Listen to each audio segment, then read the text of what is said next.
Ms. Patterson. Don't mind standing in the aisle. Sorry. The committee will come to order. Without objection, the chair is authorized to declare a recess of the committee at any time. Without objection, all members shall have 5 legislative days within which to submit additional material to the chair for inclusion in the record. Like last month, the committee will finish its work today. However, unlike last month, we will roll votes and take all of them at once after we finish considering the last bill on the agenda. The committee will recess for floor votes when they occur, and as we get close, I'll provide an update as we get it. A quorum being present, we'll now proceed to today's business, and I'll now recognize myself for the purposes of an opening statement. This markup is a continuation of the committee's important work over the last several months. This includes efforts to address recent bank failures, capital formation, and the FHFA's politicization of our housing finance system. As we know, this committee can walk and chew gum at the same time, which I'm grateful for because after the last 8 days, chewing gum is about as much physical activity as I've had. Since the onset of the recent turmoil in our banking system, the committee has received reports from state regulators in New York and California, as well as the Federal Reserve and the FDIC. As part of our comprehensive examination into recent bank failures, regulators testified before this committee on their reports and provided any any additional information they might have gleaned since their respective reports were released. We also heard from former executives of the failed banks and experts in the banking industry. Our work to understand the events that transpired in March and April continues in full force and will continue. Throughout our examination into recent bank failures, one thing has become abundantly clear. Both the days before and after these failures have highlighted flaws in the bank regulators' authorities and duties. There's also a woeful lack of transparency and accountability with respect to federal regulators' decision-making. That's not about this administration alone. It is about the Article 1 versus Article 2 debate we often have in our constitutional republic. The bill introduced by Mr. Barr, which we are considering today, would address the opacity and lack of accountability that has been readily apparent. Our compilation of 5 bills, H.R. 3556, would place Congress on an equal footing with the administration, respecting it as a co-equal branch of government. The bills would ensure that Congress is informed as decisions are made and not provided with self-serving information after the fact. H.R. 3556 is a strong first step to ensure the banking regulators are acting within the authorities provided by Congress. This is about oversight. It's about accountability. We'll also finish up our work from last month to enhance capital formation opportunities by considering 4 additional bills. These bills contain common sense policies that will encourage everyday investors and small entrepreneurs to access our capital markets. H.R. 1553 will expand angel investing, providing greater access to capital for entrepreneurs and small businesses. H.R. 3063 brings much-needed parity for the retirement plans of employees of nonprofit charities and public education institutions, giving them access to the same low-cost investments available to employees of for-profit companies and other employees. We'll also consider H.R. 2627, introduced by Subcommittee Chair Wagner. This bill removes an SEC staff-level position that places an arbitrary limit on the amount of assets a closed-end fund may invest in private funds. Raising this threshold will open up additional opportunities for everyday investors saving for their retirement, to buy a house, or just to build a better life. Finally, we'll consider H.R. 3564, the Middle Class Borrowing Protection Act. In January of this year, FHFA announced a set of mandates and changes to the GSE's LLPA, loan level price adjustment pricing structure, impacting the vast majority of single-family purchases and rate-term refinance loans sold by the GSEs. The committee heard testimony last week that these new grids are flawed, and there remain much confusion over the process that the agency used to price credit risk. What we do know is that these changes penalize borrowers who have worked to pay their bills and establish good credit. This bill brings fairness and accountability back to the process. Furthermore, as I said, this committee can do many things at once. We've got very talented members. We've got very talented subcommittee chairs and ranking members. We've got a very, very talented roster at the top all the way to the bottom of this committee. And I think it's the intention of this chair and the ranking member to ensure that this committee does its work. And so we intend to follow through on that. And even if we have disagreements, we can air them well and keep our debates within the policy objectives that we're debating here in this room. And from time to time, we sometimes get off course from that, but I think for us to have mutual respect ensures that we can actually focus on policy and still move the people's business. With that, yield back, and I'll now recognize the former chair, the current ranking member of the committee, Mrs. Waters of California, for 5 minutes.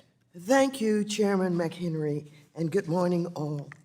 In about a week, the United States could default on its debt for the first time. Let's be very clear, this is solely because the Republicans have manufactured a crisis and are using the debt limit to extort radical, harmful concessions that will hurt families everywhere. As we get closer to the default date, their demands are even getting more extreme, and the threat of a default is becoming even more likely. As a result, our financial markets are responding negatively, with investors demanding a higher premium of 1.4% for Treasury bills that mature in June to take on the potential risk of not being paid on time. If the government defaults and that kind of premium is backed or baked into the price of buying Treasury securities, some experts estimate that could increase the government's borrowing costs by more than $4 trillion. And that doesn't even take into account the sweeping consequences of a debt default for consumers, workers, small businesses, and the broader economy. The bills that committee Republicans are marking up today are harmful to consumers, home buyers, investors, and retirees, and they are strongly opposed by advocates, pension funds, and state regulators. Not to mention, they're all huge giveaways to Wall Street. For example, the Middle Class Borrower Protection Act would do the opposite of what the bill title suggests and increase fees on middle-class home buyers. H.R. 3063 would put the retirement funds of teachers, healthcare workers, and other public interest professionals at risk. And in case my colleagues on the other side of the aisle forgot, the United States recently experienced the largest bank run in its history and the second, third, and fourth largest bank failures. Thankfully, our nation's regulators and the Biden administration acted quickly and transparently to stop contagion.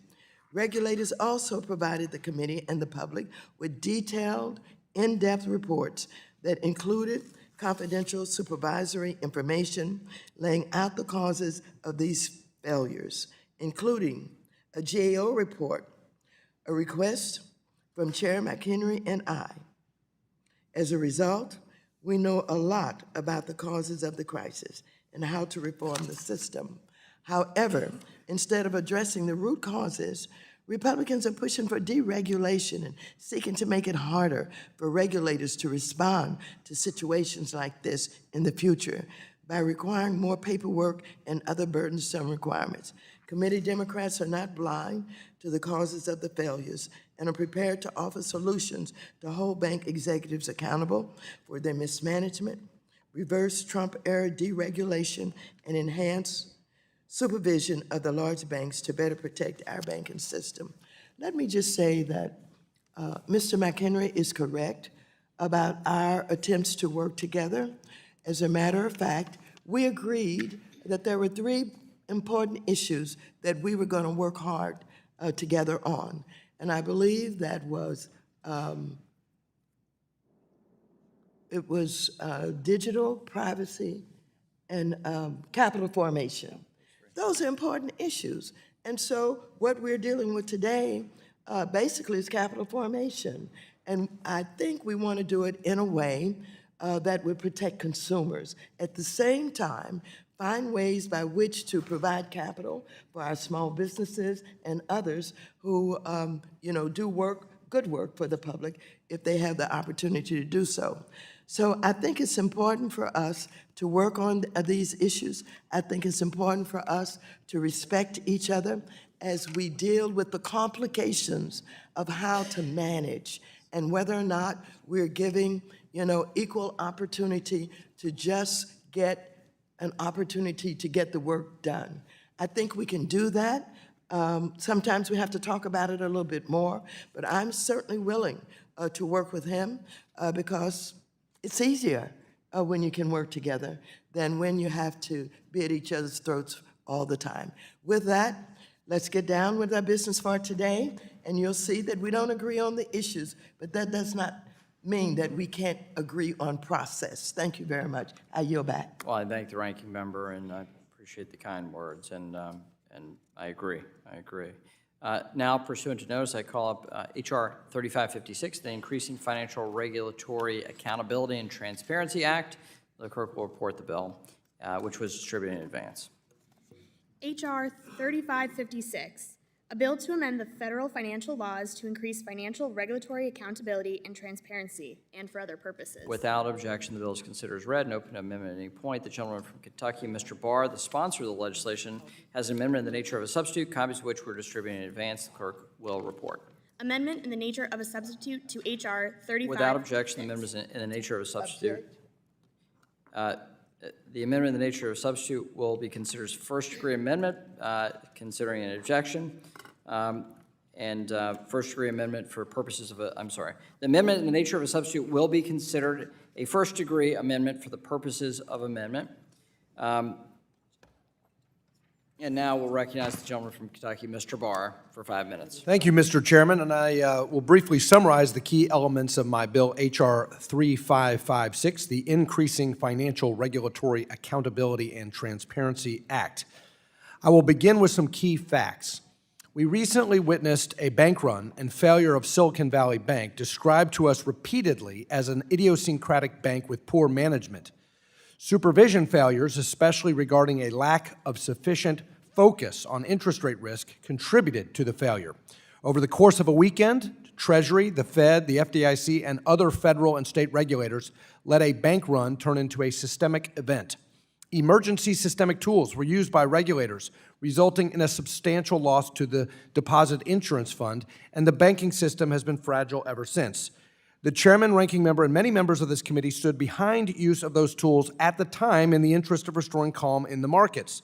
In contrast, while the president did address the public to help restore calm, he also irresponsibly threw politics into the mix, falsely accusing his predecessor of rolling back regulations, even though what he spoke of had nothing to do with the bank runs. Meanwhile, members of this committee promptly asked for information and details from regulators about what happened and why.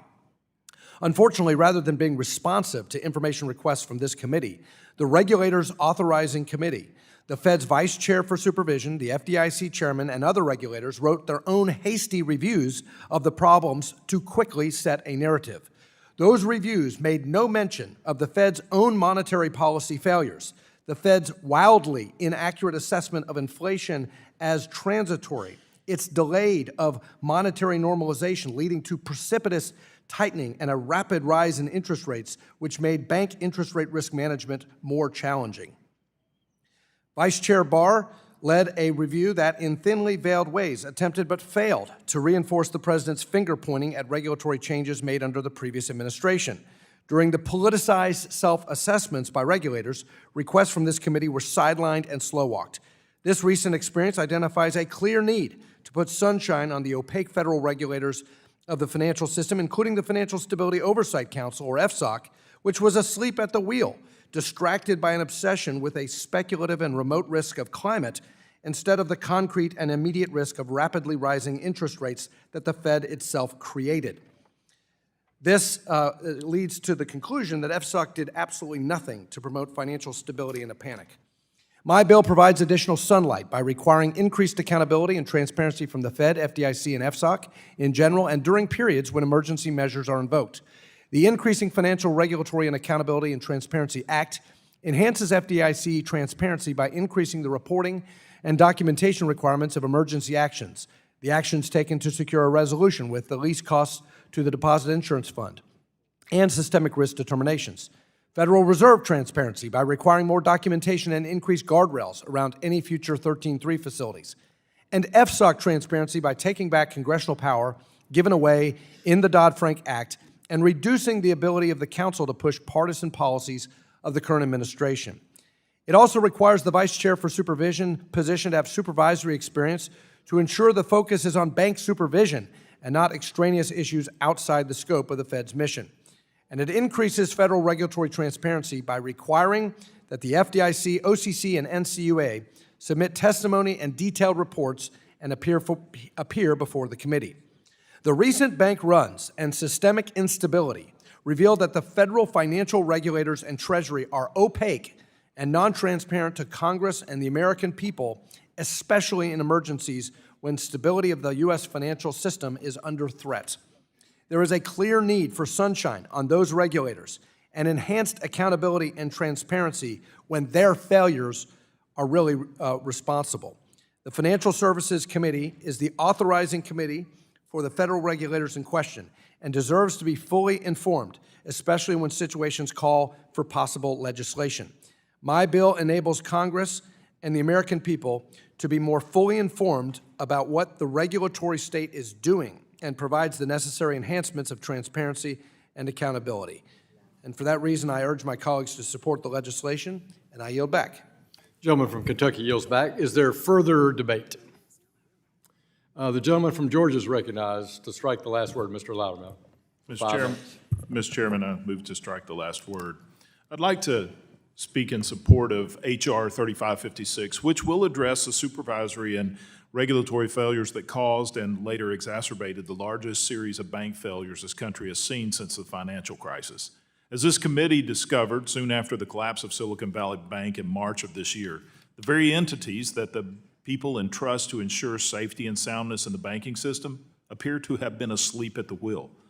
First, we were told that the systemic risk was low and that Silicon Valley Bank was an idiosyncratic bank with a homogeneous deposit base. Then, less than 72 hours later, another major bank failed. Again, we were told that these banks were similar with homogeneous deposit bases catering to wealthy customers. But earlier this month, we saw a third significant bank failure and signs of clear weakness in the regional banking sector. Immediately following SVB's collapse, federal regulators took a series of unprecedented actions to protect the banking system, and I applaud them for their swift attention to the matter. That said, their actions before and after the collapse raised an important question. Who supervises the supervisors? I believe the Constitution gives us a clear answer. Congress, specifically this committee. It is more important than ever that Congress has a complete picture of the regulatory and supervisory processes used to address systemic risk and to prevent regulatory overreach and improper supervision. As the gentleman from Kentucky said, it is only fair that the committee responsible for holding the federal bank regulators accountable, our committee, has the most accurate and timely information available to carry out our oversight duties. First, this bill would codify something that we've all benefited from recently. It would require the federal banking agencies to testify semi-annually before both the House and Senate. This kind of regular oversight is critical for keeping the committee informed about the state of our banks and credit unions and allows us to provide them with regular feedback from the constituents we represent. Second, the bill introduces three critical oversight provisions that will give this committee greater insights into the way prudential regulators respond to banking crisis. I want to specifically highlight Title III, the FSOC Transparency Act, which would make crucial reforms to ensure that the Financial Stability Oversight Council remains accountable to Congress and focused on their mission to protect the American financial system. One, it would require that the Secretary of Treasury testify annually in their role as the chair of FSOC. 2, it would require FSOC to notify the committee of any recommendations it makes to regulators regarding financial activities it deems to pose a systemic risk. 3, it would require FSOC to disclose its data, methodology, and analysis used to determine the cost of any proposal related to systemic financial risk. Third, the bill requires that the Vice Chair for Supervision at the Federal Reserve have sufficient experience to carry out his or her duties as the premier bank supervisor in the country. I'll close with this. For too long, bank regulators have operated in an opaque manner, depriving the people of insight into some of the most economically consequential decisions the federal government can make. I hope that my colleagues will join me in supporting this bill and shining light on the activities of our nation's bank regulators. Mr. Chairman, I yield back. Gentleman from Georgia yields back, who seeks recognition. The ranking member of the full committee, Mrs. Waters, recognized to strike the last word for 5 minutes. I move to strike the last word. H.R. 3556 is intended to respond to the recent bank failures, but I'm failing to see how this bill would help prevent a future bank failure. In fact, I'm very concerned that this bill would do the exact opposite. Regulators had to act very quickly to the bank runs on SVB and Signature Bank, in part because social media and digital banking technologies contributed to the accelerated pace of these runs. Regulators successfully and effectively used the current emergency authorities as they were intended to be used, but now Republicans are now proposing to fix what is not broken. This bill would create layers of new requirements to various emergency stabilization and financial stability tools, like the ones that regulators recently utilized, that would only hamstring regulators' efforts to respond to and resolve future bank failures. Specifically, this bill would make it harder to promptly invoke a systemic risk exception, limit the effectiveness of the Fed's emergency lending authorities, and to top it all off, the bill includes an unscrupulous political attack on the current vice chair of supervision by making him ineligible to serve in his current role. But Republicans didn't stop there. They also pulled out old, tired policies from a decade ago to hamstring agencies and programs that don't fit their brand. This bill would slash the funding of the Financial Stability Oversight Council and the Office of Financial Research, which are specifically charged with looking across regulatory silos to prevent a future financial crisis. The bill also guts the ability for FSOC to receive advice from a panel of experts on climate change in response to extreme MAGA Republicans' ridiculous claim that climate change and diversity is what caused the banks to collapse. Nothing in this bill would address the root causes of the recent bank failures. Instead, this bill meddles unnecessarily with regulators' tools and flexibility to respond in an emergency, despite the fact that regulators have gone out of their way to make confidential supervisory information available, be forthright about what happened and what they are doing in response, instead of proposing bills that would actually get at the heart of what caused the recent bank failures. My Republican colleagues seem similarly focused on blaming the bank supervisors. The regulators have owned their mistakes, and they are taking steps to fix what they can within existing authorities. But regulators alone cannot reform deposit insurance or take other steps to address systemic weaknesses exposed by the recent bank failures. That's Congress's job, and it would be irresponsible for us not to look at all the causes and factors of these recent failures. I and committee Democrats are focused on how we can fix the issues that contributed to these recent failures. The amendments we will offer today represent some of the legislative solutions that we would like to pursue. These are not gotcha amendments. They have been shared with committee Republicans in advance of this markup. I wish my colleagues on the other side of the aisle would finally roll up their sleeves and work with us constructively on strengthening the safety and soundness of our banking system instead of pointing fingers. As a matter of fact, we should be applauding the work of the FDIC and the feds and the Treasury and what they did in 48 hours to get SVB sold. And when we woke up on Monday morning, there was not a run on the banks. There was not the kind of contagion, despite what we all understand happened with the internet and the ability to get their information out. So let's take a look at what we can really do. There is so much that we can do.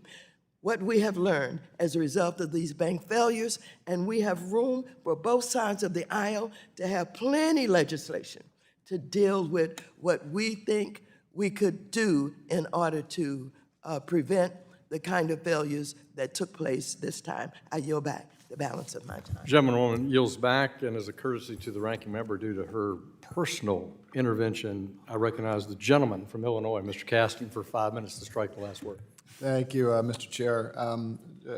First, I just want to say that I'm disappointed in my friend, Mr. Barr, for offering this bill. There are serious issues with Silicon Valley Bank, Signature Bank, First Republic. There are things we should be addressing. They're not what's in this proposal. This proposal puts all of the blame on regulators, has a bunch of other changes that have nothing to do with the failures. And I think we will have been willing to work in good faith, but this is not that. But I think beyond that, I want to note how absurd it is that we are holding this markup when we're 8 days away from potentially defaulting on our debt in a global economic crisis. We should be taking that crisis seriously, passing a clean debt ceiling. And instead, we're sitting here trying to pretend that it's serious to propose reforms that would kick seniors off Medicaid and Medicare, make it harder for low-income Americans to access SNAP programs, eliminate 200,000 Head Start slots for children and Pell Grants for 80,000 students, cut veterans' benefits by 22%, and, as Moody's Analytics said, meaningfully increase the likelihood of a recession. And I hope I don't expect I'm going to persuade any of you, but I would hope you are persuaded by a statesman in our midst who said in November of this year, just 6 months ago, that he opposes McCarthy's plan to use the debt limit to extract potentially painful spending cuts from Democrats, who said, and I quote, "It is important that Congress raise the debt limit," adding that he looked forward to making sure members understand the debt limit, what it is, why it exists, and the consequences for inaction, who went on to say that Treasury markets are the lifeblood of the global economy, who closed by noting that it's an important function of the government for us to make good on the checks we cash. Those were all the words said by our chairman, Mr. McHenry, in November of 2022. He was right. He was right then. I wish we would all take the courage of those convictions that he seemed to hold so strongly 6 months ago. Because if it is now politically wise for the Republican Party to tank the economy, then it is partisan to defend it. I don't like that. None of us should like that. None of us should be proud of what we are doing here today. Because if we are sitting here having a hearing right now that is going to criticize people in Washington who failed to act in a timely fashion to prevent a foreseeable financial crisis, then we ought to get a mirror. The consequences of our inaction today vastly exceed those alleged to be caused by our prudential regulators. I yield back. Gentleman from Illinois yields back. Mrs. Kim of California is now recognized to strike the last word for 5 minutes. Thank you, Chairman. And I want to thank our committee chairman McHenry and subcommittee chair Barr for their leadership in drafting this common sense legislation to boost transparency and accountability of financial regulators. I was glad to join my colleagues' efforts as an original co-sponsor of H.R. 3556. SVC's failure revealed the opacity of the Federal Reserve and the FDIC and the closed nature of the FSOC proceedings to Congress and to the public. Shedding light on the actions or inactions of financial regulators is the best recipe against future poor judgment and inaptitude. Our constituents need to regain confidence and trust in our financial system and know that financial regulators are using every tool possible to address bank mismanagement and foreseeable risks. Unfortunately, California has seen firsthand how the highest inflation in over 4 decades has had real-life consequences and led to the failure of 2 of its biggest banks, wiping nearly $500 billion in assets in just a matter of days. We must get to the bottom of the bank failures in order to strengthen our financial system and protect the backbone of our economy, our small and mid-sized financial institutions, which provide much-needed capital for our small businesses. And since SVB's failure, I have reached out to countless small and medium-sized financial institutions in my region to gather their input on the bank failures and the proposals being debated. Small and medium-sized financial institutions agree that they don't want the federal government to use the recent crisis as an excuse to increase regulations and capital requirements. So I urge my colleagues from both sides of the aisle to support H.R. 3556. A vote in favor of this legislation is a vote for transparency and accountability. I yield back the balance of my time. Gentleman from California yields back. For what purpose does the gentleman from California, Mr. Chairman, seek recognition? To strike as many words as you think appropriate. The gentleman is recognized for 5 minutes. I want to associate myself with Mr. Caston and others who have pointed out that we need to raise the debt limit and that shadow hanging over our economy far exceeds everything else we're discussing today.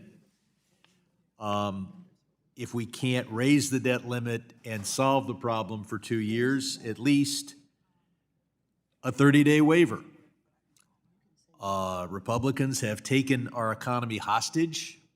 Perhaps it's too much to ask them to free the hostage, but at least agree not to shoot the hostage for 30 days. We need to deal with the U.S. deficit and focus on revenue and spending and focus on effective tax enforcement. The recent augmenting of IRS appropriations will, I believe, and I used to head the second largest tax agency in this country, collect far more than is projected, because you have to understand how communities react when you hear that someone else has been audited. You tell your CPA, and I used to practice as one of those, maybe don't take the most extreme position.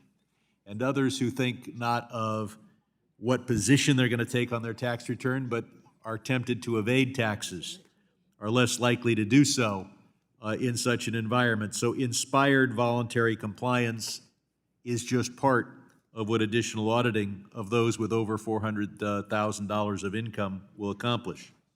As to the bill that we have here, I think it misses the point.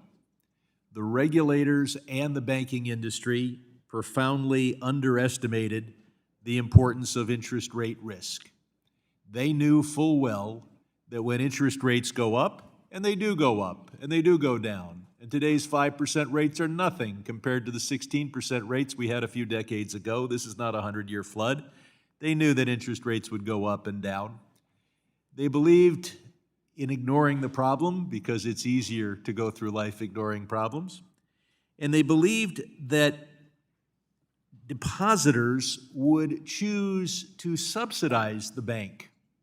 That is to say, well, interest rates go up and you had your money in the bank earning 0% or 1%, and you might just leave it there, even though you can just walk across the street and get 4% or buy a treasury bill at 4%.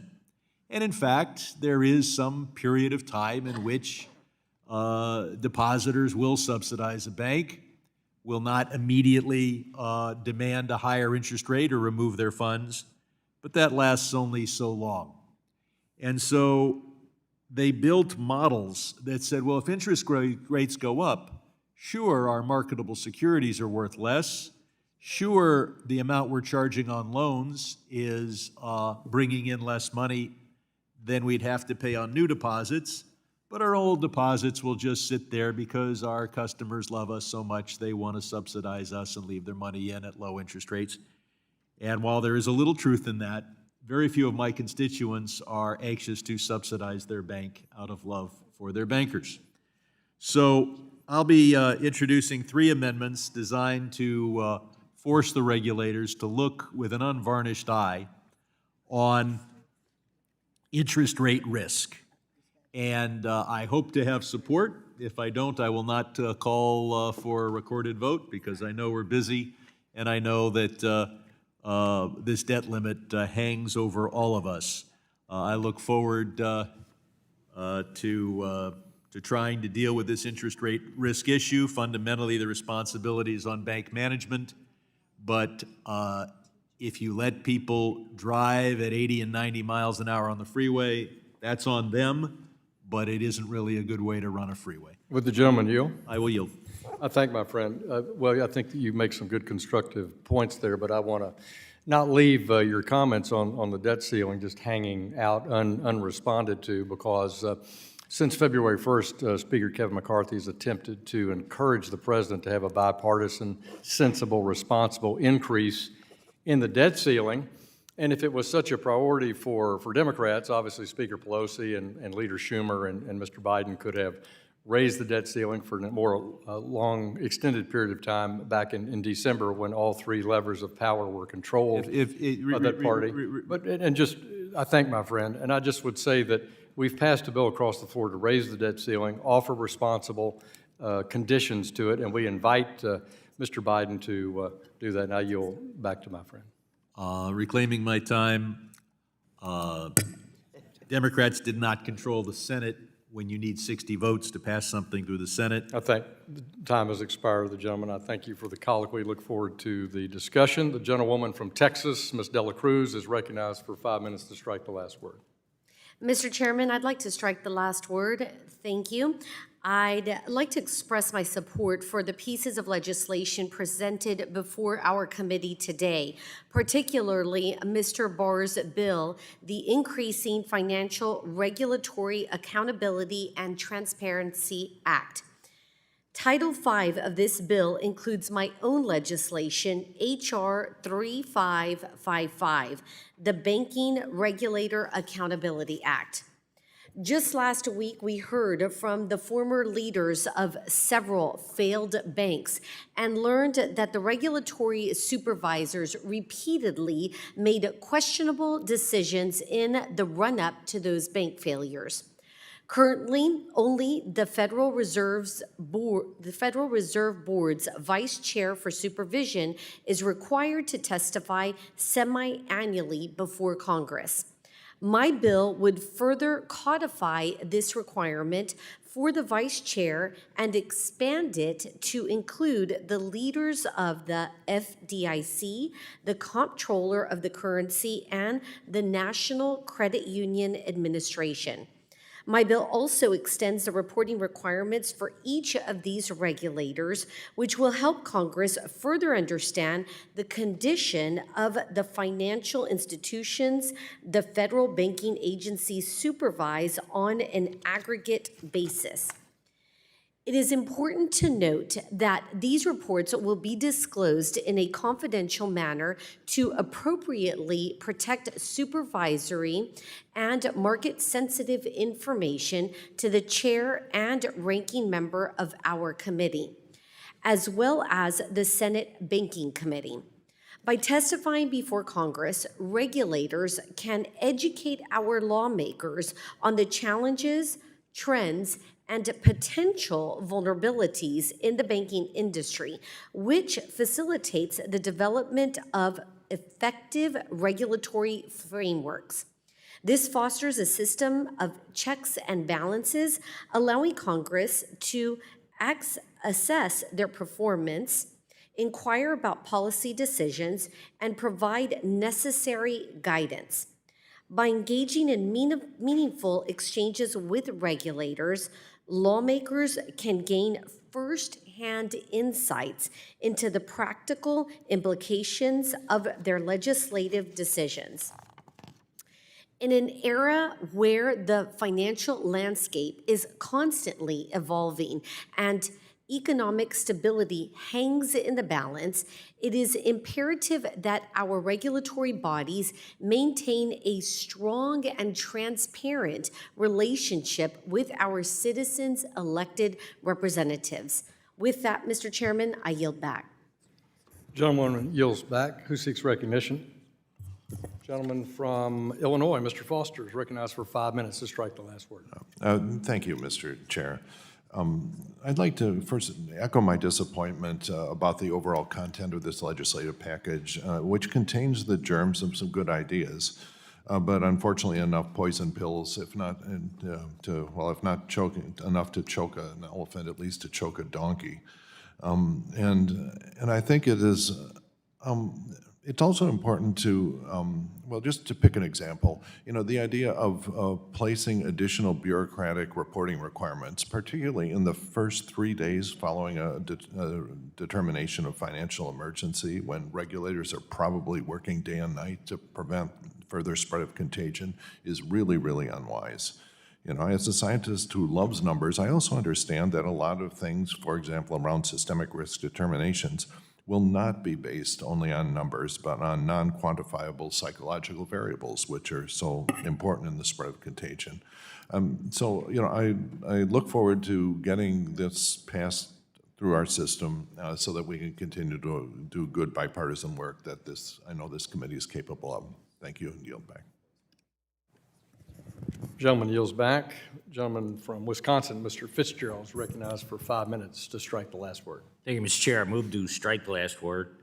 The recent failures of Signature Bank, Silicon Bank, and the First Republic Bank stemmed from shortcomings of our financial regulators. The problems with Silicon Valley Bank in particular were known to the Federal Reserve and other regulators and opinion writers at the Wall Street Journal, believe it or not, but they were slow to act on glaring problems. Congress gave regulators all the tools they needed to prevent this collapse, and they should not be granting the Federal Reserve more power when they were asleep at the wheel with the authority that it already had.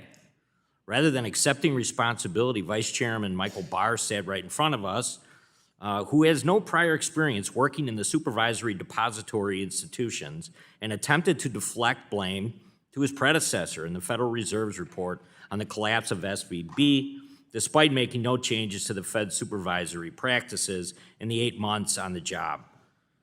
The Vice Chair of Supervision Banking Experience Requirement Act, which is included in this package, would require the Federal Reserve Board's Vice Chair of Supervision to have previous real-world experience in banking. I now would like to yield the balance of my time to Congressman Barr. I thank my friend from Wisconsin, and I do want to respond to a few of the substantive objections that our full committee ranking member made to my bill. But before I do that, I want to just respond briefly to my colleagues on the other side of the aisle who expressed disappointment in me that we're talking about this when there is a looming debt ceiling default over the Congress, because I share the sentiment that we obviously need to avoid default. The problem is that the president has been missing in action in this conversation for the last 3 months. More than that, the Speaker of the House signaled a willingness to sit down with the president, who refused to negotiate for 100 days and waited until right before the Treasury Secretary says there's a deadline to actually finally invite the Speaker back to the White House to have a conversation. So the characterization that there's inaction by House Republicans, by the way, the only group that has actually voted to raise the debt limit. Every single one of my colleagues on the other side of the aisle who references inaction voted against raising the debt limit. The only group that's been negotiating in good faith or inviting a negotiation is the Speaker of the House on behalf of House Republicans who did vote to raise the debt limit. Now, I concede that our friends on the other side of the aisle don't like the fact that we're also focused on the full faith and credit of the United States beyond the immediate next 2 weeks, that we are also concerned about the full faith and credit of the United States bearing future generations of Americans in debt. But there needs to be a good faith conversation that has only recently begun. Inaction has only taken place on the other side of the aisle.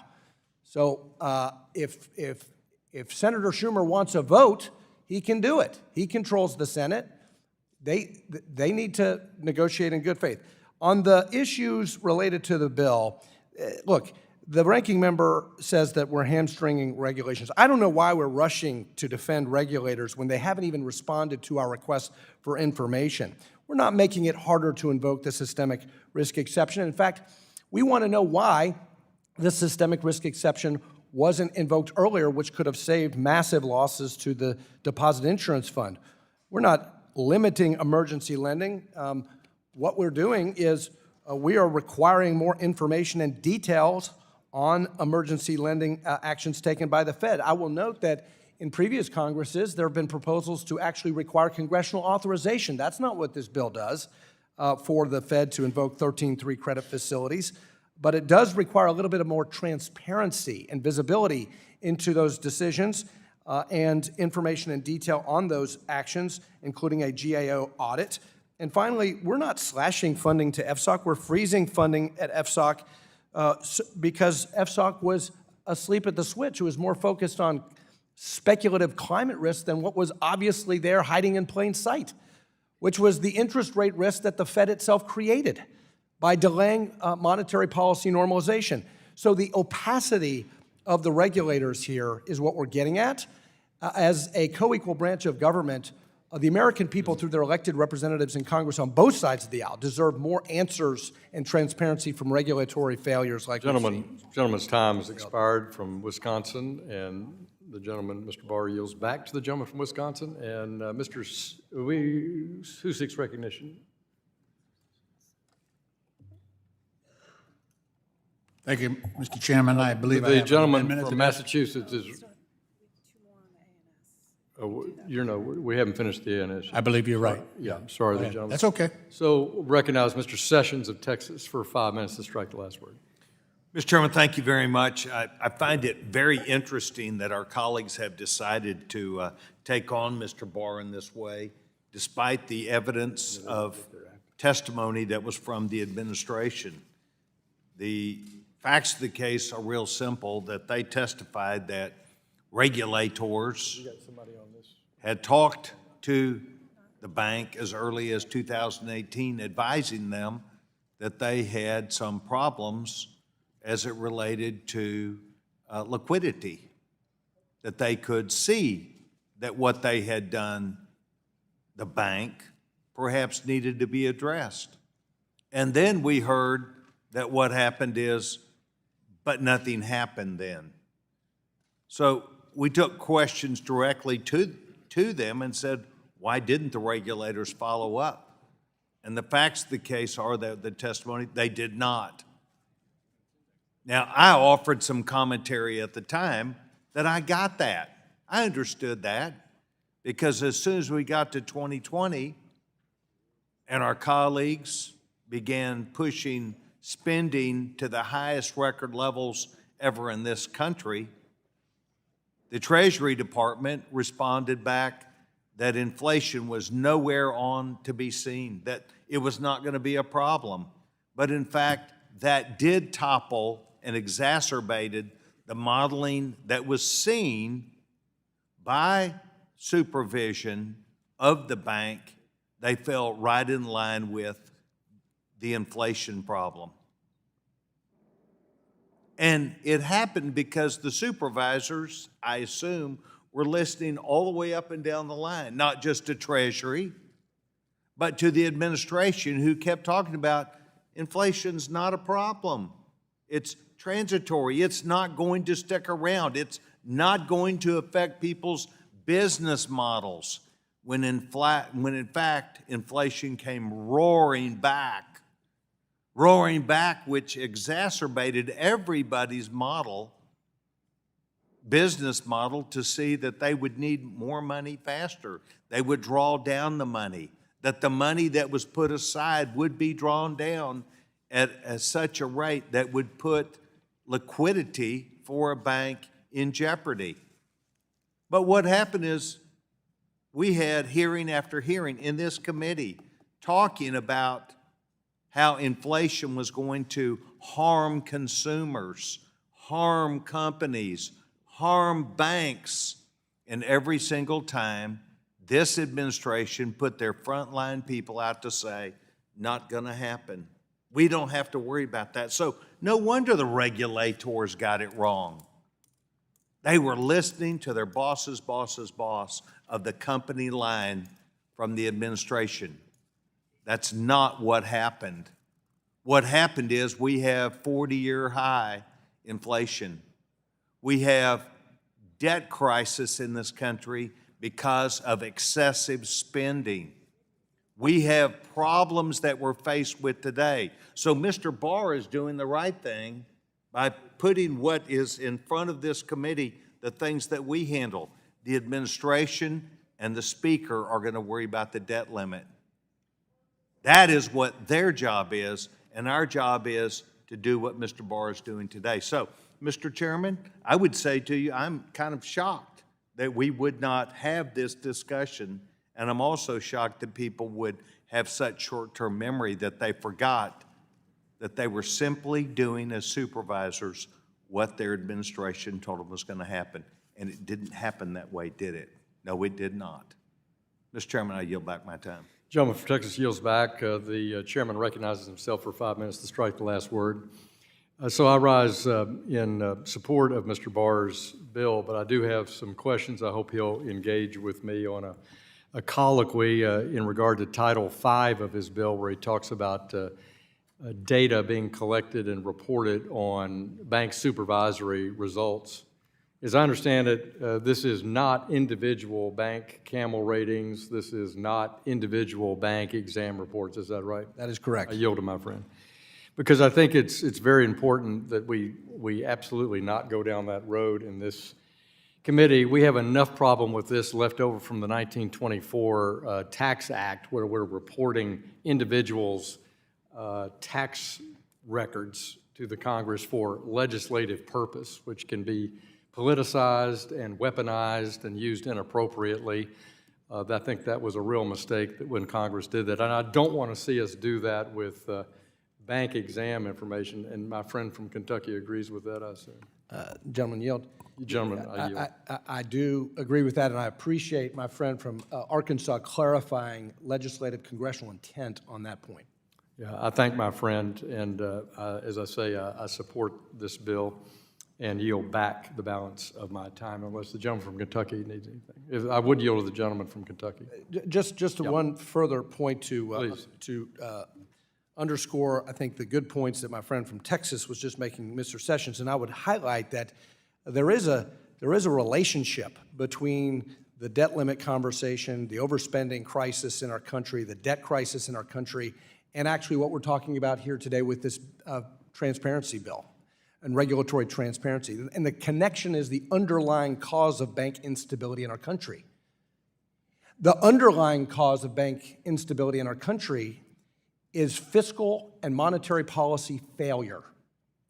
When you have a Congress that's so untethered from fiscal discipline that they increase the spending trajectory of our country by $10 trillion in just 2 years, creating a 40-year high inflation crisis, and a Federal Reserve that is so disconnected from the fiscal policy realities that they fuel the fire, continue to purchase $120 billion of bonds, and keep interest every month fueling the inflation crisis well into economic recovery after COVID.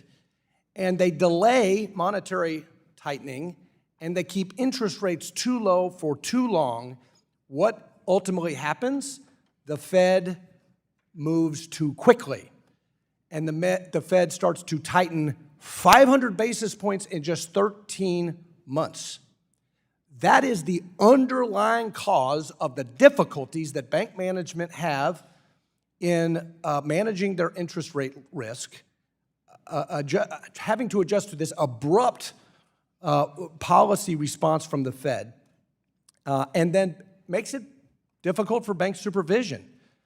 But to have the San Francisco Fed be completely asleep at the switch when the Fed itself is responsible for these monetary policy mistakes, that's why we need more transparency at the Fed. That's exactly why we need congressional visibility into these decisions, which the regulators are denying to us. So there is a deep connection to the overspending problem that has brought us once again to a debt ceiling and the regulatory failures that fed that decision, and why we need more transparency with these regulators. And so that's why we're having this conversation right now in the middle of these delayed default conversations, and I yield back. The gentleman yields back to the chair yields back. For what purpose does the gentleman from Massachusetts, Mr. Lynch, seek recognition? Mr. Chairman, I have an amendment at the desk. We will pause while the amendment is distributed.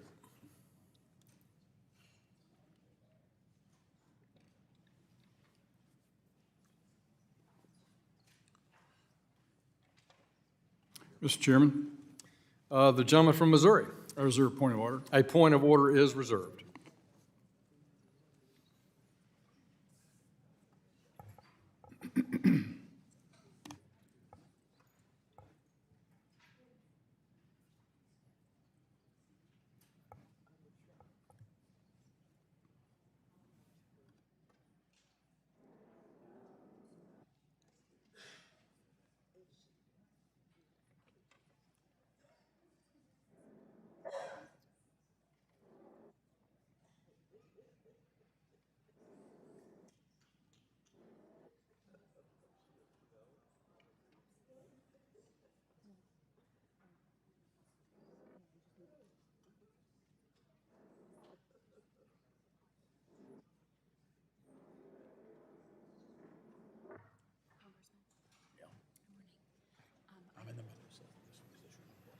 I just want to leave this. Here he comes. Get a chance to look it over at a better time. Thank you.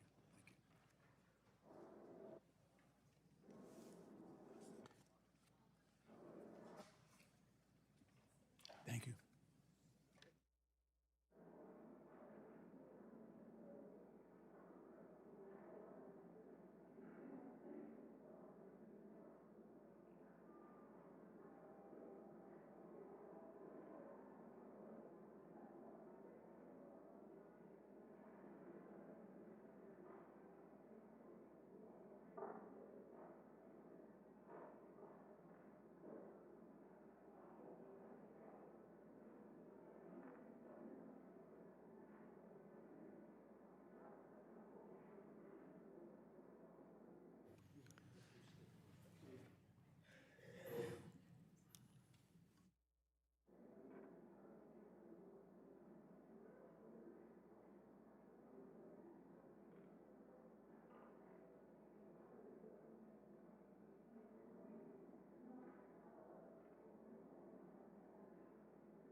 The clerk will report the amendment. Amendment in the nature of a substitute to H.R. 3556, offered by Mr. Lynch. Without objection, the amendment is considered as read. The gentleman from Massachusetts is now recognized to discuss his amendment. Thank you, Mr. Chairman. I can't resist just commenting about fiscal irresponsibility, and I refer to the Trump tax cuts that added $2 trillion to the national debt. $2 trillion. Every single Democrat in Congress voted against it, and every single Republican voted for it. Added $2 trillion. So there's no purity here. Both parties have been responsible for this debt over a long period of time. Mr. Chairman, my amendment deals with the failed bank acquisition process. So we've seen this happen several times, unfortunately, over the last few months. My amendment would ensure that more banks can be part of the bidding process to purchase failed banks by directing the FDIC to only consider the bids of a mega bank with more than 10% of total deposits if no other bank offers a qualified bid to buy that failed bank. Under the current law, mega banks that have more than 10% of total deposits in the United States, they're not allowed to acquire another depository institution, and it is a common sense limitation that promotes competition and helps ensure we have a banking system with not only mega banks, but regional banks and local banks, mid-sized banks, and credit unions. Though there is an exception that has been talked about earlier in this hearing about systemic risk exception to the concentration limit. In such a circumstance, the mega bank can buy another bank if it has failed or is in danger of failing under that systemic exception rule. However, that urgency and that danger of systemic risk is often present, so it sometimes becomes the rule rather than the exception. The FDIC is also required by law to accept a bid that is the least costly to the Deposit Insurance Fund. And this typically means that the largest institutions have an advantage in being able to outbid other banks. It was not a surprise to see J.P. Morgan win the auction to acquire First Republic Bank. That was a cluster. It was a real scramble. I know they were short on time before the markets opened on Monday. This purchase came after the bank received a surge of deposits after depositors became concerned. They moved from these regional banks into big banks that were perceived too big to fail or that would have government assistance. However, there were reports that there were at least 3 other banks that were in the mix there: PNC, Citizens, and U.S. Bank Corp. None of those those aren't small banks, but they're not GSIBs. They're not mega banks. And I just think that having a more democratic process as opposed to just making these mega banks bigger would be better for the system broadly. Remember, these regional and smaller banks serve a whole different clientele than the mega banks do. And so we want a healthy system of regional banks, local banks, credit unions, instead of just feeding and giving advantage to, and letting these big banks get bigger. There's a different mission for community banks and regional banks. They have a more local mission. They service local businesses and local real estate markets, while history has shown us that these mega banks do not operate in that fashion. They're more on a national or a global scale. So I'm hoping that my colleagues will support this amendment. It is meant to sort of democratize this process in a transparent way and not give undue advantage to some of these mega banks that are already, as we know, too big to fail. So with that, Would the gentleman yield? I will yield, sure. Yeah, gentleman, thank you for yielding for a question. Does the FDIC support this amendment to the best of your knowledge, or do they provide technical assistance? I don't believe I've asked them at this point. I thank the gentleman. You know, I have empathy for the fact that we need more bidders in the process, but they have this statutory obligation that we put on them to have the least cost resolution, and they need, I think, every option on that. But I thank my friend for yielding. That would remain. That would remain. So just reclaiming the little bit of time I got, that would remain. We do want the least cost standard is in regard to the DIF, right? The Deposit Insurance Fund. So they would still have to do that. It would just widen out the number of bidders who were. The gentleman yields back. Is there further debate? The gentleman from Kentucky is recognized to strike the last word for 5 minutes. Strike the last word. Let me just say to my friend from Massachusetts, I really appreciate the sentiment behind the gentleman's amendment. I appreciate the sentiment because I agree with the policy objective. The policy objective being to maintain a robustly diverse banking sector. In other words, we don't want we don't want the result to be a barbell system where we have a lot of small community banks and only too big to fail large Wall Street banks and nothing in between. I totally agree with the gentleman's desire to make sure that we preserve diversity. And I do think that the FDIC should maintain an eye on regional banks, mid-sized banks in the merger and acquisition process. And so I think there needs to be some changes in the delays at which the regulators block and thwart the merger and acquisition process in the mid-range and regional bank segment of the banking sector, because that is actually diminishing the resiliency of those institutions as they struggle to compete with the GSIB banks that you're talking about. So the sentiment is a sentiment that I share. I think that motivates the gentleman's amendment. The problem is, I think, as our chairman pointed out, is the least cost resolution requirement. And the idea that you would take off the table the requirement to save the diff. Would the deposit- gentleman yield? Yeah, I will in just a minute, just to finish the thought. I think there needs to be a recognition that that is the statutory obligation. And I fear that if the FDIC were forced into a situation where they increase losses to the diff because of the gentleman's amendment, that would actually hurt the very institutions that he's trying to assist, because it would mean a higher assessment for those regional and small community banks. So I'll yield and ask the gentleman to respond to that concern. Sure. So the way this is drafted, it just, the other thing it protects is competition, right? So what we're asking here is that the FDIC consider all bidders who are qualified. And remember, the prime directive here is protect the diff, always.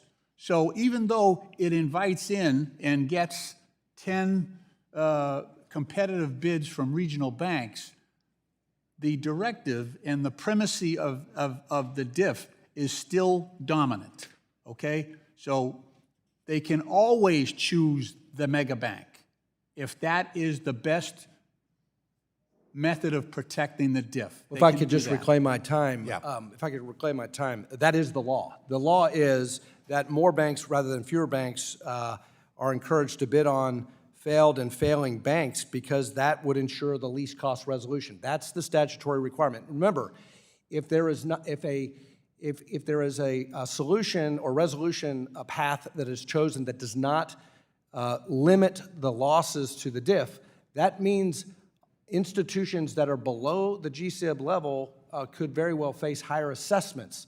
That kind of pressure is not what we want.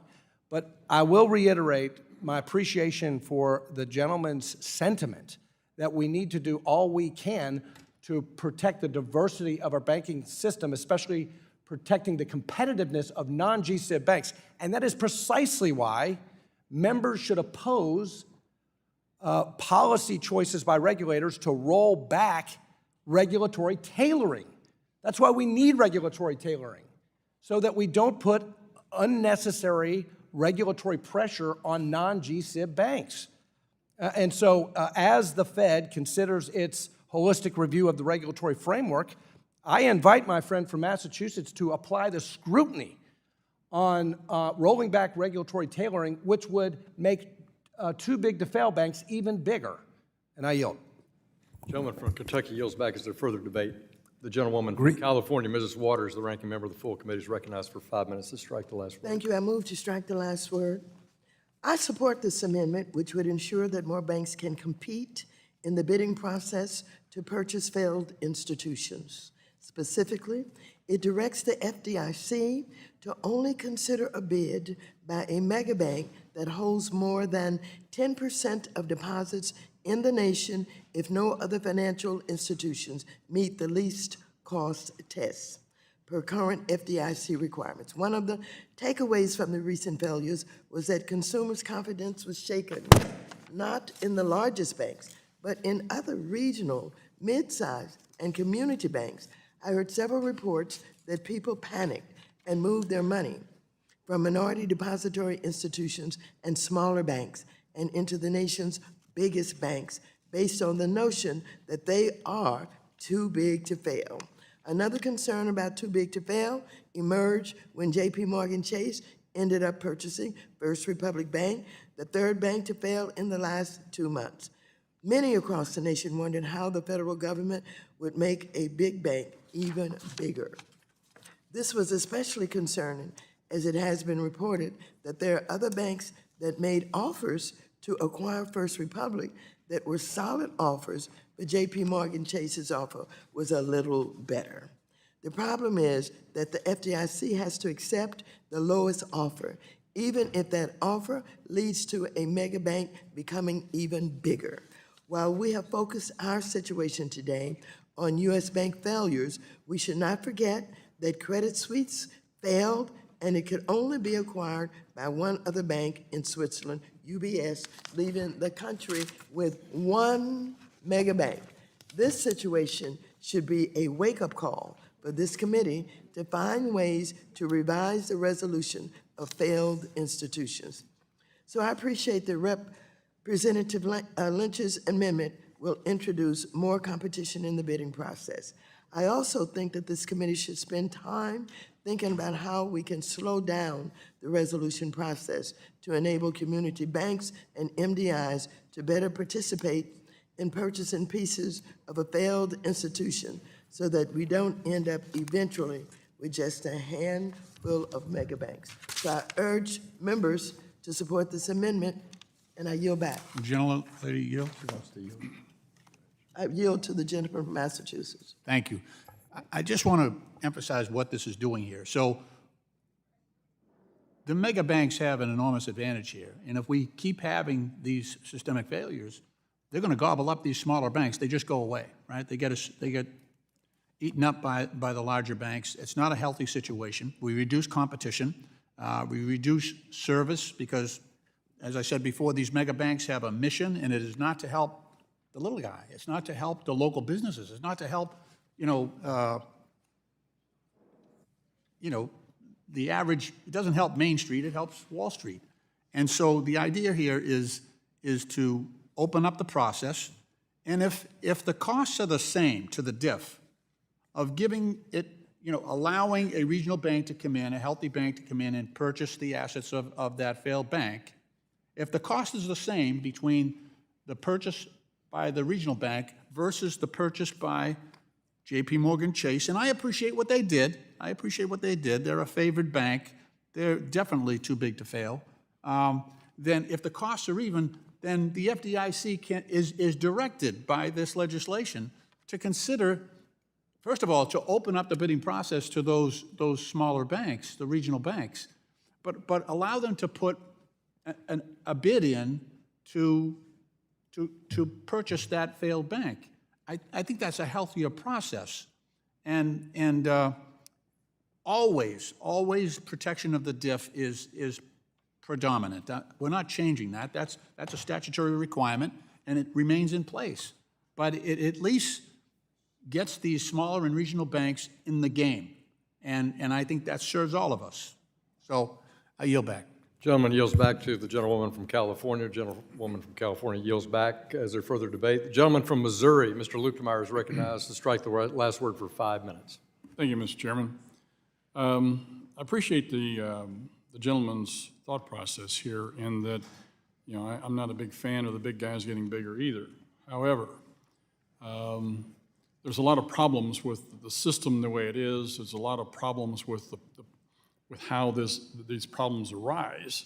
The least cost situation is something that has to be addressed, which the sponsor is concerned with as well. That sort of sometimes stymies some of what's going on. It also directs how this is actually going to be solved.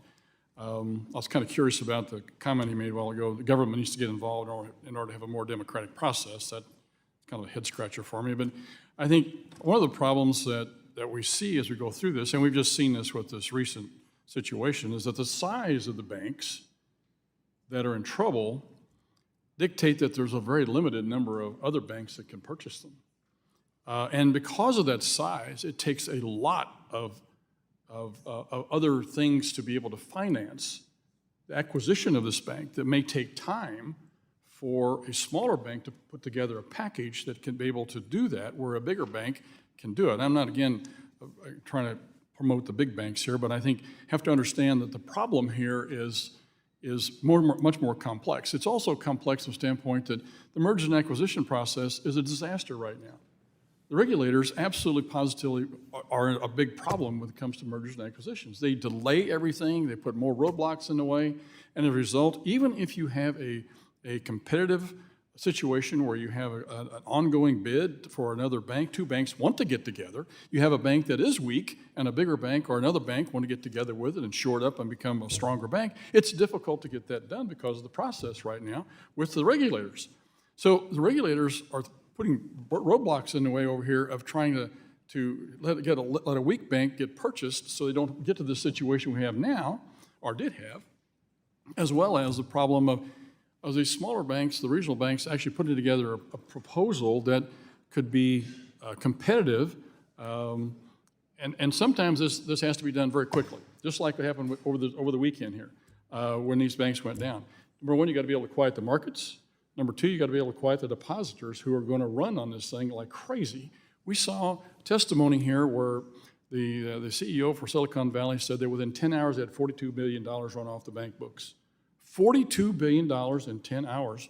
The regulators have got to step in and make some really big decisions very quickly. I've got a couple of bills to be able to help them do this in a crisis situation where they see the whole system at risk, which, quite frankly, we did for a moment there.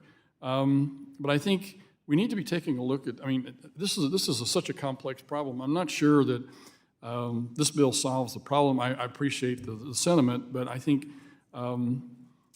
each situation is different. And I think it takes a lot of tools in a toolbox for the regulators to be able to pick and choose which tools actually address a particular situation and how that situation affects the industry as a whole. Is it a crisis across the board, or is it just a very unique situation to a particular bank or two? And I think that's where we need to be thinking sometimes. So, With the gentleman yield? Yeah, I'll yield to the chairman. I think you bring up some really good points about the time frame, and I think you bring up this issue that I think Mr. Lynch could take into consideration here, that we don't, both sides don't like the barbell situation we have in the industry.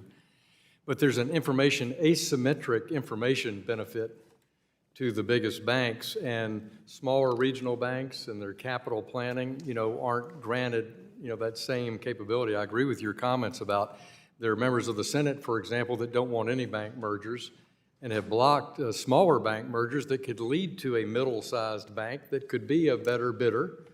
And then this issue of what about pre-qualifying a group of medium-sized bankers to give them a better asymmetric participation. I yield back to the gentleman. I just think you make a very good point. No, I think you've expanded on my concerns. I think, the speed with which these things have to go through sometimes precludes certain banks from being able to bid. I think the merger and acquisition process, as you articulated here, needs to be fixed so those weaker banks can be purchased by a bigger bank and actually then be a bigger player down the road. I think there's a lot of areas here we need to take a look at that doesn't necessarily talk back to the regulators as a problem, which in my mind they were a problem in this situation that we just got through. But with that, I yield back the balance of my time. Gentleman from Missouri yields back. There's further debate. The gentleman from Illinois, Dr. Foster, is recognized for 5 minutes to strike the last word. Thank you. This is not the first time or the last time that we'll be visiting this issue of how to prevent the bank consolidation that none of us are comfortable with. I think we should recognize a couple of things about it. First, this is the natural result of unfettered capitalism.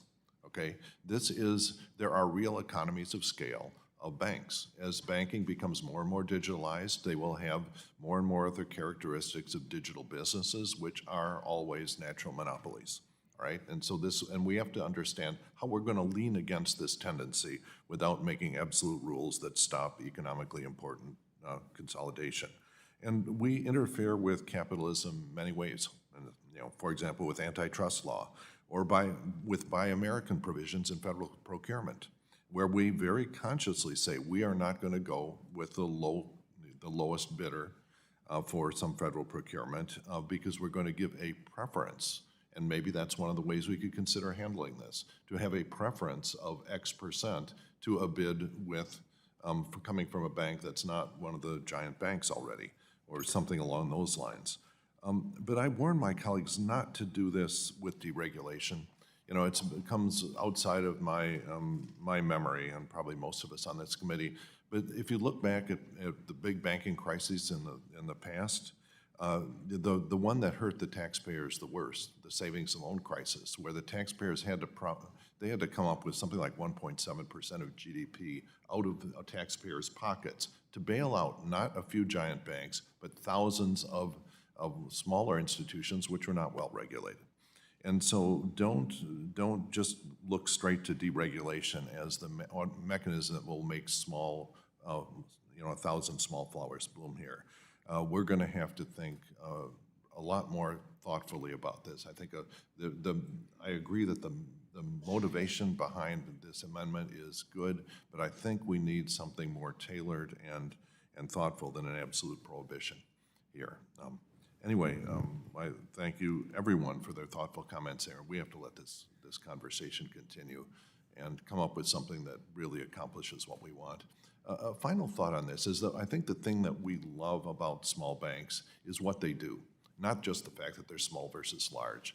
And so if we're thinking in terms of subsidies, we should subsidize the activity, the local mortgage origination, the local loans to local businesses that we're not seeing. We're seeing some, but not too much from the giant banks.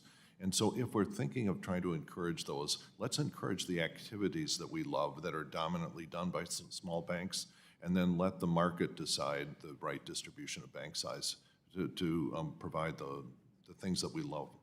So thanks much. Yield back. Gentleman from Illinois leads Gentleman back. yield back. Was gentleman, let me, I'm sorry, the gentleman's time has expired. Is there further debate? 2 minutes. If not, does the gentleman from Missouri insist on his point of order? Withdraw my point of order. If not, the question now occurs on the amendment offered by the gentleman from Massachusetts, Mr. Lynch. All those in favor shall signify by saying aye. Aye. All opposed shall signify by saying nay. Nay. In the opinion of the chair, the nays have it. Request a roll call. Mr. Lynch requests a roll call vote. All those in favor of the roll call vote will raise their hands. A sufficient number having raised their hand, a recorded vote is ordered pursuant to Rule 3C5 of the committee rules. A vote on this question is postponed.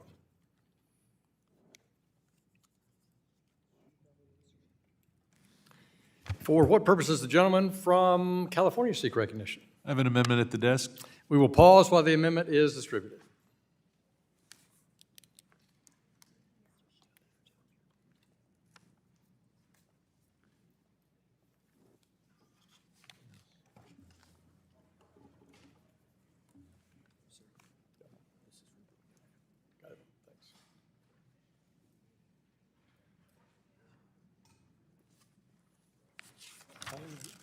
Oh, yes. Yes. First, let me take, Mr. Chairman, I give reserved point of order. Gentleman from Missouri has reserved a point of order. It is reserved. Ready? okay, thank you. The clerk will report the amendment. Amendment to the amendment in the nature of a substitute to H.R. 3556. Without objection, the amendment is considered read. The gentleman from California, Mr. Sherman, is now recognized on his amendment. I'll take one of my 5 minutes to deal with some of the general comments that have been made. The CECL accounting system discourages the very kind of business lending that Mr. Foster and I and so many of us would like to see banks engage in. Democrats may not have voted on the floor to raise the debt limit, but we all signed the petition that would bring to the floor such an opportunity to vote. It seems a little unfair to say that Democrats don't want to vote to raise the debt limit when in fact we are anxious to do so, but not being in the majority are not given the opportunity to vote for a clean or a Democratic version of a debt limit increase. Yes, the economy was not perfectly managed due to COVID. The health aspects were not perfectly managed. This was an extraordinary event. We do have inflation. Somebody may, 100 decades from now, write that perfect book about how we should have handled COVID. I have very few times does society deal with something that startling perfectly. The Fed is independent. It should not be regarded as partisan when Mr. Powell was originally appointed to the Fed by Donald Trump and then elevated by President Biden. Banks should not be saying that it is the fault of the Fed that they are having difficulty. We need seaworthy boats that can withstand wind and rain. Yes, we've moved to a 5% interest rate world. That is a normal world, or pretty close to a normal world. It is nothing like the 16% world that we had a few decades ago. Interest rates go up, interest rates go down. We need banks and a regulatory system that can deal with it. That is why this amendment is necessary. What it does is it looks at the available for sale securities that banks have and say, look at the real value. You're holding them, they're available for sale, there's a market value if you sell them, and if you're going to sell them at a loss, that affects your capital. The American banking system had $280 billion in unrealized losses for available for sale securities, yet most of this is not reflected in the capital of the bank. In Europe, this is required. Basel III requires that regulatory capital include unrealized losses on held for sale marketable securities. We require this in the United States of banks over $700 billion. We make it elective for smaller banks, and unfortunately, 2/3 of the banks have opted for a fairy tale balance sheet instead of a real balance sheet. But we can prove that this is workable since 1/3 of the smaller banks have adopted it voluntarily. We need to join Europe. We need to do what is the best practice that has been embased by 1/3 of the smaller banks. We need to follow a rule that applies to all banks of over $700 billion and say, when you calculate your capital, if you've lost money on securities and those securities are held available for sale, that you must recognize those losses. I'll add that this is symmetrical. That is to say, if a bank has made money on its marketable securities, it can increase its capital just by selling those securities, and nothing is as easy as selling a bunch of treasuries at a profit. So the banks are free to increase their capital by selling their held for available for sale short securities. Their capital should be decreased when those securities have declined in value. So with this amendment, we will adopt the standards, the international standards of Basel III. We'll adopt the standards we already have for $700 billion plus banks. We'll adopt the standards that 1/3 of the banks between 100 and 700 billion have voluntarily adopted. And I'll point out this amendment deals only with banks over $100 billion. So 1/3 of that universe has already voluntarily adopted these standards. It's time to impose it on all, and I yield back. Gentleman yields back. Is there further debate? Gentleman is from Kentucky. He's recognized to strike the last word Strike the last for 5 word. minutes. I appreciate my colleagues' attempt to improve the bill, to bring up an idea that's worthy of and merits deliberation and consideration, given the fact that accounting treatment of available for sale securities does get to the heart of what happened with Silicon Valley Bank and some of the other bank failures. But the amendment is really outside the scope of the bill. So what I would encourage my colleague to do is raise this in a separate piece of legislation. We could be happy to discuss it with the gentleman, and he's certainly free to introduce this at another time where we're actually having a conversation relevant to accounting treatment of available for sale securities. But this bill is not that. This bill before the committee today is about regulatory transparency and accountability. And so it just doesn't fit within the scope of this legislation. That's why I urge my colleagues to vote against the amendment. We can talk about the other comprehensive income, accumulated other comprehensive income at another time and in another bill, but it doesn't make sense in a regulatory transparency bill. Will So the I urge- gentleman yield? I just want to put on the record, we had requested of committee leadership that a freestanding bill on this very point be made in order for this markup. It was rejected. So I think this is a germane amendment. It does broaden the bill. If it's meritorious, please vote for it.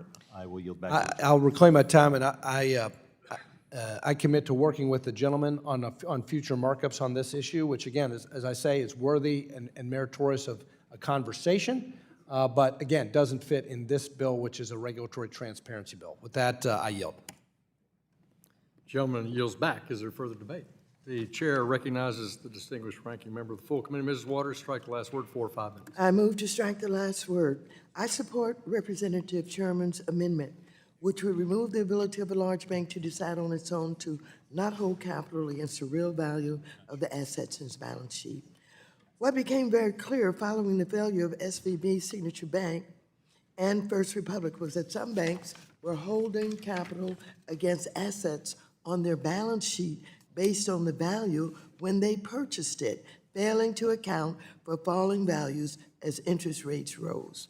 Many of those assets were safe assets like Treasury securities or mortgages, but interest rate risk, which is among the ABCs of banking basics, was ignored at these banks, even though the Fed was very clear in signaling that it would continue to raise interest rates in the near term to deal with inflation and follow through on such intentions.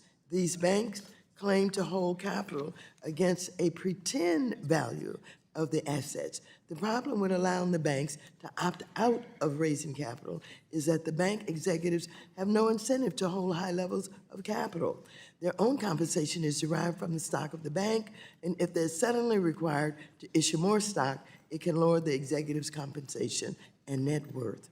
Now, we've seen yet again what happens when banks are given discretion over whether critical rules apply to them, and any institution over 100 billion has demonstrated that they do pose risk in our financial stability. For these reasons, I support the Sherman Amendment. Everyone should support this amendment. This became very obvious to everyone. There was a lot of discussion about this. Even, people on the opposite side of the aisle agreed with me at one point when I raised questions about the securities that had lost their value. And so there's no reason why we shouldn't all support the Sherman Amendment. And I just want to say that while we, sometimes get off in other directions when we have the challenge of dealing with something as serious as we've experienced recently, the failure of these banks, we should not hesitate to correct the problems that we have witnessed, that we have seen, that everybody understands played a role in the failure of these banks. If we don't do this, one would question, why is it we are not tackling what is so obvious? And so with that, I would ask everyone to support this amendment. It makes good sense. We know that it is needed. And I will yield back to Mr. Sherman if he would like to try and convince, that we could find a way to take a standing loan bill out of what he's done and not make the commitment to deal with it down the road somewhere. Will the gentleman yield for a question to the sponsor of the amendment? It's my time. Oh. Do you want me to yield? Yield to the gentleman so I could see if I could ask a question? Does the gentleman wish me to yield to him? Yes, if the Then I gentlelady yield has to the yielded to me, gentleman I will from yield to the California. gentleman for a question. Real quick question. My understanding is that the AOCI accounting treatment is within the discretion of the regulators under existing law for those institutions with in excess of 100 billion in assets. Is that the gentleman's understanding? And they have not elected to I know that they don't actually do it, and if it's in their discretion, I could send them a letter asking them to do it. They have a shredding machine over there, and so I think it's incumbent upon us to pass this legislation and make them do it, because I think the gentleman has recognized it's meritorious, and hopefully we won't stand on whether it should be done today or tomorrow in this bill or that bill. I hope to have his support. Reclaiming my time, I thank the gentleman from California for further explaining how this could be handled and not rely on those people you don't trust over there, the regulators, to use their authority to do it instead of having legislation. With that, I yield back my time. The gentlewoman yields back. Is there further debate? The gentleman from Missouri is recognized to strike the last word for 5 minutes. Last word. Thank you, Mr. Chairman. This has got some interesting potential here from my standpoint, and I just kind of like to engage the sponsor with a little colloquy here if I can. So we're doing this only on securities that are held for sale, right? Yes. I've thought of less modest versions of this and decided to go with the most modest version. Okay. Do we not right now accrue interest on those whenever you show your account, whenever you do your balance sheet? Do you not show the accrued interest on those securities? Well, all interest earned is income. When you receive that interest in cash, it's part of the cash balance of the bank. But what isn't shown is the unrealized. So you may have invested in say a 10-year 2% bond. The day, on December 30th, if you're on a December 31st year, you may get an interest payment. That interest payment is one of the assets of the bank. But 2/3 of these medium-sized banks will list that bond at their acquisition cost. You and I know that in today's world, a 2% 30-year bond is worth an awful lot less. And so if it's being held for sale, that loss would be subtracted from the bank's other capital to determine the amount of capital that it has available to absorb other losses. I'm going to get to the loss in a second, but you say here in your bill, all accumulated other comprehensive income components. So my initial question is, if you're on accrual accounting, would you not already have that interest in your income account? Accrual accounting, you would have on your balance sheet only the interest payments you received. The problem with a 30-year bond that's yielding 2% is that the interest rate payments you're going to receive over the next 30 years is only 2%. Isn't interest receivable on your account? Interest that has not accrued. So if you own a bond and you get your interest payment, say, on December 30th, and it's got another 20 years to run, you do not list the interest payments you're going to get over the next 20 or 30 years as an asset. You list... That's not a receivable? No, it's not a receivable because you haven't earned it yet. You earn interest by letting the borrower hold your money. It's money, it's interest you're going to receive, is it not? You're going to receive it. So it's a receivable sitting on your assets. The word receivable in accrual accounting means you've earned it. You have earned it. You held it during a period of time. If you loan me money for 30 years, and it's been 1 year, I owe you the interest for this year.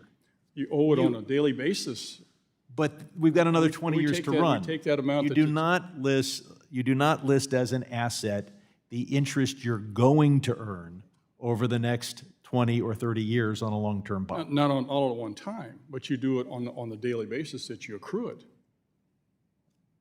That's correct. If you hold the bond for 30 years, then by the end of the 30 years, it will be accurately stated on your balance sheet, because at that point, you're going to get paid.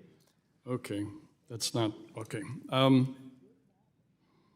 The thing about the bill that's interesting here is that you would realize your loss, though. Is that correct? So whenever let's say a bank goes over the 100 billion threshold, suddenly now their bank would have to figure out what their loss is in their for sale securities. Mm-hmm. Is that correct? So if you happen to have bought a bond for $10 million and it's only worth $8 million, you have $2 million less capital. Okay, all right, that's, okay, I yield back. We've exhausted that topic in an effective way. There further debate? The gentleman from Illinois, Dr. Foster, is recognized for 5 minutes to strike the last word. Yeah, well, just to clarify, sort of part of the last debate, the way I understand it is that you earn the interest payments only as you decide not to sell the bond. You know, that's when it shows up. Anyway, so a couple of points on this, that it was not just the available for sale securities, it's also the hold to maturity securities, and really the toxic mix of available for sale, hold to maturity, and uninsured deposits, all right? And that's what killed Silicon Valley Bank and put others at risk.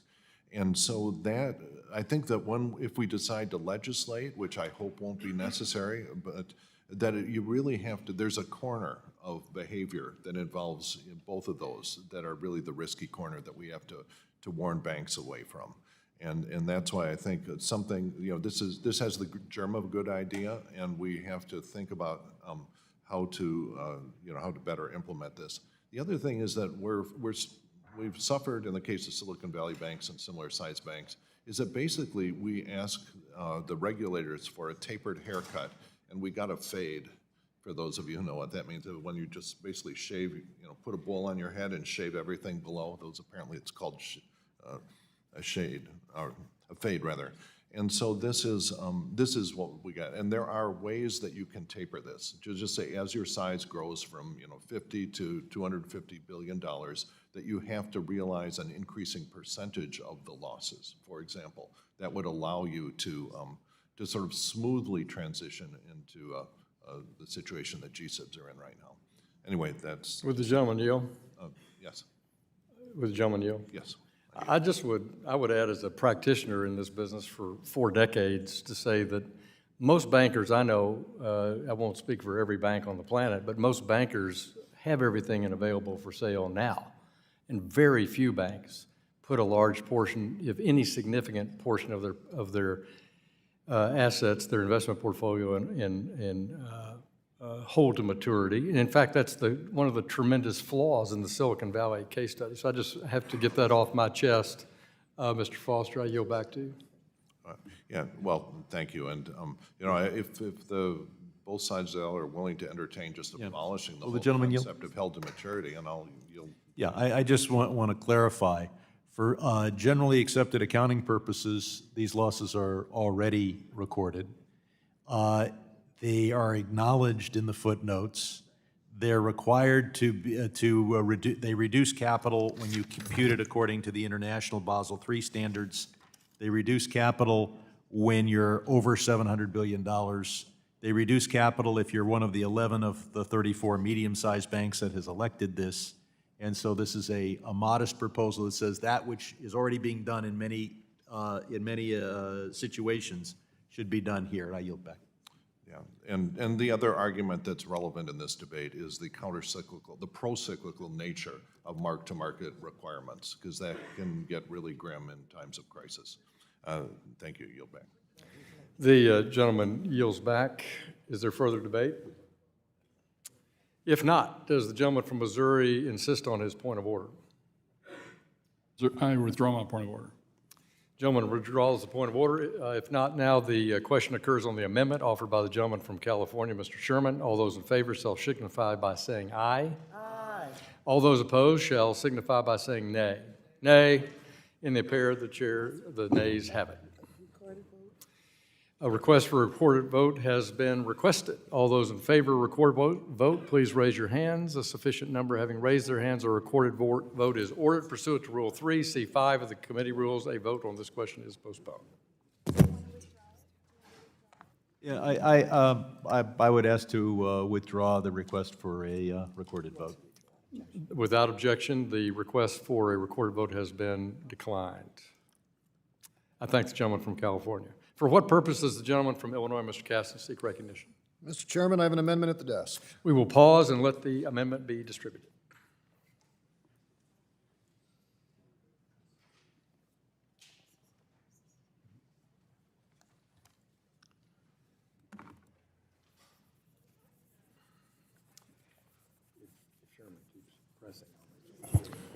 Mr. Chairman, I reserve point of order. The gentleman from Missouri reserves a point of order.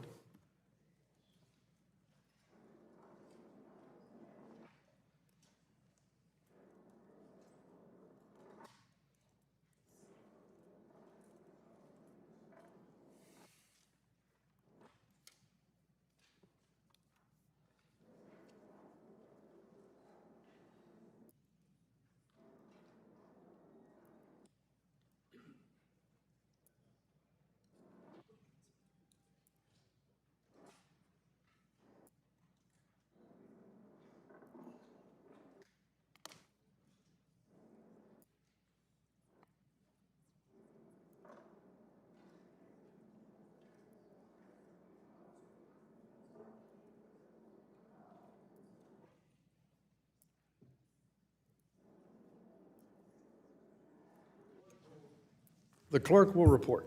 Amendment to the amendment in the nature of a substitute to H.R. 3556. Without objection, the amendment is considered as read. The gentleman from Illinois is recognized for 5 minutes on his amendment.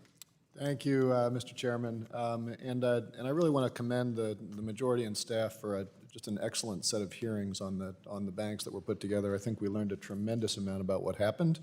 I think I will continue to have a friendly disagreement with Mr. Barr about whether the elements of this bill respond to those lessons, but I did want to take the opportunity to introduce an amendment to pick up, I think, a really important thing that we did learn, and specifically about the role that a chief risk officer plays at depository institutions. I'd remind my colleagues of just some of my notes from the meetings, the hearings we had. For most of 2022, from April until January of the following year, 8 months, Silicon Valley Bank did not have a chief risk officer. And we further learned, both from Mr. Becker and from Mr. Barr, Michael Barr, that is, that the chief risk officer post was vacant in part because the Federal Reserve, in conjunction with SVB's management, concluded that their existing chief risk officer did not have the experience necessary for a large financial institution. In the Federal Reserve's report on the failure of Silicon Valley Bank, they noted that the vacancy in a post like chief risk officer removes one layer of important internal oversight. And SVB being without a chief risk officer was technically a violation of regulations issued by the Fed pursuant to Section 165 of Dodd-Frank, and the Fed could have taken enforcement action against the bank for violating the rule, but the Fed report sort of noted that because supervisors decided not to issue the violation because SVB was actively looking for a replacement.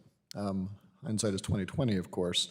And in my view, which I hope we'll all share, that was a really critical mistake that our regulators and the bank did make. There should be firm and immediate consequences triggered when a large bank, $50 billion or more in assets, doesn't have a CRO, and that is what this amendment would implement. This would codify Fed rules requiring that large banks have a chief risk officer and require a large bank to immediately notify their supervisors within 24 hours of the chief risk officer position being vacant.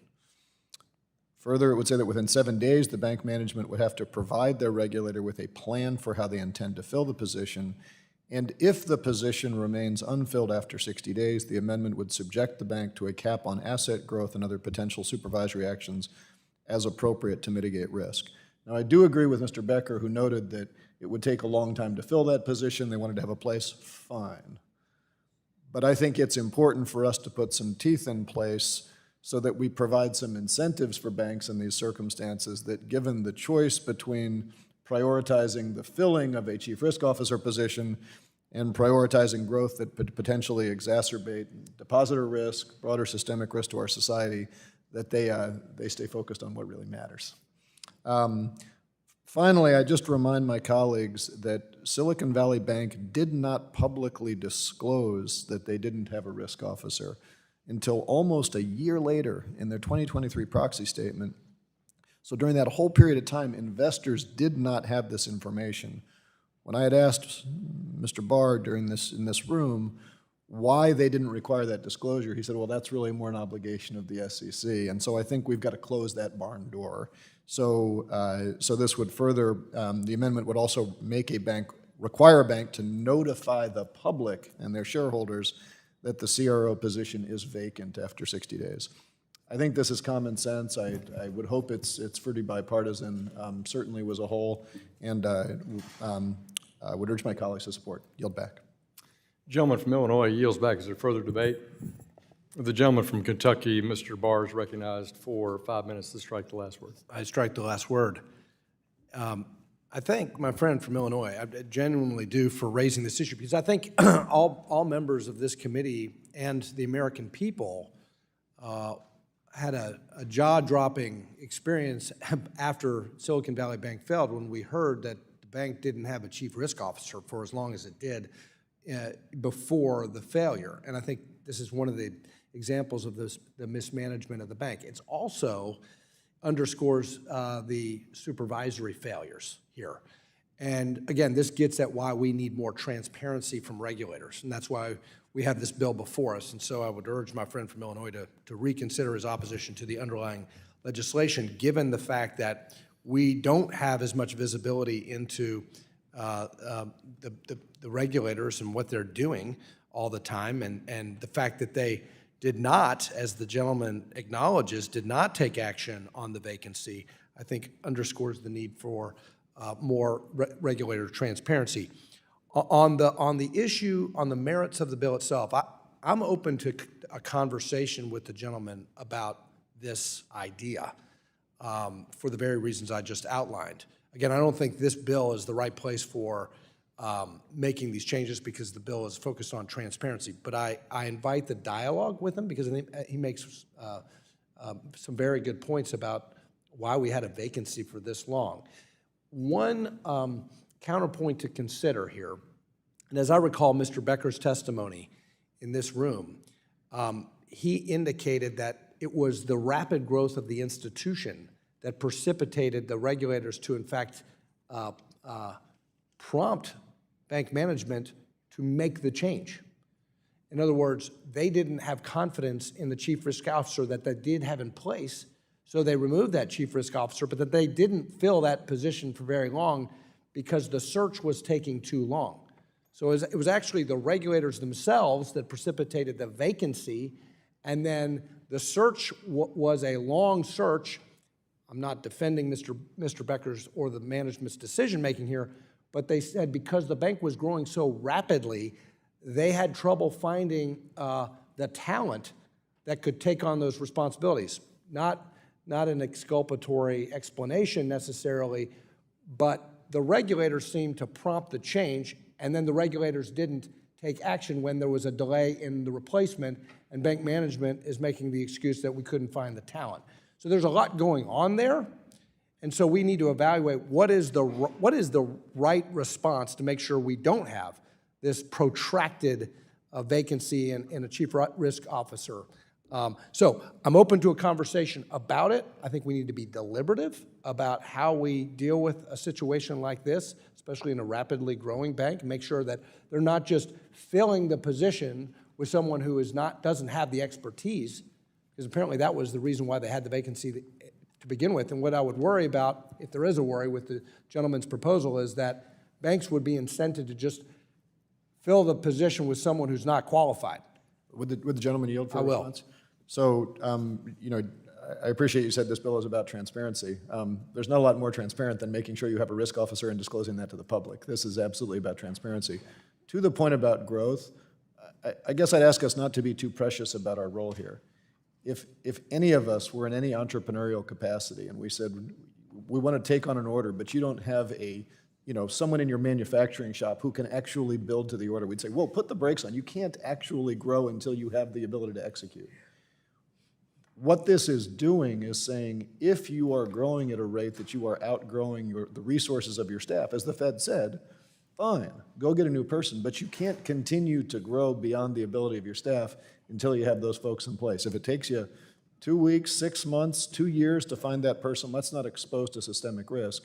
And I would urge to include in this bill because I don't want to be here 2 months from now facing the same problem where we said we knew what the problem was, we identified it, we had the chance to fix it, and we deferred. Well, I'll reclaim my time and just say I appreciate the gentleman's points that he's making, and I commit to working with the gentleman and deliberating about what is the right response to this. And I take the gentleman's point about transparency to investors not being aware that this institution had a chief risk officer for 8 months, because I share the concern that this institution didn't have a chief risk officer for 6, but there are interests to be balanced here, and what we don't want as an unintended consequence of the gentleman's amendment is a rapidly growing bank filling a position of a critical position of a chief risk officer with someone who's not qualified just because of the gentleman's requirement. I yield. Gentleman's time's expired. Further debate? Gentlewoman from California, the ranking member of the full committee, Mrs. Waters, recognized to strike the last word in 5 minutes. I move to strike the last word.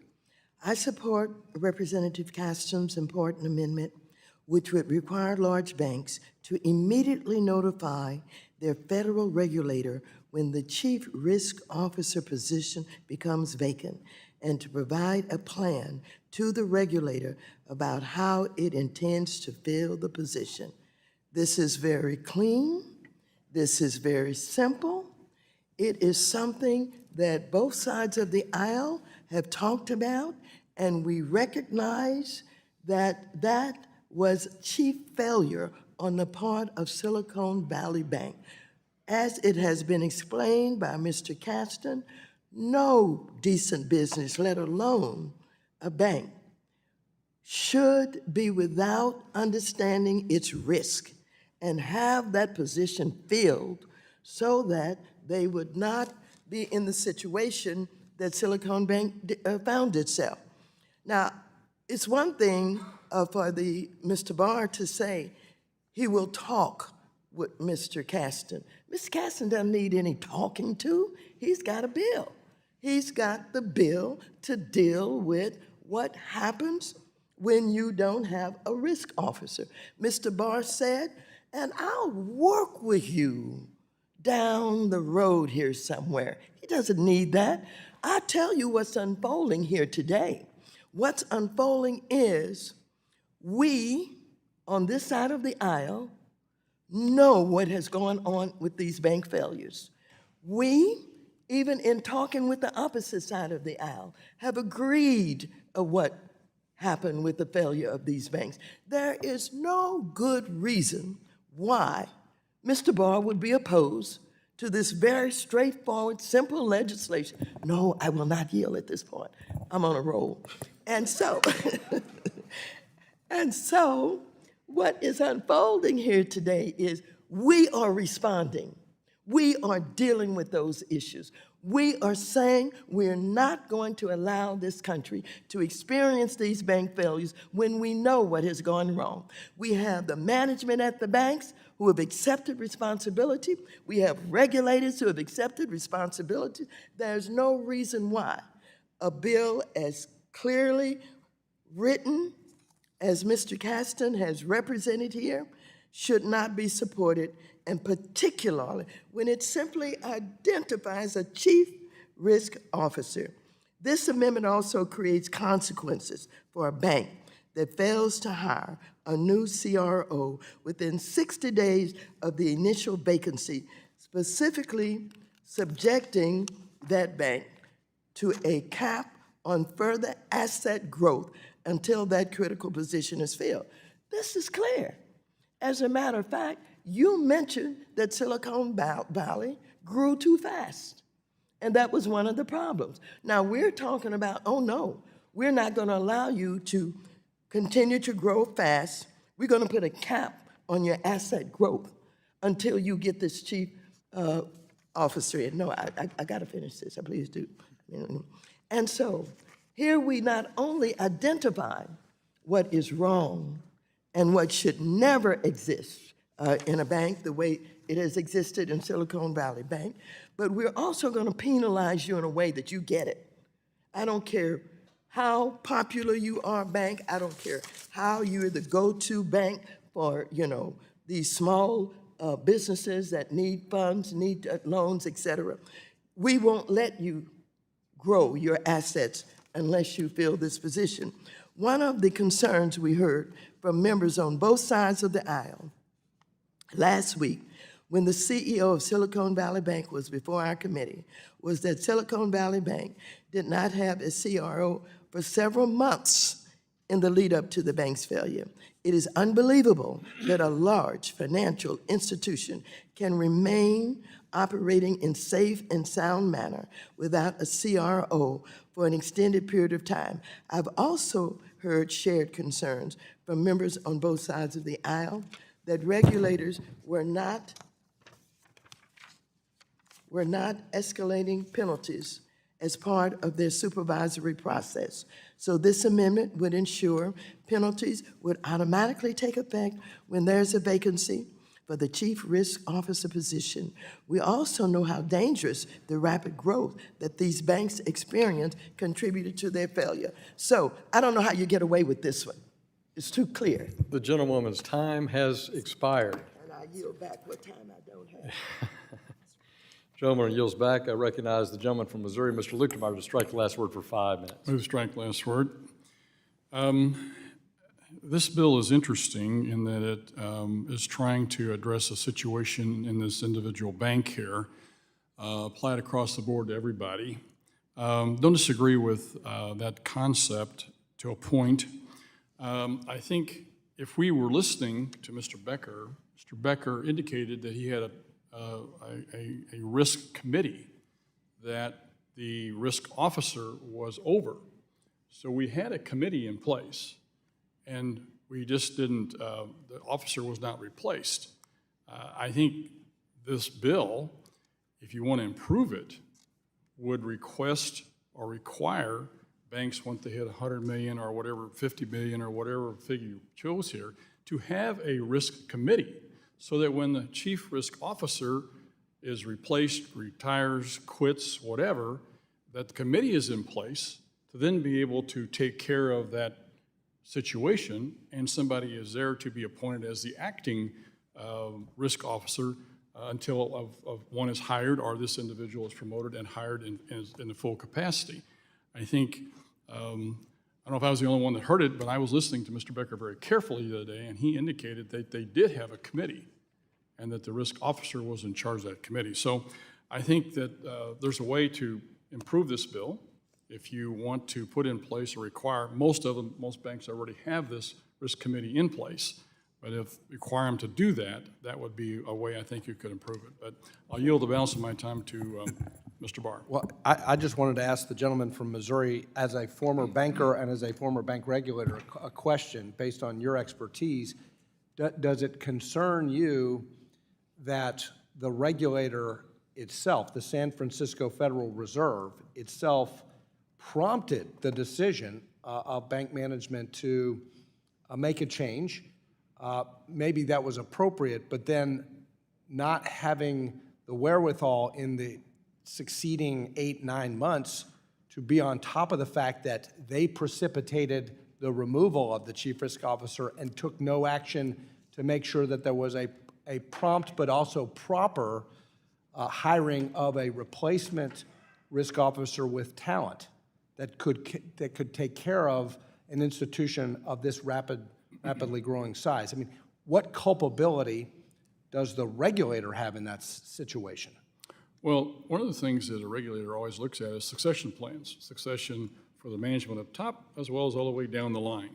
And I would have hoped that this regulator who requested that this this risk officer be replaced or somebody else be hired in his place would have understood that there had to have been in place a succession plan to allow for somebody capable and qualified to take that position before requesting him to be removed.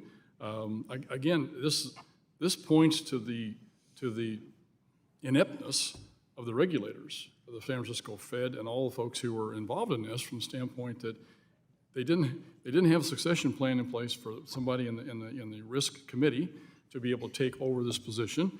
Management didn't see that it was worthwhile, and the regulator to request this without having a competent person and ready to go is remiss in his duties as well. If they were going to request the management of the CEO of this bank to be replaced, they should have always had in place a succession team, and that is one of the things that the regulators look for. Is a succession team, is there somebody ready to take over should something tragic happen or somebody change jobs or retire, whatever. So I think the regulators in this situation, again, dropped the ball across the board on this thing. This is just another instance of why I think they dropped the ball. And with that, Will the gentleman yield? yeah, I'll be glad to yield to the chair. Thank you. I yield to Mr. Caston. Mr. Caston, they're saying this is the regulator's fault. Can you respond to that? So I guess I want to respond to a couple things here. Mr. Barr, you mentioned that we needed to think about some of the ancillary effects, and you talked about what Mr. Becker said, and I agree. Mr. Becker did say that he had a risk committee. He also said that he had no knowledge of interest rate risk prior to early 2023. If you'll pardon my French, that is a crappy risk committee. That's why you have a committee of all the people in the bank to do this. But further, you need to have a desk where the buck stops. And the buck was not stopping there. They did not have a good risk committee. Let's talk about the ancillary impacts of who who benefited from the lack of that risk committee? Because Mr. Becker apparently didn't think it was My time's necessary expired. to disclose to the The public. gentleman's they had- time from Missouri has expired. Green from Texas, Mr. Chairman. Green from Texas. Okay, we're going to Foster. Green from Texas. Is that okay? Gentleman from Texas, Mr. Green is recognized for 5 minutes to strike the last word. I strike the last word and yield to Mr. Caston. Thank you, Mr. Green. To finish the point, let's just talk about the ancillary impacts. Mr. Becker had a risk committee, did not see that it was necessary to disclose to his investors that he didn't have a fully functioning risk officer or a risk committee. Had he disclosed that, perhaps the equity price would have fallen. Perhaps that would have hurt Mr. Becker, who sold $3.4 million of equity shortly before the bank went down. That would have been an ancillary impact. Perhaps depositors might have been concerned as this bank was growing through those 8 months from 2022 and not have as many uninsured deposits at the bank that we all as taxpayers had to step in with the Fed and find some way to protect against that. Perhaps all the equity holders who got completely wiped out when the Fed stepped in to protect depositors but not protect equity, maybe they would have been protected in the same way the captain of that ship got a $3.4 million lifeboat and let everybody go down. I agree, there would have been some ancillary impacts if we required them to have a risk officer, required them to disclose to public, and required them to be transparent. And I think we should demand those ancillary impacts in our job to protect markets, protect investors, protect the stability of our financial systems. Thank you. I yield back to Mr. Green. Gentleman yields back to Mr. Green. Mr. Green yields back, or you? I yield back. Mr. Green yields back. Recognize the gentleman from Texas, Mr. Williams, for 5 minutes to strike the last word. Thank you, Mr. Chairman. I yield my time to Congressman Barr. Well, I appreciate the gentleman from yielding. I don't have much more to say. I think we've beaten the proverbial dead horse on this. Just maybe it bears repeating that the testimony that we heard in this committee was that the regulator prompted the vacancy. The regulator was aware of the vacancy, whether it was disclosed to investors or not. And the regulator didn't take any action when the vacancy lingered. So to completely exonerate the San Francisco Fed here, I think is missing the point. I think we all recognize that an institution that's rapidly growing, that is of a large enough size and sophistication, needs a chief risk officer. But to just simply put a mechanical rule into place that might prompt a bank to comply with the mechanical rule and fill it with an unqualified person and not recognize the bank examiner's failure to take action to make sure that not only is there someone there besides maybe a committee that's not doing their job, but someone there who can have that buck stop with them, I think points to, once again, why the regulators need greater oversight and more transparency, which is why we shouldn't rush into this mechanical amendment and instead pass the underlying bill. And I yield. Mr. Williams, Mr. Barr yields back to Mr. Williams. Mr. Williams, you yield back. I yield my time back. The gentleman from Texas yields back. And I recognize the gentleman from Illinois, Dr. Foster, for 5 minutes to strike the last word. I'd like to point out there's a key element in this debate is who should be the judge of the competence of a prospective CRO. This bill suggests that maybe the investing public may be the best judge. There's an alternative, which is that the CRO be an accredited position. I think the banking industry may want to think about that suggestion so that you don't just promote the janitor or some celebrity to CRO just to check the box so that you can continue to grow or whatever limitations are put on when you don't have a competent CRO in place. I remember following the crisis, some of the GSIBs were bragging that their CRO actually had single-person veto power over any corporate decision, which I thought was an interesting policy to brag about.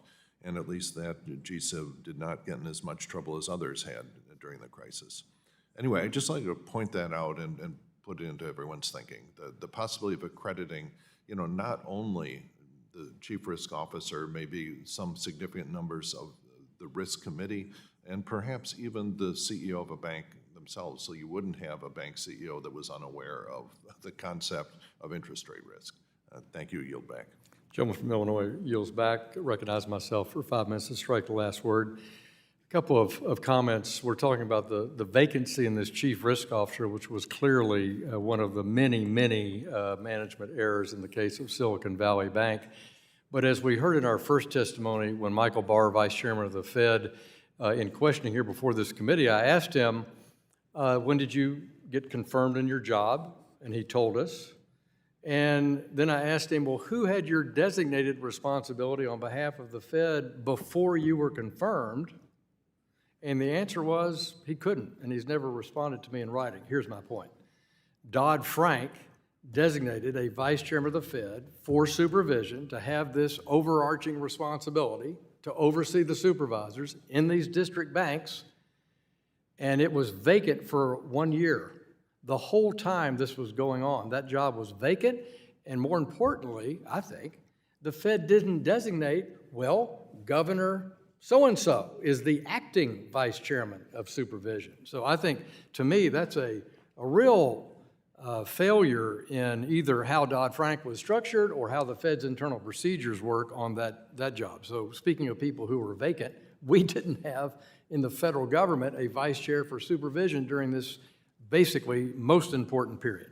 Second comment, leadership on investigating Silicon Valley's signature and what to do about this has been, I think, from the top with our ranking member Maxine Waters and our chair Patrick McHenry.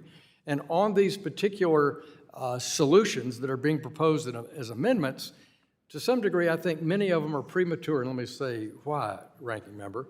And that's because of your letter signed with Patrick McHenry on March 17th to the GAO, asking them to assess these failures of supervision, accounting, treatment, and the like, and what they contributed, to this collapse, some of the topics we're talking about today. And so when we get that report to you and Chairman McHenry, I think it will put in perspective many of the topics that we're talking about today. And I'd ask to insert in the record the letter from McHenry Waters dated March 17th, 2023 to the Comptroller General of the United States General Government Accountability Office. Without objection, it will be included, and I yield back. May I yield time to the gentleman, Mr. Muser? Then I yield back. It was further debate. I recognize the gentleman from Pennsylvania for 5 minutes to strike the last word. Thanks, Mr. Chairman. I just want to offer a couple of quick comments, and that is that clearly there should have been a risk officer, perhaps a team of them, or maybe one smart one that was doing their job. The CEO, his entire staff are certainly all culpable here, but they're all gone, and the bank is gone, but the regulators are still there. No one's been terminated. I don't even think anybody's necessarily been chastised. The stock losses are gone. So the regulators, all regulators in this situation, should operate as if all large banks are poorly managed. That's the role of a regulator. So on top of that, why don't we interview the HR managers, the risk managers, the compliance managers, the presidents? Why don't we interview all of them? Have oversight on all that microness of businesses in general. Or we perform our oversight on the regulators, which is what our jurisdiction is. I yield back, Mr. Chairman.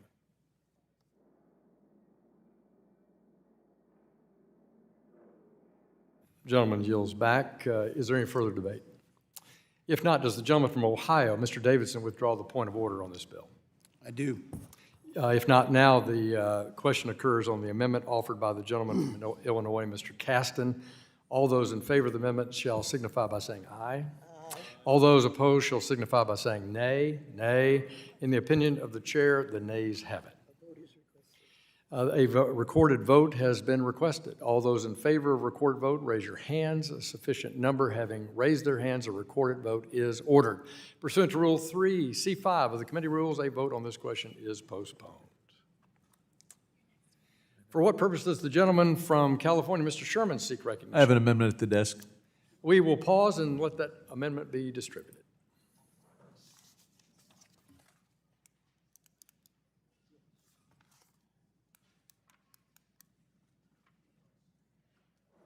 Gentleman from Ohio. Sorry, out of sequence. Mr. Chairman, I'd like to reserve a point of order. Say point of order.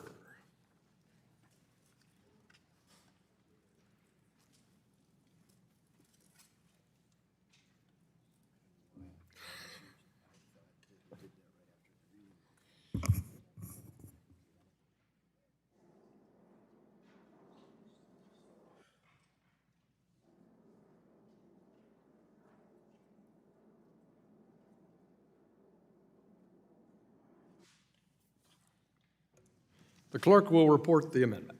Amendment to the amendment in the nature of a substitute to H.R. 3556. Without objection, the amendment is considered read, and the gentleman from California is now recognized for 5 minutes to discuss his amendment. And thank you, Mr. Chairman. I won't be requesting a recorded vote on this, although other members are free to do so. And I didn't request a recorded vote on my last amendment because I feel a little guilty taking up as much time as I have, with this being the second of my 3 amendments to this bill. The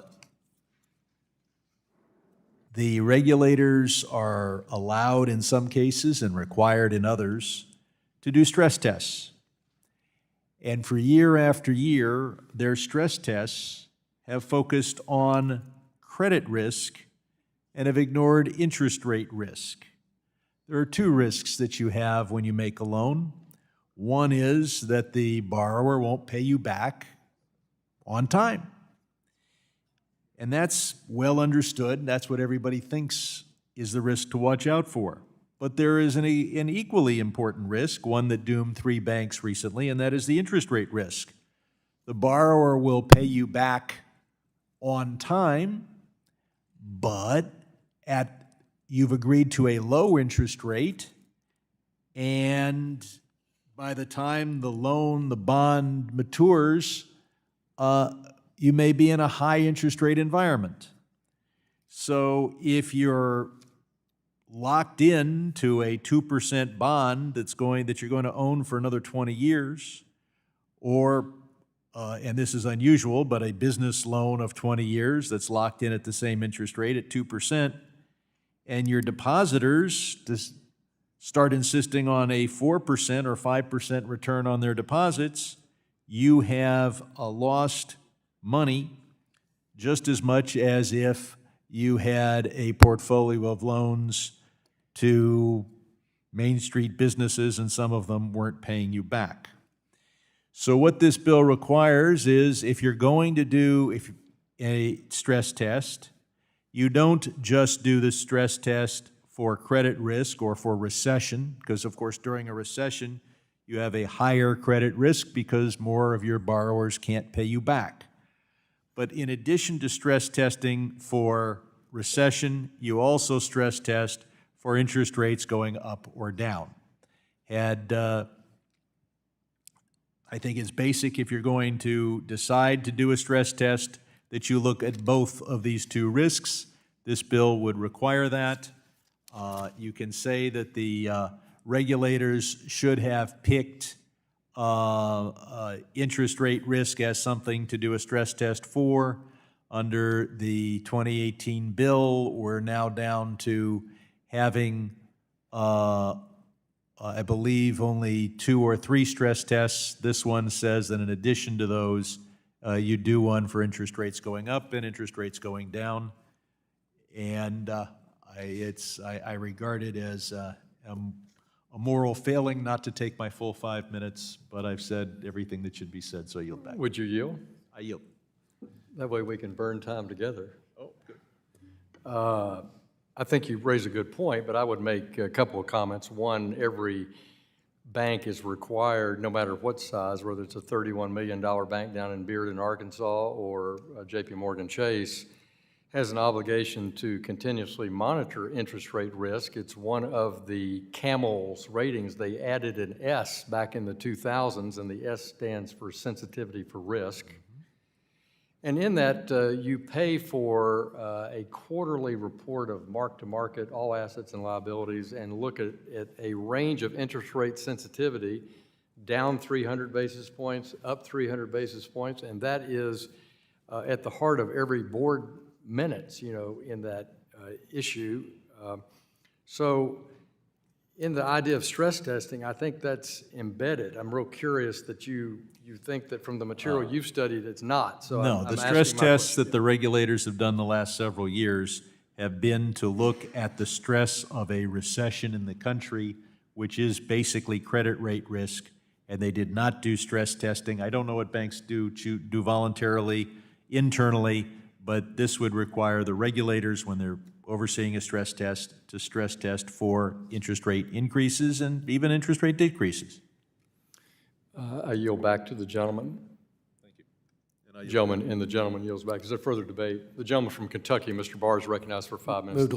Move to strike the last word. I appreciate the gentleman's amendment, the author of the amendment, because, in the spirit of his amendment, because it correctly points out that credit risk isn't the only risk, and that interest rate risk was missed here. Once again, highlighting the need for the underlying legislation, more transparency and accountability for the regulators who missed it. There's other risks that the author of the amendment doesn't mention. Operational risk. There are disparities in the manner in which banks of the same size operate differently, and credit risk is part of that, interest rate is part of that. There are other risks that the regulators should be monitoring. But I am concerned that being overly prescriptive in the elements of a stress test could actually continue to create the problem that we had with the regulators in the instance of these bank failures. When Congress is prescriptive and asks the bank regulators to conform to a template, we're actually missing the whole point, which is that while Dodd-Frank granted the authority to regulators to set the parameters of stress tests, the idea was to ensure that those stress tests are forward-looking and not just fighting the last battle. So my legislation allows the regulators to retain their authority to set stress test scenarios based on both current and future economic conditions. It also, though, ensures that Congress remains informed of their activities. And I think the big problem here is that Congress has not been informed of their activities, and had we been informed, we might have greater visibility in the fact that these stress tests were not monitoring interest rate sensitivity. So we're seeking transparency and accountability in this legislation for what's done. We're not seeking to micromanage or direct all elements of what the regulators need to be done, but the author of the legislation is right, that the regulators missed it, and that they were focused on, maybe excessively focused on credit risk, and not honing in on interest rate risk. But will the gentleman yield? Yeah, I will, but in just a minute. Just to conclude, my point is, we're not trying to be overly prescriptive. We're trying to make sure that the regulators are not directed by Congress into the last battle. We want them to be future and forward-looking as well. And I yield to the author. This is not the Internal Revenue Code. This is a one-page amendment. It does not overly prescribe.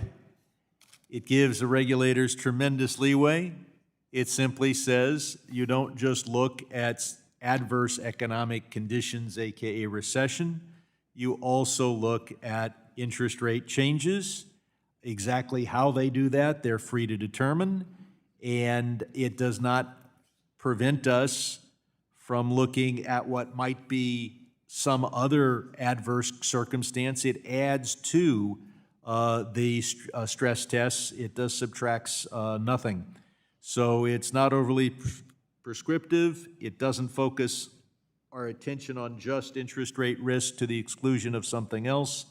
and I hope to have the gentleman's support. I'll reclaim my I would yield time back. and just conclude really quickly that it didn't take Dodd-Frank to have regulators be sensitive and mindful of interest rate risk. Interest rate risk has been around in the business of banking for a long, long time. And before Dodd-Frank and before S-2155 and before this saga of Silicon Valley Bank, interest rate risk was a basic job of bank management and bank supervision. So the idea that we have to prescriptively ask bank regulators to do this it just seems to me not necessary. I yield. Gentleman from Kentucky yields back. Is there further debate?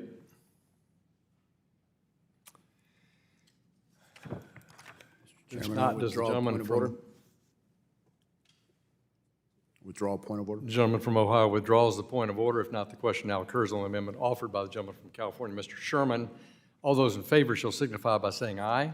Aye. All those opposed shall signify by saying nay. In the opinion of the chair, the nays have it. I know, but For what purpose does the gentleman from California seek recognition? I rise to say that I will not be introducing the third amendment since it is a third attempt to focus regulatory action on interest rate risk, and I've already had two of those, and I realize that the hour is late. I yield back. I thank the gentleman from California and thank his keen interest and good discussion on interest rate sensitivity. And is there gentlemen, a further debate? Is there a further amendment? It's Green from Texas, Mr. Chairman. Mr. Green from Texas, you have an amendment, Mr. Green? I have an amendment at the desk. Mr. Green has an amendment at the desk. If you'll Mr. Chairman, pause, we'll I let the reserve- clerk report the amendment. And Chairman, I reserve a point of order. And Mr. Davidson from Ohio reserves a point of order.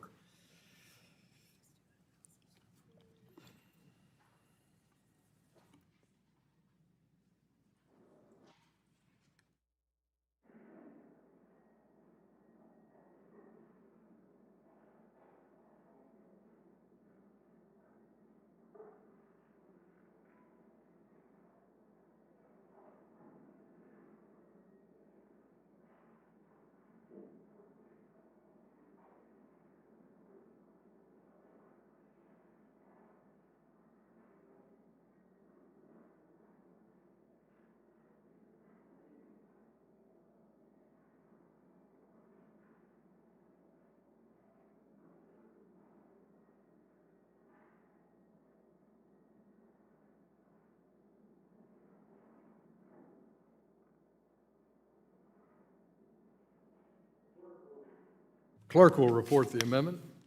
Amendment to the amendment in the nature I of a ask that the amendment be considered as read, Mr. Chairman. Without objection, gentleman is recognized for 5 minutes to discuss his amendment. Thank you, Mr. Chairman. Mr. Chairman, my friend, Mr. Barr's Increasing Financial Regulatory Accountability and Transparency Act places some burdensome reporting requirements on financial regulators, hampering their ability to effectively carry out their authorities in the fog of an emergency. Provisions in Mr. Barr's legislation would make it harder for regulators to use emergency authorities. Let me pause for just a moment and accentuate the word emergency, which means unforeseen, an unforeseen combination of circumstances that call for immediate action. An emergency. Use the emergency authorities that were effectively utilized to prevent widespread financial contagion during the bank failures this year. I would add that if not but for the president, the ranking member, and appropriate authorities acting quickly and efficaciously, contagion could have spread. And we might be dealing with many more banks than the few that we've had to contend with. My amendment would require that regulators involved in the resolution of a failed financial institution following a systemic risk exception being declared, submit reports to Congress within 60 days of the declaration. My amendment would also require a more comprehensive report to be published 6 months after the systemic risk exception was invoked, detailing any mismanagement by executives and board of the insured depository institution, detailing supervisory shortcomings by regulators, and detailing other dynamics that may have contributed to the failure of the institution. I am not totally antithetical to Mr. Barr's legislation. I do believe, however, that his timelines do not account for the fog of an emergency. His timelines are 3 days and 30 days. I believe that this could prove to be an impediment for those who have their hands on the emergency, those who literally are about the business of preventing contagion, those who have to work around the clock sometimes to get these things resolved. I've been here when we had emergencies to contend with. I was here in '08. I saw how quickly these things have to be embraced and dealt with. So I think that the federal regulators in the resolution of Silicon Valley Bank, and Signature Bank, they've been forthcoming with their reports thus far, and my amendment would codify this level of transparency, put it into law. This level of transparency, I believe, properly codified, can serve not only the regulators well, but also the Congress well. The unfortunate circumstance is that we don't want to overburden regulators at a time when they are dealing with something that, quite frankly, is unpredictable or was not predictable, possibly, and they're trying to resolve it. So again, I thank the President, thank the ranking member, and all of those persons who had a hands-on experience with preventing this contagion that could easily have taken place. Finally, this, much has been said about the debt limit today. I have to address this. The debt limit capitulation bill that my colleagues put forth was a capitulation bill. Closed rule, take it or leave it. I decided to leave it with them. It's their bill. They wanted capitulation. Negotiation requires cooperation. Capitulation requires surrender. That was a surrender bill. I don't think that we should surrender if cooperation is the order of the day, and it was. We should have cooperated. We should have had amendments. I recall when my colleagues, I'll yield back and take this up at a later time. Thank you, Mr. The gentleman has yielded back. Recognize the gentleman from Kentucky, Mr. Barr, for 5 minutes to strike the last word. I strike the last word, and I thank my friend from Texas for his attempt to improve this bill. And I also appreciate his desire to have the GAO take a look at this. I want to rebut the gentleman's characterization of our legislation once again as hampering regulators. And let me emphasize this for all members. The bill, the underlying legislation, does not repeal any emergency authorities of either the FDIC or the Federal Reserve. The systemic risk exception remains. There's nothing in this legislation that repeals or impedes the ability of the FDIC to invoke the systemic risk exception. The Federal Reserve's emergency lending authorities under 13.3 are unimpeded. There is nothing in this legislation that removes that emergency lending authority. Now, there have been bills in the past that Congress has considered that would require congressional pre-approval, or not pre-approval, but authorization, and this bill doesn't actually do that either. There's nothing in this bill that repeals FSOC's authority to do its job, which is to look at emerging threats to the financial system and financial stability. There's nothing in this bill that limits or impedes the FDIC or the Fed's supervisory powers. There's nothing in here that limits or prohibits the ability of the regulators to issue matters requiring attention or matters requiring immediate attention. There's nothing in here that precludes the Fed from issuing supervision or regulatory letters. There's nothing in here that prevents the regulators from taking enforcement actions. So the idea that this underlying legislation, quote unquote, hampers regulators is just false. With respect to the amendment itself and the GAO idea, the analysis called for by the amendment has actually already been requested of the GAO, and it was requested on a bipartisan basis in a March 17th, 2023 letter sent by Ranking Member Waters and Chairman McHenry. So it's premature to include the amendment since the analysis called for has been already requested of the GAO, and we're awaiting the results of their full analysis. They've given us a preliminary report, but they haven't completed their review. And in fact, we had a hearing in the Oversight and Investigation Subcommittee where members on both sides of the aisle were able to quiz the preliminary findings, but the GAO communicated very clearly that there's more work to be done in that Oversight Subcommittee hearing. So once the analysis has been completed and we become fully informed, I would be happy to work with the other side on further enhancements to provide accountability and transparency from our opaque financial regulators. The analysis called for in the amendment has been requested already in a letter from both sides of the aisle of this committee, and the analysis is already underway by an independent, nonpartisan agency and analysts, and therefore I urge my colleagues to vote against this unnecessary amendment. Would the gentleman yield the additional time? I'll yield. Thank you. I do appreciate it, and I'll reciprocate at some point in the future, I'm sure. But you have made the case for the amendment because the amendment codifies what was requested by the chair and the ranking member. It then requires this to be done such that we don't have to immediately dispatch a request to the GAO. It does not harm the system to have the GAO do what is being required because we've demonstrated that it's needed. It just seems to me that this common sense, sensible amendment, do no harm amendment is something that could be embraced without reservation or hesitation. If I may reclaim my time, Yes. I love this moment in this committee because we're in radical agreement here. We all want the GAO to do the work. We've already requested it. The work is underway.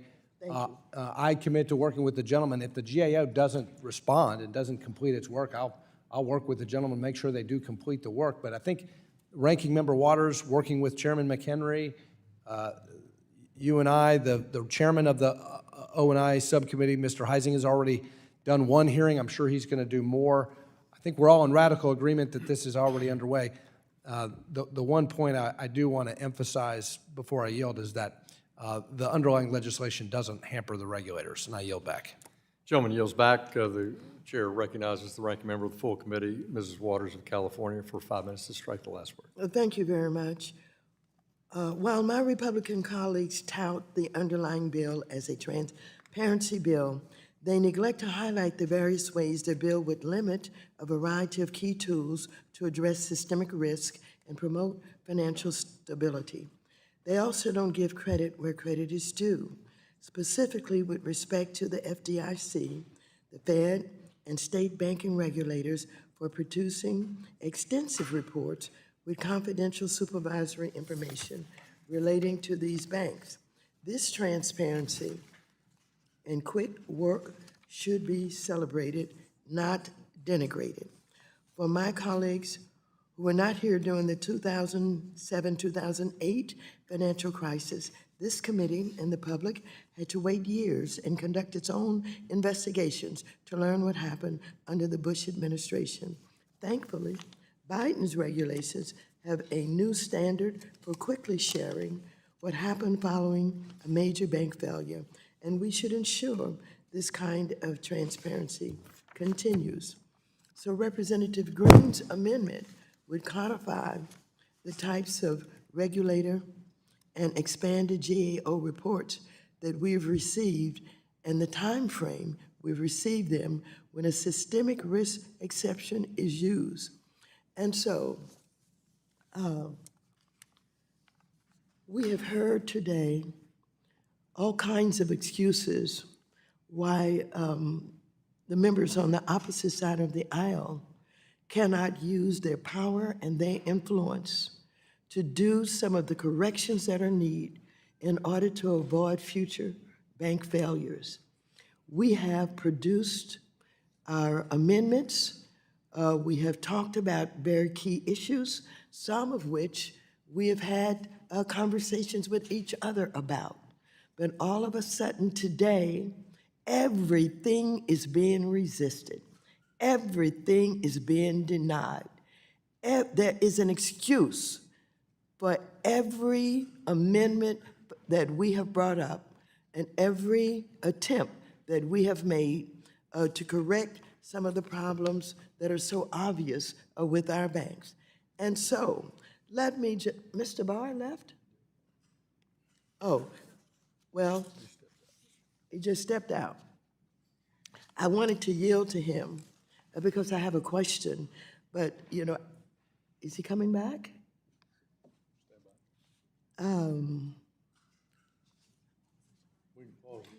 We can pause the time.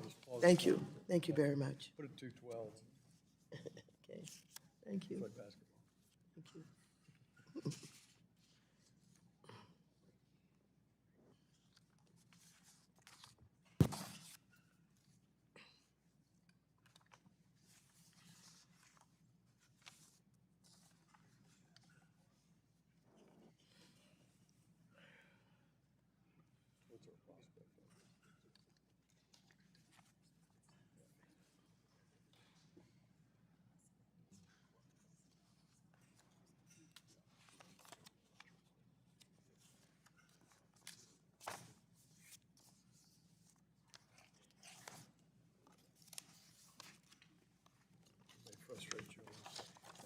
Okay.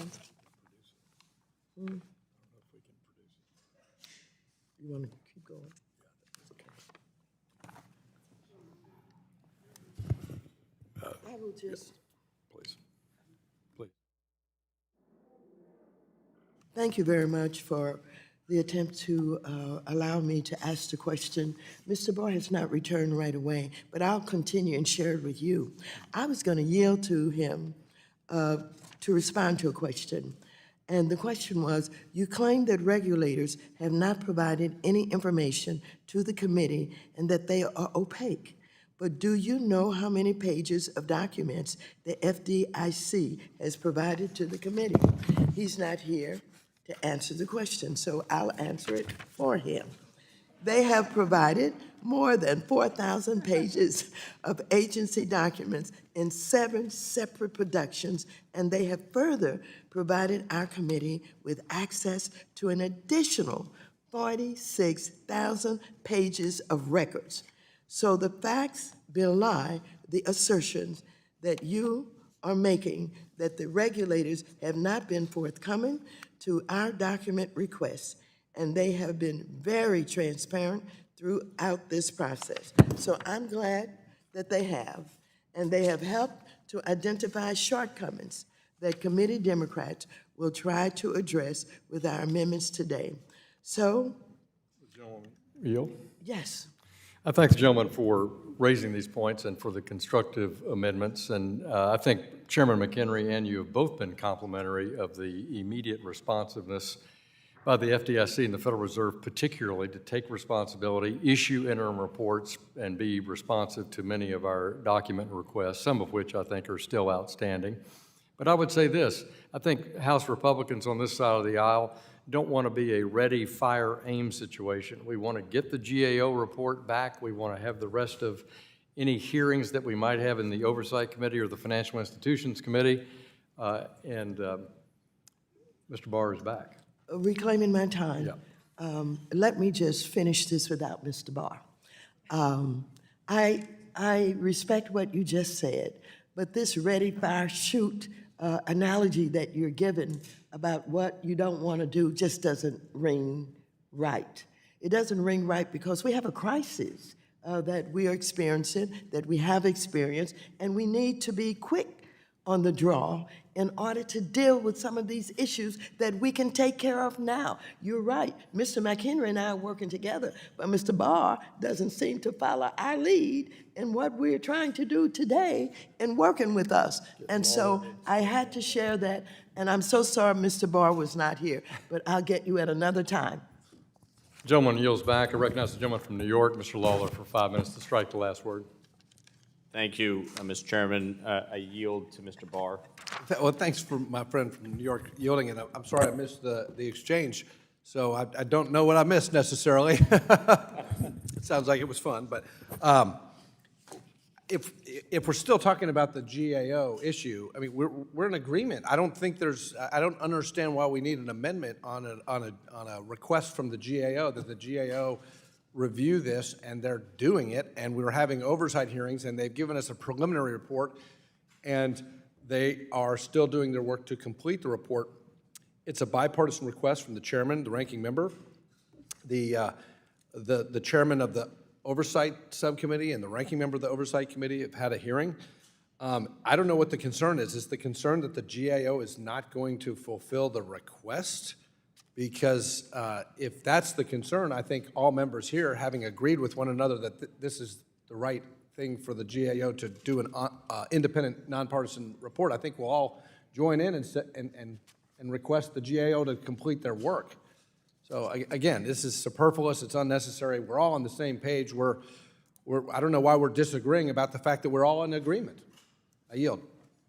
Gentleman yields back. Is there any further debate?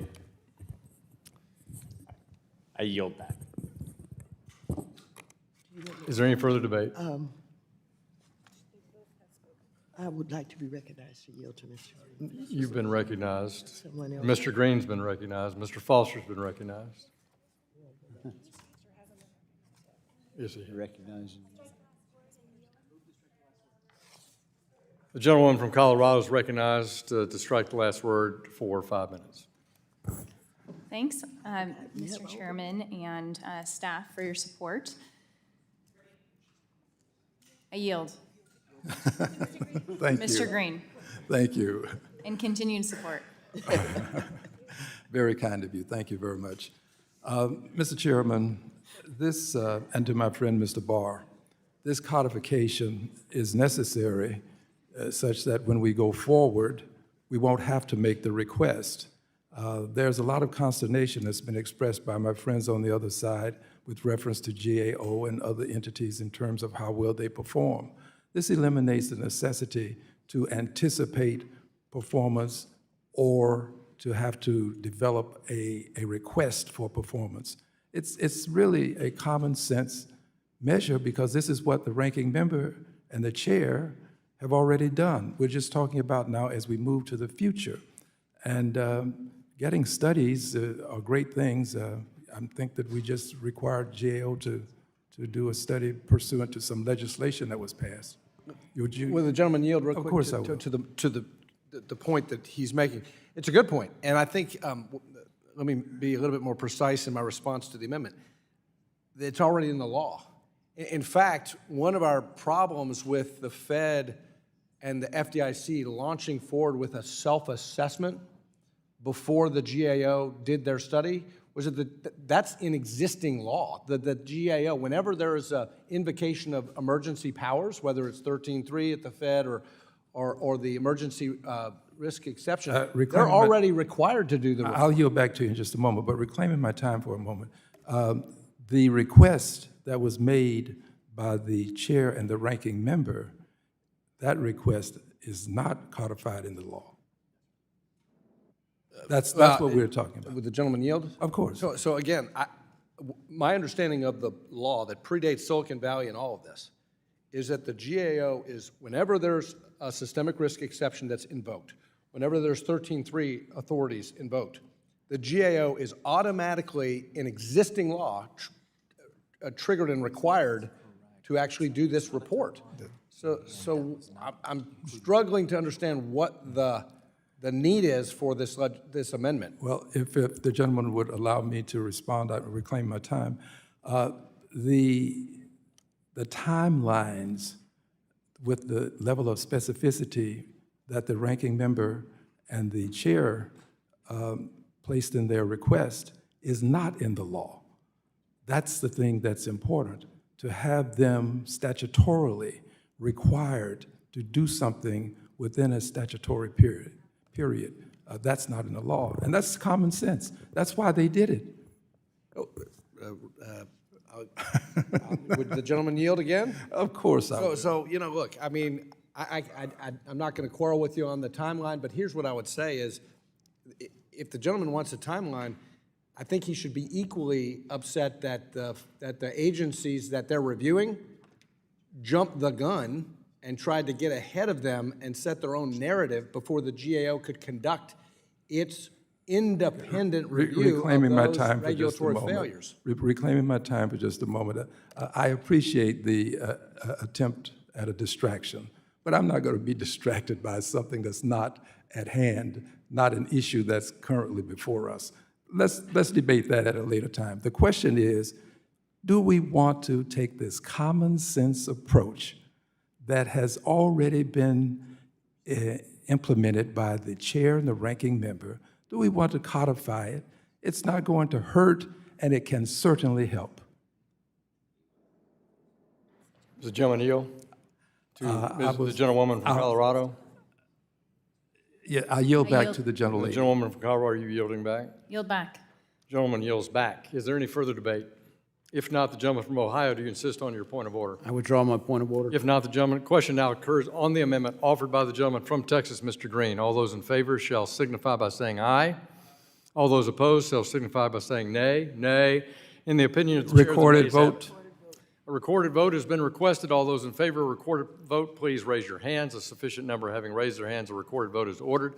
Pursuant to Rule 3, C5 of the committee rules, a vote on this question is postponed. For what purposes does the gentlewoman from Colorado seek recognition? Thank you, Mr. Chairman. I have an amendment at the desk. We will pause while that amendment is distributed. Mr. Chairman, I reserve a point of order.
Have all members received the amendment?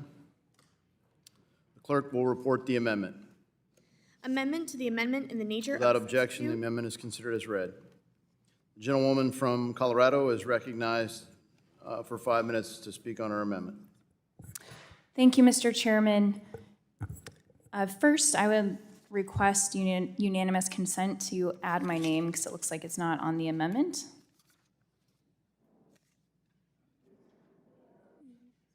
Without objection. Thank you, Mr. Chairman. Over the past several months, our committee has held 5 hearings evaluating the recent failures of Silicon Valley Bank and Signature Bank, as well as First Republic Bank. Just last week, our committee had the regulators before the full committee for a second time. And there was also a joint subcommittee hearing with the state banking regulators and the former executives of those 3 regional banks. One of the biggest shocks and frustrations that I had listening to testimony and reading reports from the regulators and news reports was exponentially larger bonuses being paid to banking executives in the years leading up to the collapse of their respective financial institutions. While their institutions were being mismanaged and had received a total of 30 citations, including numerous MRIAs. For example, from 2018 to this year, when the bank failed, SVB's supervisors issued a steady stream of supervisory citations finding serious weaknesses in how the bank was being managed that went unaddressed. However, SVB CEO simultaneously received increasingly larger cash bonuses. The CEO received a cash bonus of $3 million in just 2021, which was double the amount he received in 2017. Had the CEO's bonus payments been at risk when his bank was being issued warnings like MRIAs, it is entirely possible that we could have behaved differently and addressed those shortcomings more swiftly, maybe even avoided the collapse. My complaint is not with executive compensation and bonuses broadly. However, in every failed bank that this committee has examined, it's clear that these executives have failed to prudently manage their bank's risks, ultimately putting depositors, the bank's employees, and even our entire financial system at risk. So my amendment is simple. Should any large bank with more than $50 billion in assets be assessed with a matter requiring immediate attention or a similar supervisory notice, that bank cannot make any discretionary bonus payments to any senior executive officer until the matter is resolved.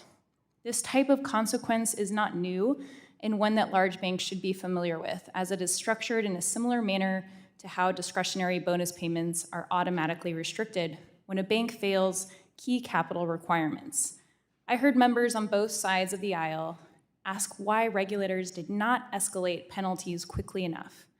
My amendment is a common sense way of doing that by incentivizing bank executives to take those supervisory warnings seriously and resolve them quickly. I urge members to support this amendment, and I yield back. For what purpose does the gentleman from New York, Mr. Lawler, seek recognition? Strike the last word. The gentleman is recognized for 5 minutes to strike the last word. This amendment would decrease clarity and certainty in the examination process. By freezing executive pay for any supervisory action, executives will have strong incentives to seek judicial review of examination findings, and this could result in needless litigation and delay in ensuring the bank's focus on remediating findings rather than litigating when an executive can be paid. Courts may have concerns that this restriction on bonus pay fails to provide executives with meaningful due process.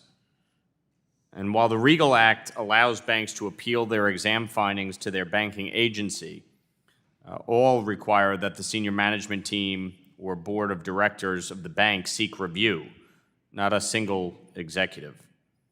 In addition, it is unclear whether covered banking institutions under the amendment would include federal savings associations, some of which would otherwise be covered by the asset threshold. And so with that in mind, I urge my colleagues to vote against this amendment, and I would yield the remainder of my time to Mr. Barr. I appreciate the gentleman yielding, and I'll just reiterate what the gentleman said in his arguments against the amendment, and I do likewise oppose the amendment. The matter requiring immediate attention shouldn't require threats to single executives. The idea behind these supervisory actions should be that the banking organization and all of their management team, not just certain individuals who are isolated, but all of them take action. And I think going after kind of executive compensation is is an attempt to distract from the real issue here, and that is supervisory failures. The supervisors don't need these threats to actually do their job. The supervisory team, to exonerate them for failing to do their job and pointing to some shiny object, playing class warfare or other things, is really not the problem here. The problem here is that the San Francisco Fed failed to do their job. That's why we don't need this amendment, and I yield back. Does the gentleman from New York yield?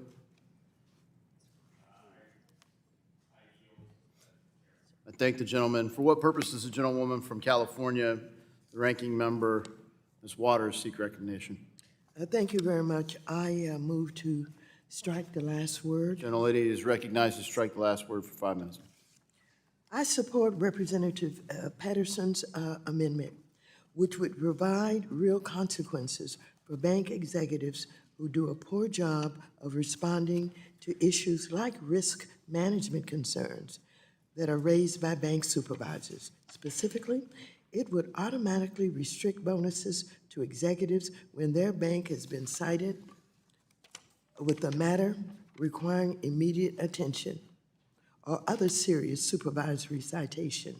Last week, I heard members on both sides of the aisle grill the CEOs and executives of Silicon Valley, Signature, and First Republic banks about their irresponsible management practices. According to the Fed's report on the factors contributing to the bank's failure, as well as the performance of its own supervisors, federal regulators had cited Silicon Valley Bank with several supervisory citations requiring attention and immediate action just before it failed. At the hearing last week, we heard Silicon Valley Bank's CEO diminish the urgency of these matters requiring the bank's attention and immediate action, calling them, quote, feedback and comments like, unquote. Representative Patterson's amendment is a reasonable attempt to crack down on repeated inaction by banks. This reminds me of the investigation this committee did under my leadership as chair of Wells Fargo. Our investigation found that the megabank was slow to respond to numerous supervisory citations or never addressed them at all. This was unacceptable on top of the bank's repeated abuses and instances of consumer harm and flagrant violation of the law. This kind of amendment would have ensured Wells Fargo executives were not awarded with bonus payments while their bank continued to break the law, harming millions of consumers and operating in an unsafe and unsound manner. Members, you know, we either have a willingness to deal with these bank failures and to do everything possible to keep them from occurring in the future. And it is not understandable to have the kind of amendments that the members on this side of the aisle have been introducing today, and they have been ignored. There are no real substantive excuses for why we're not getting the support to deal with these failures in the ways that the opposite side of the aisle claims they want them to be dealt with. What's stopping them? You know what's stopping them? They don't have the will to confront these issues and get tough on these banks who are putting our constituents at risk. They don't have the will to look these bank executives in the eye and talk about bonuses and salaries and all that we're learning about maybe how some of their investments have been protected. Well, I'm so pleased with the members on this side of the aisle for taking on these issues, not just talking about them or promising to do something in the future. It's time to do it now. There are no reasons why many of these issues that we have identified today are not readily embraced by the opposite side of the aisle. I could mention not only the interests discussion that we had on, what was happening with inflation that they claim that they're concerned about, the chief risk officer that is so plain and simple to understand, or a willingness to say, we're not going to let you earn money or get money or be given money in bonuses if you're not, complying with the law. And so I can't help but say I'm disappointed. I'm disappointed because we're willing to do it over here. We're willing to do this work. We're not afraid of the executives. We're not afraid of criticism from the industry. We're not afraid of any of that. We're taking them on. And so I'd like to thank Ms. Patterson for this very sensible amendment that would simply deny bonuses. We shouldn't be rewarding people for bad work. With that, I yield back the balance of my time. Is there further debate? If not, does the gentleman from New York insist on his point of order? No, I withdraw my point of order. If not, the question now occurs on the amendment offered by the gentlelady from Colorado, Ms. Pedersen.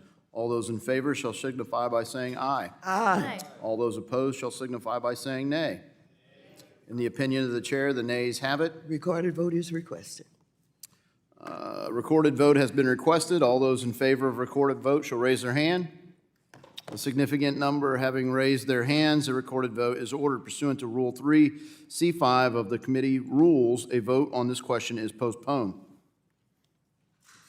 For what purpose does the gentlelady from California, Ms. Waters, seek recognition?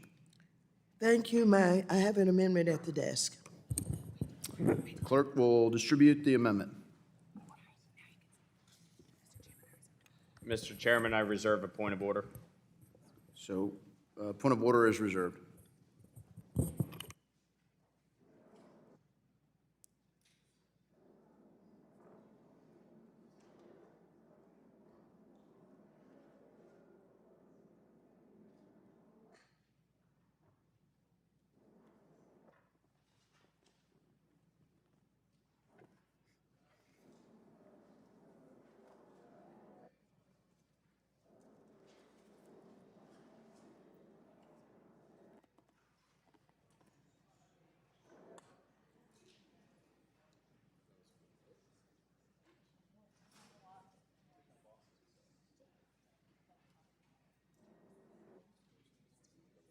Have all members received a copy of the amendment?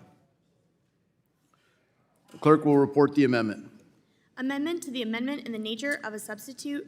Without objection, the amendment is considered as read. The gentlewoman from California is recognized for her amendment. Thank you very much, Mr. Davidson.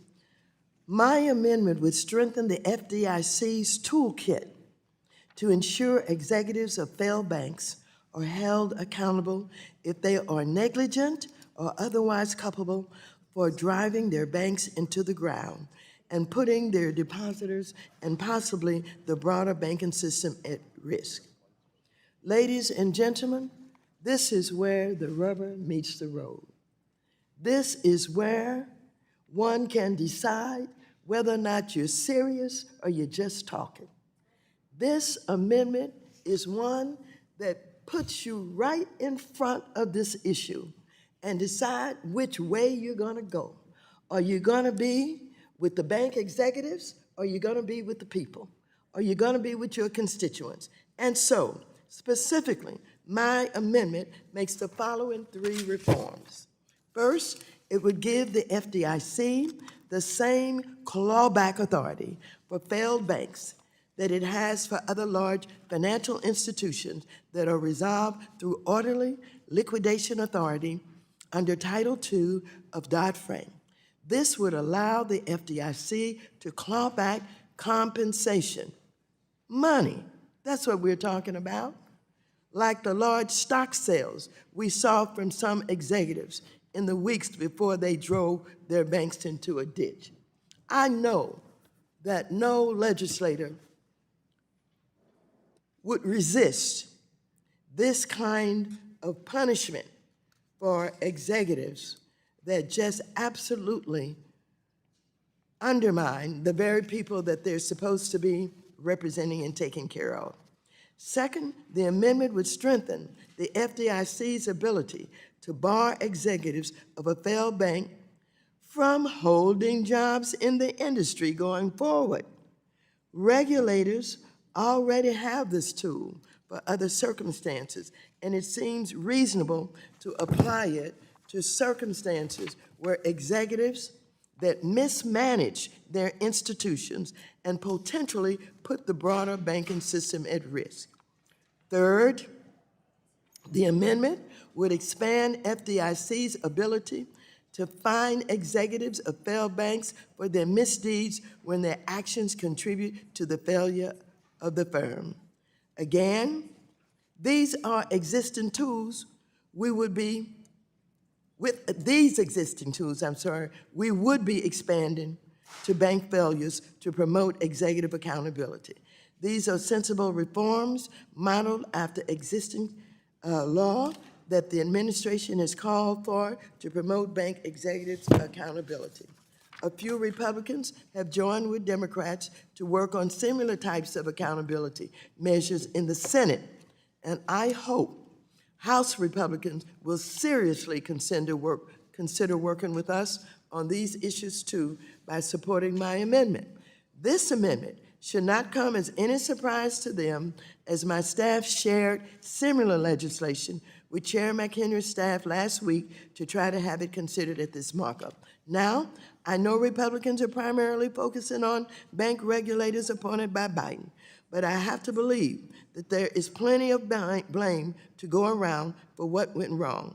If we want to promote a safe and sound banking system that has strong regional banks, then we have a few things to fix. If you believe that supervisors did not act forcibly enough, and I believe we all agree, then you must concede the bank was being mismanaged to begin with. After all, supervisors cannot take enforcement actions unless laws and regulations are broken, which clearly was the case with these banks that were not operating in a safe and sound condition. And so, moreover, while Republicans focus on supervision, their own witnesses have highlighted that there are regulatory improvements that must be made.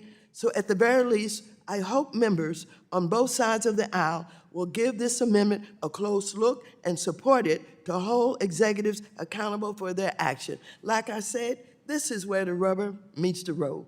You either are in favor of putting these banks in place the way that they should be and punishing them, penalizing them, or you're not. And so let's see where you are. I yield back the balance of my time. For what purpose does the gentleman from Kentucky, Mr. Barr, seek recognition? Move to strike the last word. Gentleman is recognized for 5 minutes. I oppose the amendment, and the ranking member and the author of the amendment argues in favor of enlarging the toolkit. I think I quoted her correctly, enlarging the toolkit for the FDIC. The problem is that the FDIC has a toolkit already, and when they don't use the tools that already exist, why do you think giving them more tools would help? But I think the more fundamental point is that Section 104 of the amendment doesn't accomplish what the ranking member actually seeks to accomplish. While the amendment would lower the mens rea standard for prohibiting failed bank executives from the banking industry, it would actually increase the conduct standard. So let me explain that. Existing law requires that only an executive participate in an unsafe or unsound practice or, quote, directly or indirectly violated any law. This amendment would actually require that the executive cause the financial loss, which is a higher standard. So I think the ranking member is unwittingly making it easier on the executives here, or changing the law to go easier on the executives. Indeed, under current law, an executive can be prohibited from the banking industry for participating in an unsafe or unsound practice where depositors, quote, could be prejudiced, unquote, or the bank, quote, will probably suffer financial loss or other damage, unquote, which are more lenient standards than establishing that the executive caused financial loss to any insured depository institution that has failed. So we are ready to work with our colleagues to find language that would work to accomplish their important goals of holding executives accountable. But when the FDIC doesn't use the tools in their existing toolkit, Not sure why this amendment would be a positive. So I urge my colleagues to vote against this amendment, and I yield back. For what purpose does the gentlelady from Michigan, Ms. Tlaib, seek recognition? Mr. Chair, I strike the last word. Gentlelady is recognized for 5 minutes. Thank you so much. I rise in support of the amendment. I think what's important is what we've learned through Silicon Valley Bank is that we need some sort of enforcement mechanism to hold them accountable right away. I think from various community engagement events I've had after SVB failed, overwhelmingly, American people want to see clawbacks. They want to see these kinds of, again, removing the CEO pay and so forth. I think even if right now FDIC did even more, maybe they sent more letters or showed up more, at the end, if you look at the timeline, it is very much a scheme that was set up so that folks could profit off of their mismanagement and their greed. And so I think it's really important to have some sort of, again, accountability. I think you can go anywhere in the country and everyone says, look, you failed at your job, you didn't do well, you shouldn't get paid for it. If you're literally mismanaging, and you know, bankers are not stupid, they just get really greedy and they make really dumb decisions when they make, you know, base it off of greed and profit. But if you look at the timeline, it's very clear, y'all, like they set it up so they can walk away benefiting from their failure and their mismanagement. So we got to do more. I think oversight and so forth is always important, but if we don't have actual real enforcement tools to claw back and to actually make them pay, or at least for them not to profit off of their mistakes and their mismanagement, we're never going to see any changes. We're going to see more banks like SVB and others do this over and over again. So again, I just hope my colleagues will at least support some sort of clawback. American people continue to ask about that over and over again. Will the gentlelady yield? Yes, I yield. Thank you very much. Mr. Barr, you mentioned that the FDIC have authority now that they don't use, that they are not utilizing the authority that they have to do some of the things that we are wanting them to do. I'd like to raise a question to you, if you'd like to answer, and that is, do we have the authority to legislate tougher laws on the FDIC? Could you do that? Being in the majority, could you do that and put a bill on the floor and pass it? Well, we're Congress. Yes, we actually created the FDIC. So, yeah, of course, we have the ability to do all kinds of things. No, I'm sorry. I don't want to interrupt you. Go right ahead. We have authority to make the right policy. We have the authority to give the FDIC authorities. We have the ability to withdraw certain authorities, especially if they're misusing those authorities or not conducting their activities correctly. So, I mean, yes, the answer is yes, we have the ability to give them authorities, pull back authorities, and we also have oversight. Reclaiming my time. The reason I asked the question is because you said that they have authorities now that they're not using. You have made a number of complaints about the FDIC. Do you have any legislation to correct that? Do you have any legislation to strengthen their authority? What do you have to deal with the issues that you think the FDIC is not using, not utilizing? So a couple ideas. One is a bill that I have that would make it easier for new bank formation. So the FDIC right now is an impediment for de novo formation for a variety of reasons. And all of us on both sides of the aisle over the years have said we are advocates of community banks. Community banks not only provide credit to new businesses and entrepreneurs and agriculture and are really the backbone of communities, but they provide competition for larger banks. And so one thing that we can do is modify some of the requirements for de novo charters to provide more competition for bigger banks. Reclaiming my time so that I can get these last few minutes back in. Do you have the authority to give the FDIC the same clawback authority for failed banks that it has for other large financial institutions that are resolved through orderly liquidation authority? So in answering your question, so I think the point that I was making is that the FDIC actually already has the authority to the Barr bankers, executives from the banking industry. They already have that. And what as I read your amendment, and I'm open to being corrected if I'm wrong about this, but it looks like you're actually lowering the standard, or you're increasing the conduct standard, I should say. In other words, you're using the word caused when the existing law doesn't require. Gentlelady's time from Michigan has expired. Does anyone else seek recognition? Further debate? If not, does the gentleman from New York, Mr. Lawyer, withdraw his point of order? Yes, I withdraw my point of order. The question now occurs on the amendment offered by the gentlewoman from California, Ms. Waters. All those in favor shall signify by saying aye. Aye. All those opposed shall signify by saying nay. In the opinion of the chair, the nays have it. Recorded vote is requested. A recorded vote has been requested. All those in favor of recorded vote, raise your hand. Significant number having raised their hands, a recorded vote is ordered. Pursuant to Rule 3C5 of the committee rules, a vote on the question is postponed. For what purpose does the gentlelady from Michigan, Ms. Tlaib, seek recognition?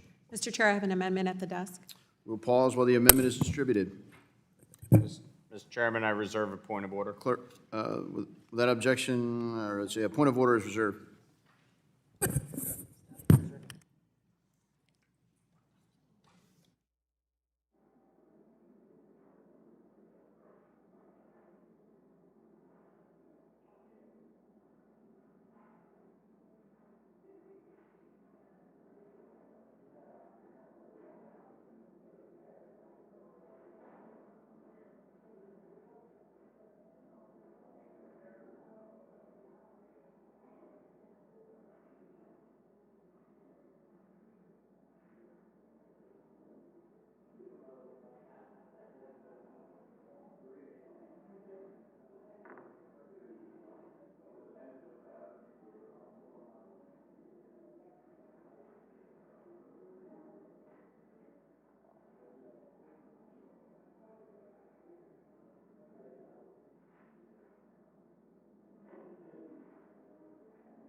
Clerk will report the amendment. Amendment to the amendment in the nature of a substitute to H.R. 3556. Without objection, the amendment is considered as read. The gentlewoman is recognized for her amendment. Thank you, Mr. Chair. Mr. Chair, the amendment would defer part of the compensation for senior executives of major banks and bank holding companies for several years and use the deferred compensation to pay any civil or criminal fines that may be leveled on the bank or bank holding company, in addition to ensuring that uninsured depositors do not suffer losses if a subsidiary bank fails. We all know, going back to Wall Street crash in 1929 and before, improper pay structures have contributed and played a huge role in financial crises in our country. In the run-up to 2008 financial crisis, compensation packages incentivized, we saw it just recently, senior employees and executives to pursue what we call short-term profits without regard for long-term risks for their firms or broader financial systems or economy in our country. And the practice, as we saw, continues to this day. Bank executives remain unburdened by accountability despite putting our financial system at risk. Silicon Valley CEO Greg Becker enjoyed millions of dollars, y'all, in stock options and incentive-based bonuses while his bank mismanaged risks over and over again and failed to respond to regulatory warnings. Bank employees continue to walk away, and their executives walk away with generous bonuses while their firm breaks the law and undermines the stability of our financial system. Compensation incentives, colleagues, that promote inappropriate risk-taking are a threat to our economic security, and so I hope you will support this amendment. For what purposes, the gentleman from Kentucky, Mr. Barr, seek recognition. I move to strike the last word. The gentleman is recognized for 5 minutes. Thank you, Mr. Chairman. I appreciate the issues that Ms. Tlaib is trying to address in tying executive compensation with bank risk management. Obviously, we've seen that there's been a failure of bank management in some of these more high-profile failures recently, and a failure of adequate supervision to address those issues, I think, has contributed to these bank failures. But I do have some concerns with the amendment as it's currently drafted. For example, the amendment defines a senior employee in a manner that captures highly compensated employees who may not have any authority over the overall risk management of the bank and places their compensation at risk if the bank receives an enforcement action. What you don't want to do is unintentionally incentivize even more bank mismanagement by not having the right people in place and discouraging highly talented people to go into the industry because they're at risk of being punished for something they are not responsible for. That could result in some inferior people at the helm. That's exactly the opposite of what you want. We want to attract the best and brightest who know actually how to run banks. We don't want to discourage that and encourage people who don't know what they're doing to lead some of these systemically important institutions. It may not be fair to a highly compensated trader, for example, at a GSIB for an OFAC sanctions violation that they may not have any visibility into or let alone any authority to avoid. Moreover, this may result in good actors being punished for the conduct of bad actors, again, deterring quality, talented people from being at the helm when these institutions really need them.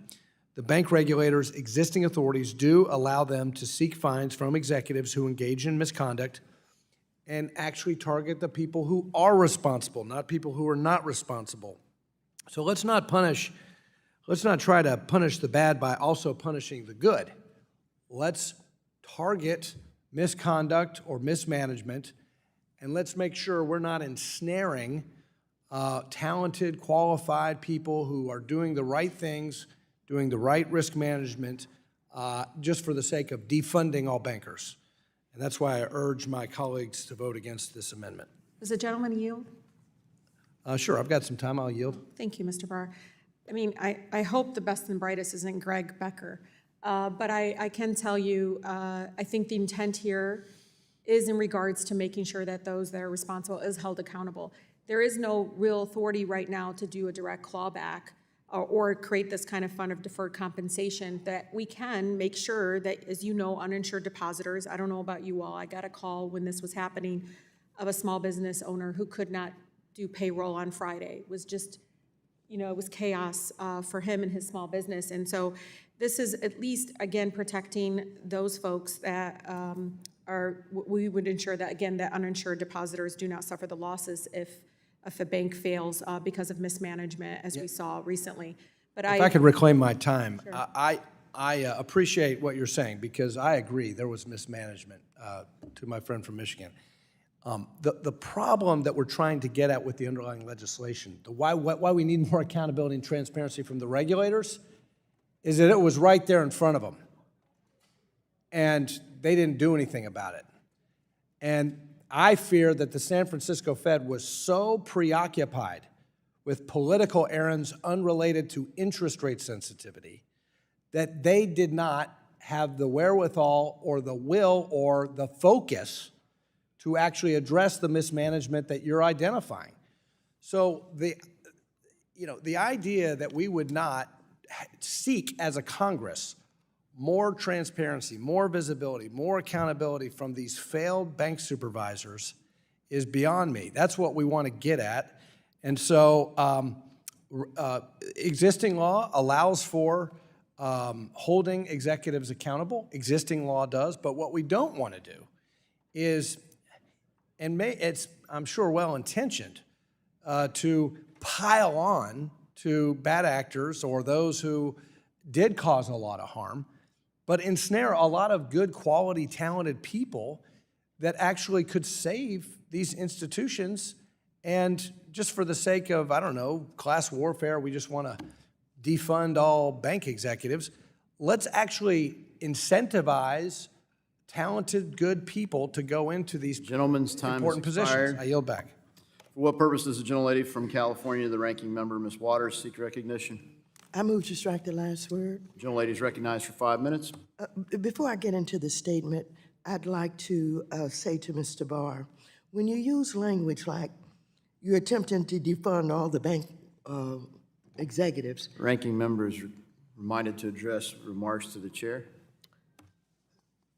Mr. Chairman, I would like to remind Mr. Barr, through you, to not use language like defunding all of the bank executives. That's not what Ms. Tlaib is doing, and that's a misrepresentation. So I just want to advise Mr. Barr that that's the kind of language that creates unnecessary confrontation. Thank you. Madam Chair, do you yield? I yield to Ms. Tlaib. Yeah, I'm really trying to defund corruption. If you all did not look at the same timeline that I put up there intentionally regarding, you can see that they ignored the feds over and over again for over months and even a year.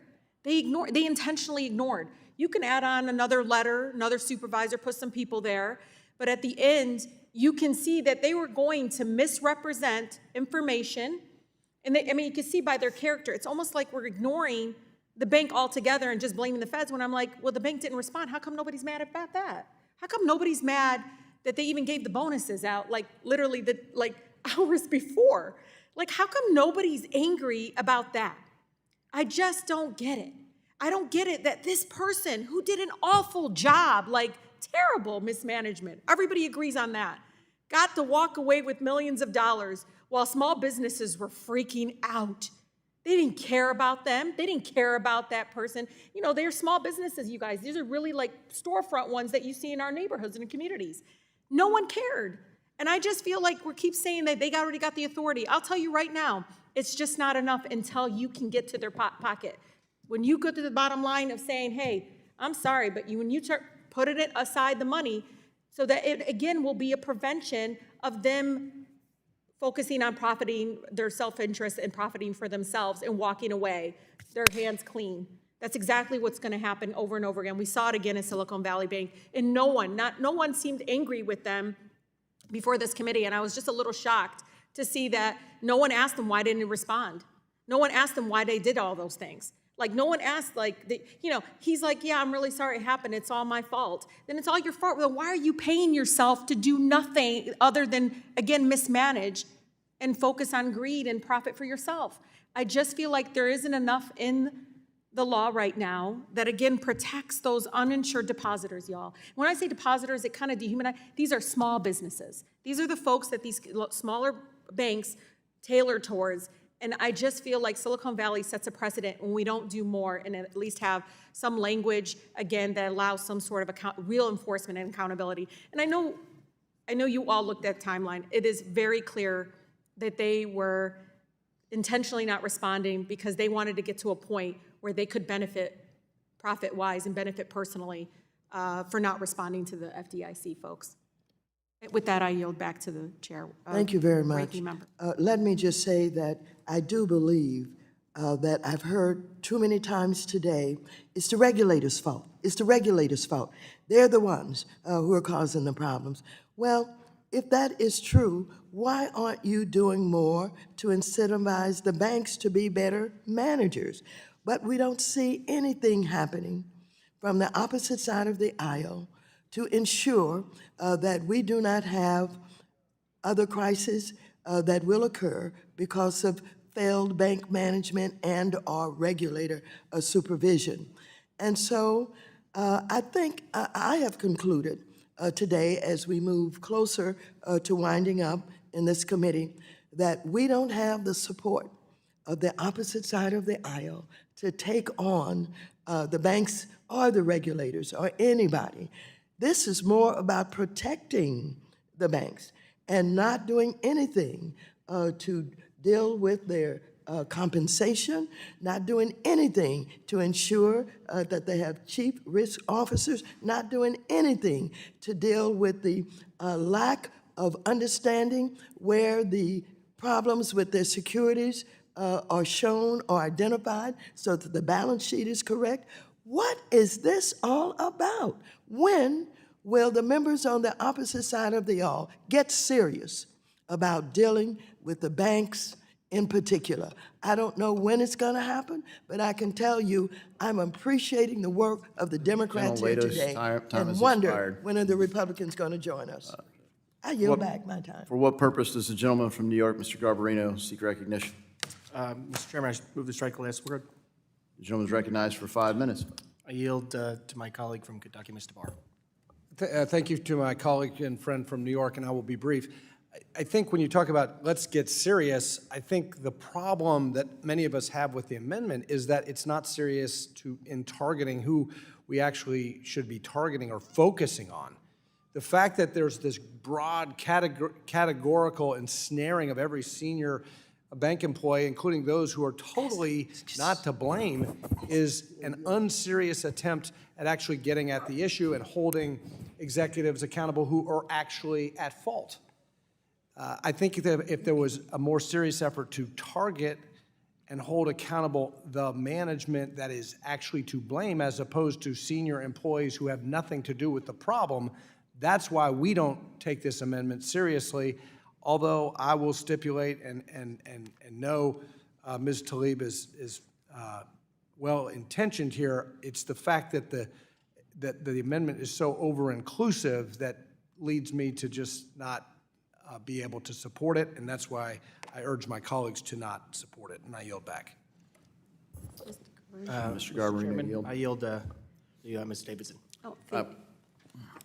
I thank the gentleman. I too oppose the amendment, and I think the point that the executive compensation isn't being paid attention to misses the mark. The right attention is being paid to executive compensation paid out right before the bank failed. There's a criminal investigation underway.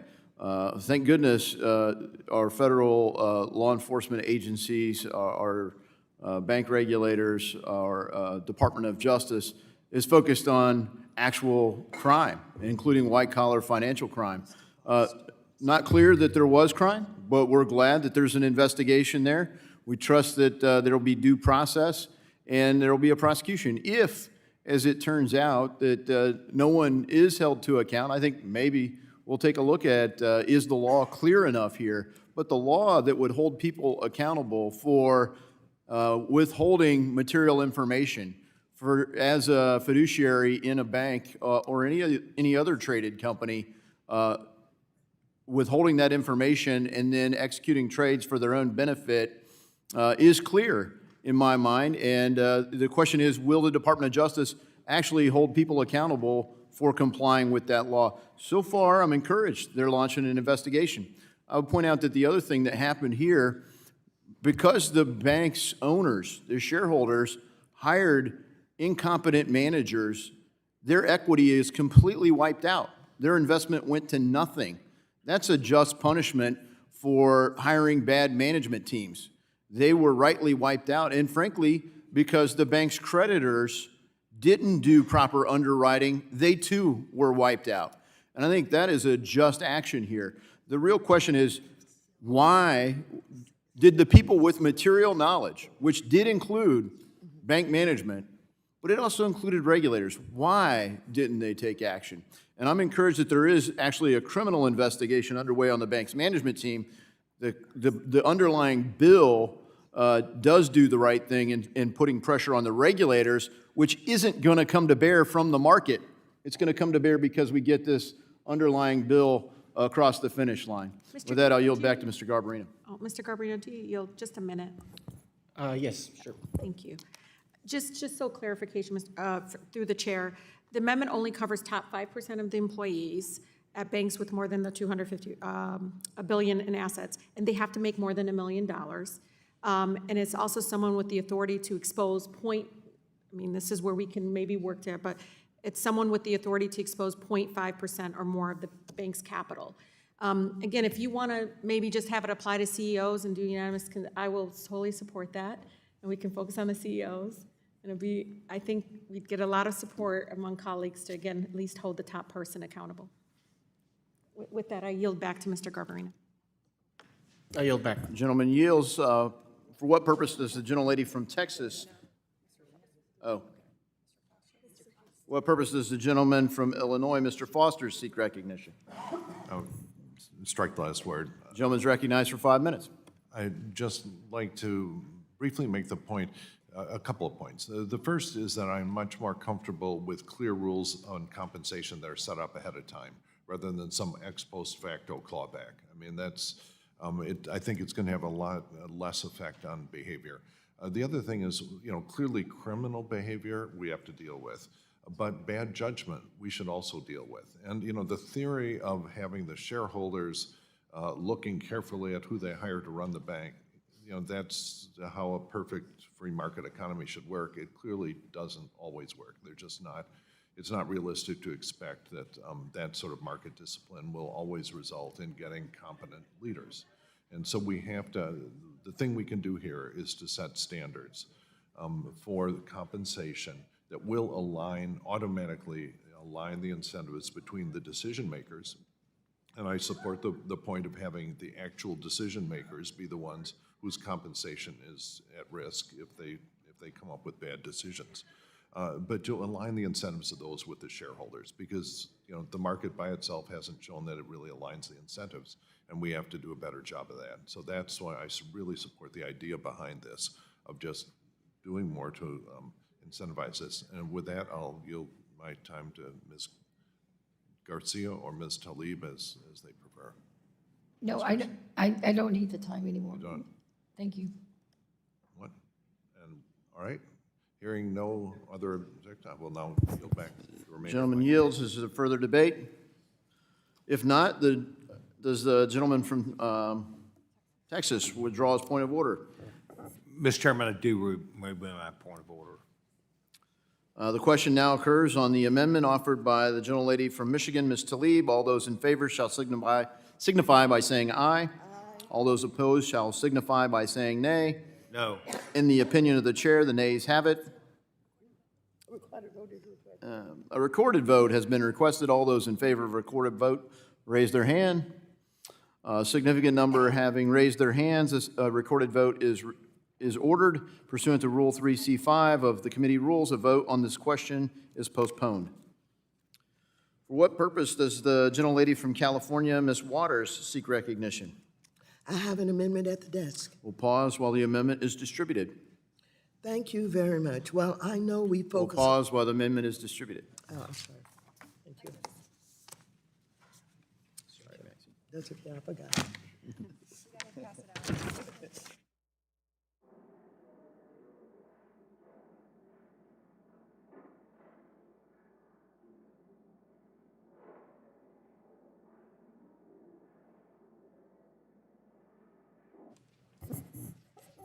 Mr. Chairman, For what purposes, gentleman from Texas seek recognition? I reserve a point of order. A point of order is reserved.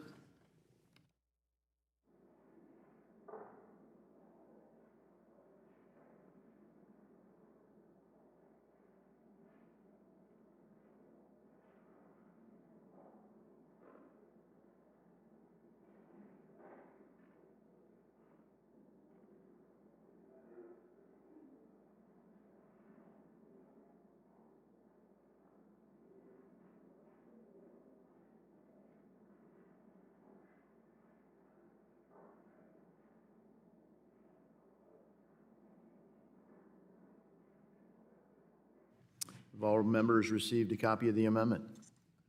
Clerk will report the amendment. Amendment to the amendment in the nature of a substitute to H.R. 3556. Without objection, the amendment is considered as read. The gentlewoman is recognized for her amendment. Thank you very much. Well, I know we have focused a lot on S2155. My amendment would actually address a loophole in the original Dodd-Frank framework that let banks like Signature Bank and First Republic Bank off the hook and avoid being subject to regulatory safeguards.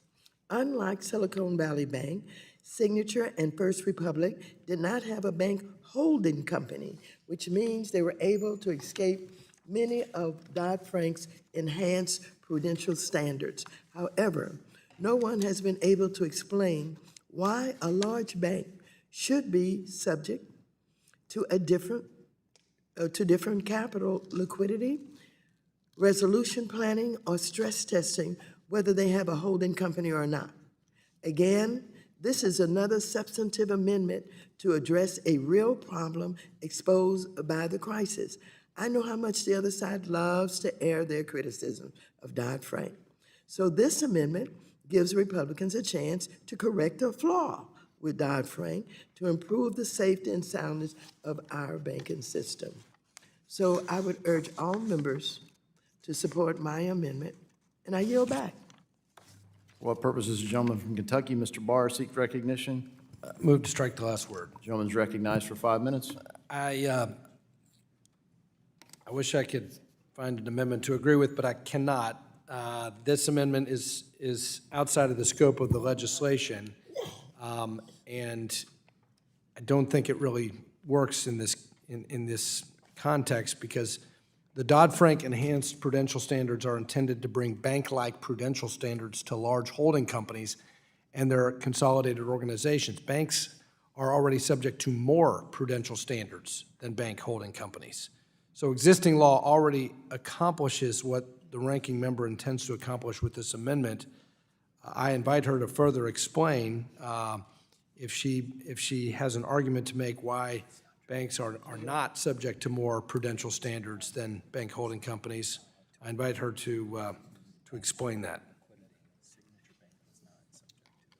And I will yield. Lady from California. I will yield to the Yes. ranking member. I think that you must be making a mistake in saying that banks are required to the same or even larger requirements than banks with holding companies. I do not find that to be true. And so that is why I believe that there is a loophole. Now, if you can identify exactly where you have discovered that they are now required for the same prudential requirements from the prudential legislators, then perhaps this is not needed. But I see it as a loophole in Dodd-Frank. And I was just kind of reminded that you mean to tell me you have found something wrong with Dodd-Frank? I admit, this is a loophole, and we want to close it. You can close it. Well, I'll reclaim that time and ask another question. Is there an example? Can the author of the amendment give me an example?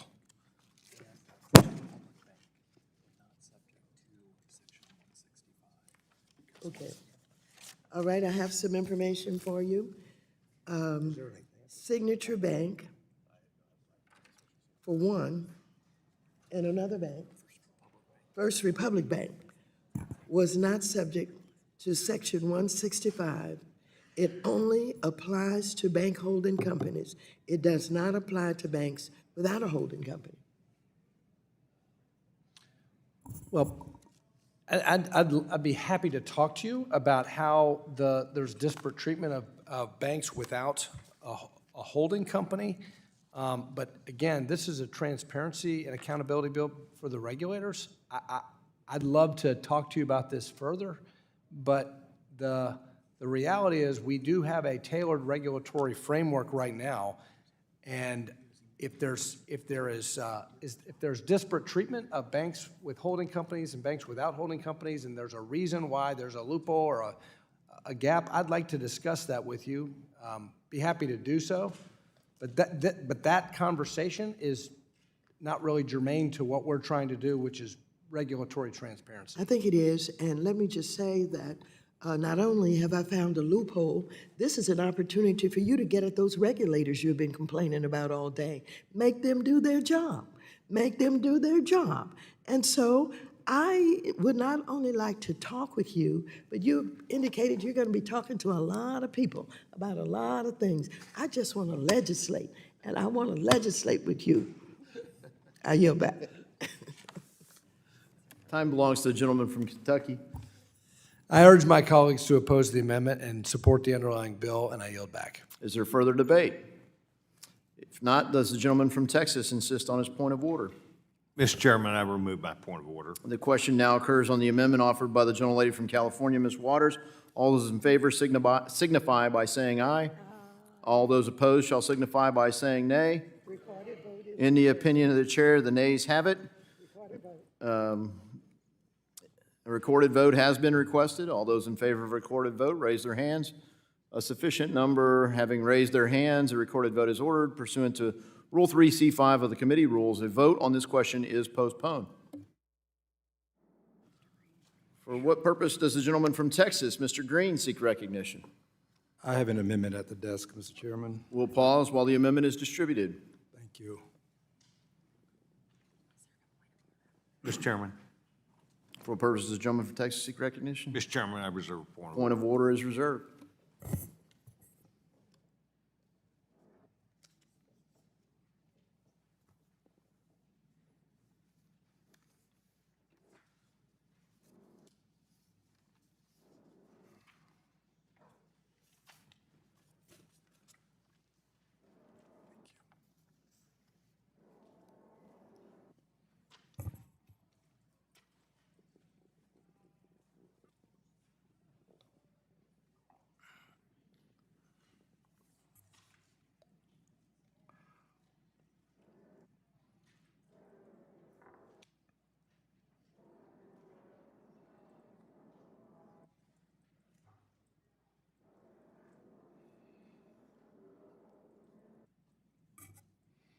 Members received a copy of the amendment. The clerk will report the amendment. Amendment to the amendment in the nature of a substitute to H.R. 35. Mr. Chairman, I ask that the amendment be considered as read. The gentleman is recognized for his amendment. Thank you, Mr. Chairman. Mr. Chairman, our banking system has been tested when it shouldn't have been. Our regulators had to exercise authorities to stop contagion because the Trump administration undermined the safeguards on large banks meant to prevent contagion. We have an opportunity today to consider real reforms that will fix the mess made not just over the last 2 months, but over the last 5 years. In particular, Mr. Chairman, we need to ensure that the risks exposed by this crisis are addressed and that the bill for those failures falls squarely on the institutions that benefited the most. My amendment would clarify that it is the sense of Congress that our community banks, including rural banks, community development financial institutions, and minority depository institutions, did not cause the crisis, yet may have been harmed by the crisis and certainly should not have to pay for the crisis. When Silicon Valley Bank and Signature Bank failed, the Treasury Secretary, with the bipartisan and unanimous support of the FDIC and Fed, used systemic risk authorities to prevent contagion and protect depositors. This caused the Deposit Insurance Fund to incur significant losses. This fund, also called the DIF, is comprised of premiums that are all insured banks pay, premiums that all insured banks pay in the amount up to $250,000 each. However, when Silicon Valley Bank and Signature Bank failed, the FDIC had to use the DIF to also protect uninsured deposits. The FDIC currently estimates that the cost to cover these uninsured deposits is $15.8 billion.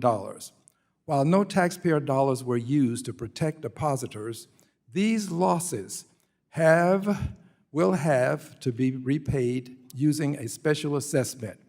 The actions taken by the Biden team successfully stopped the contagion and has helped to restore confidence, especially in those regional banks that remain open. In addition, the whole crisis drove billions of dollars in deposits to the mega banks, much of it coming from community banks. As I see it, it is the regional banks and the mega banks that received outsized benefits from the needed actions by the Biden regulators. Hence, it should be those institutions that pay back the deposit insurance fund. Community banks have long suggested that too big to fail is alive and well. Further, many think that it is highly unlikely that a systemic risk exception would ever be declared for their decidedly smaller institutions. For these reasons and others not mentioned, my amendment also clarifies that the smallest community banks, those with $5 billion or less, should never have to pay if those authorities are used additionally ever again. The institutions between $5 billion and $50 billion should pay a significantly smaller amount than the largest banks.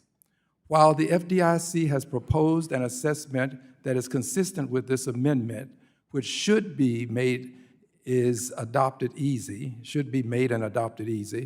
we need to protect community banks in the statute for any future use of these authorities. I urge all members to support this amendment and yield back.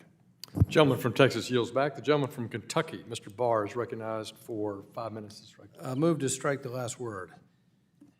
Now, this is an interesting amendment. I really appreciate the gentleman from Texas offering this amendment because I really want to work with him on this. My recollection that last time I looked at the summary of the special assessment on this was that institutions less than $50 billion in assets were responsible for only, I think, if my memory serves, around 4.7% of the entire assessment. So what that means is that the FDIC has actually honored the request that many of us have made to them. And to my friend, Mr. Green, I agree with exactly what you're doing here in terms of tailoring.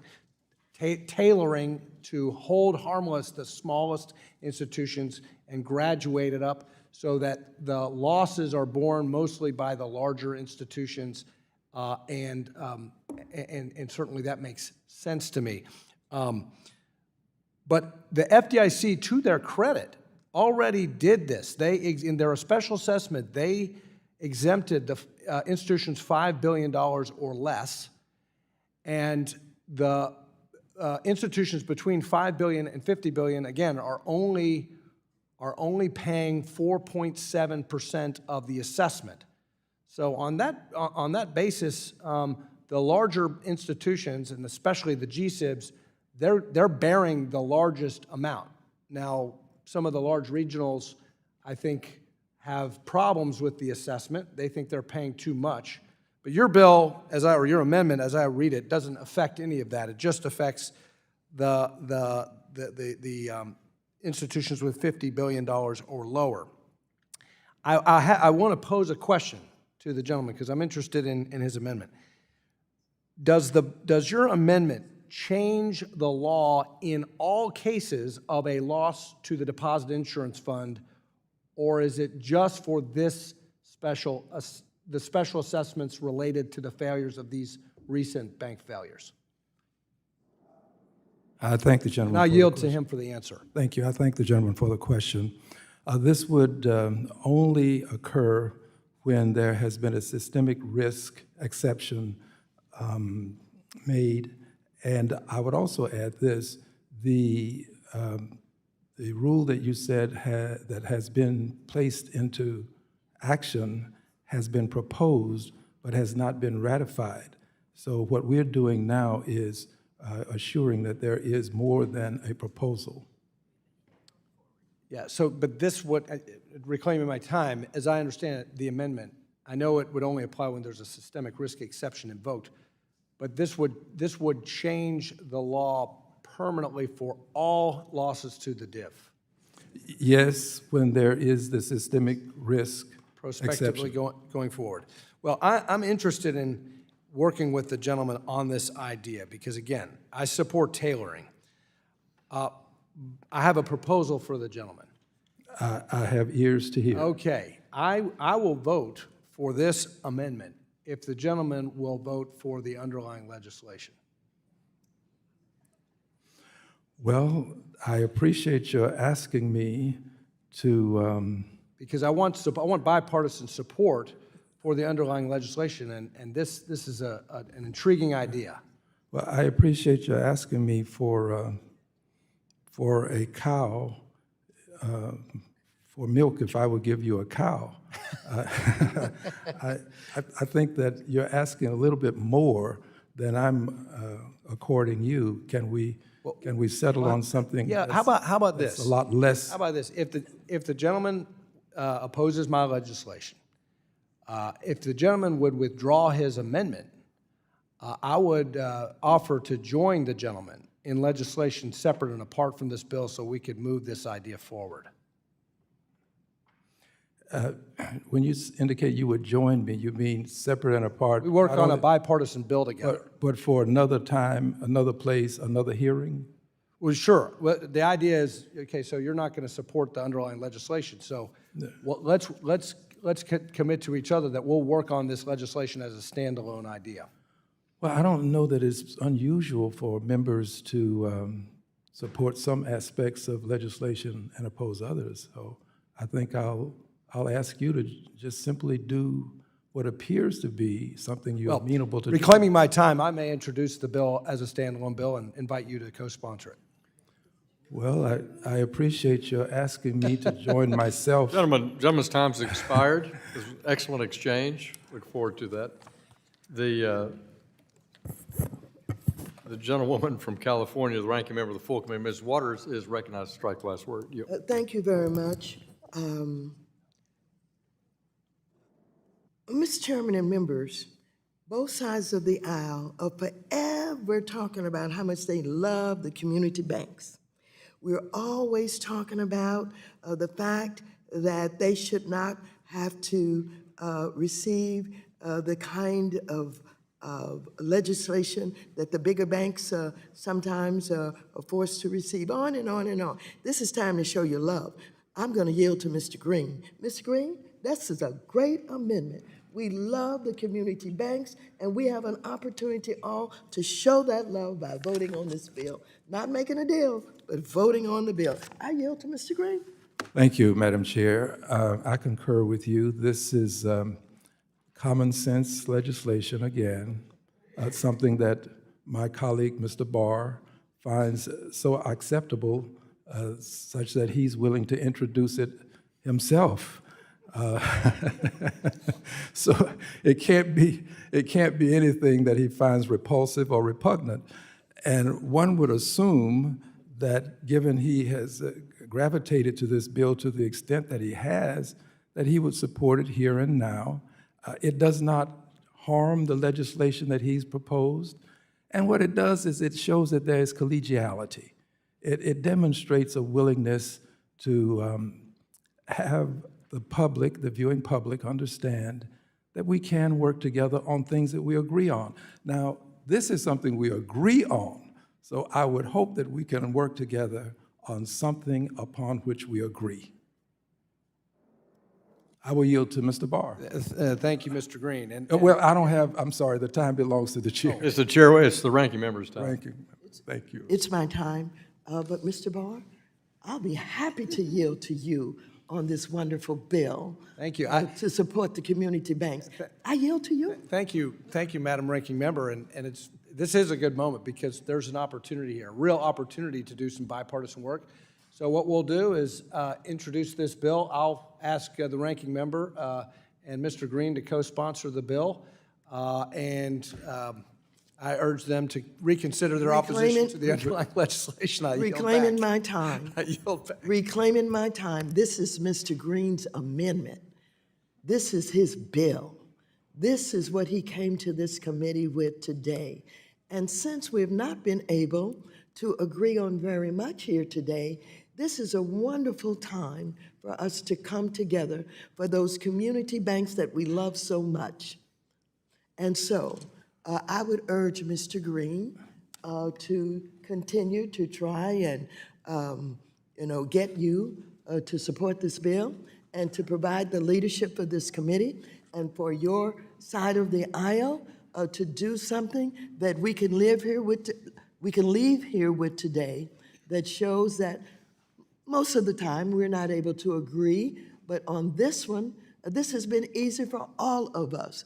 And so, Mr. Green, I'm going to yield time back to you. See if you can encourage him a little bit more to support this wonderful bill. Well, thank you, Madam Chair. I would suggest to my dear friend, Mr. Barr, that we have these rare moments in time that can impact a significant portion of our time. This is such a moment. It's rare, unfortunately, all too rare, but it is one that we should take advantage of. So, Mr. Barr, I make an appeal to you to take advantage of this unique moment in time and bring the committee together such that we can have unanimous consent to move forward with this piece of legislation. Ranking member's time. Are you yielding back, ranking member? Oh, Mr. Barr. Mr. Barr would desires yield additional time. Yes, I have a few minutes to yield to Mr. Barr. Mr. Barr, Mr. Barr, don't use up this time. Come on. Yeah, yeah. He's only got. Let's hold the clock for a minute. We'll just, this is gonna extend itself. So ranking member, I recommend you yield back and perhaps we'll continue this. Unanimous consent to hold the vote to the point where he was yielded to. That'll only take us back to about 58. Mr. Barr? I think I'll rule that out of, Mr. Barr, you need more time to consult down there, sir? I would ask for the indulgence of the committee for just a minute while I can consult with. Indulgence? I've just asked for unanimous consent for you.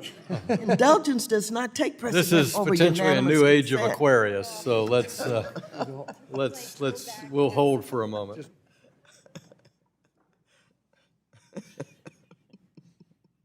I'm having so much fun.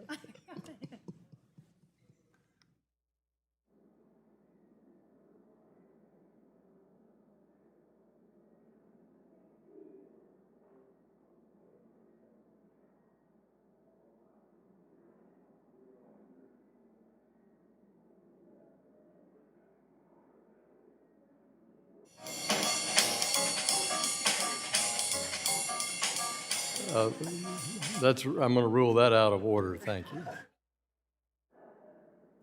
Okay, if I may. All right, it's the gentlewoman from California's time. She has 29 seconds left. She's asked unanimous consent to put 58 seconds on the clock, and if we can do that, we will do that. Okay. Stand by. All right. I agree. I yield. Gentlelady has the floor. I yield to the gentleman. Thank you. So staff has clarified something that I didn't understand in the amendment, and it is that what the FDIC has done is exempted banks less than $5 billion, but it only applies to uninsured deposits. So the draft amendment is not as I thought it was, because as I understand it, Mr. Green, it would actually exempt institutions with much larger assets than just $50 billion, because the assessment relates only, the current assessment relates only to uninsured deposits. Am I misreading your amendment? It's the gentlewoman's time of California. Or do you yield to Mr. Green, Ms. Waters? Yes, I yield to Mr. Green. Yes, thank you. The $5 billion or less would apply to the smaller institutions, and the gentlewoman's time has expired. Is there further debate? Mr. Chairman? Just a moment. Is there further debate? Mr. Chairman, I'd like to remove my point of order. No. Excuse me. Move to strike the last word. Gentleman from Texas moves to strike the last word. He's called on for 5 minutes. Mr. Chairman, this brings up new, as you've said, the new age of Aquarius. This is where I voted for something to vote against it. And it brings up interesting questions that I believe Mr. Barr and Mr. Green appropriately are questioning in this. And I think it's really a good idea. Now, Mr. Barr is trying to clarify a lot of this, but in the clarification of doing this, I think we've moved the ball further down the road. But it really stands as a really good opportunity for us to understand that Mr. Barr is willing to let the gentleman have this, I think, if there's an agreement that we want to move this. And his vote would be there to do the right thing. So I just find this very interesting. Is the gentleman that we're here, and I would like to yield time now to the gentleman, Mr. Barr, to continue the dialogue. Well, I appreciate the gentleman from Texas, Mr. Sessions from Texas. What made me very excited about Mr. Green's proposal is that I thought he was proposing would be to exempt institutions with from an assessment $5 billion or lower, and then have a graduation of the assessment to institutions between $5 billion and $50 billion.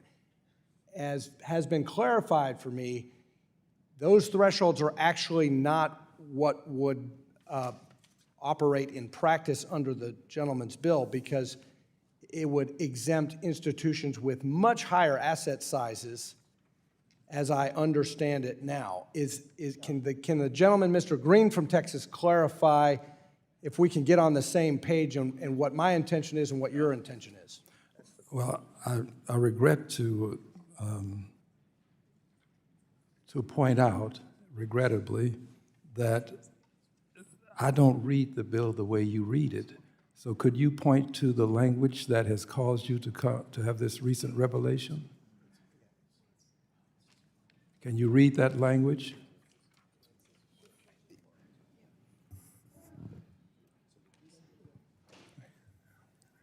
Mr. Barr, would you yield for a question? I mean, it's Mr. Sessions' time, but we do.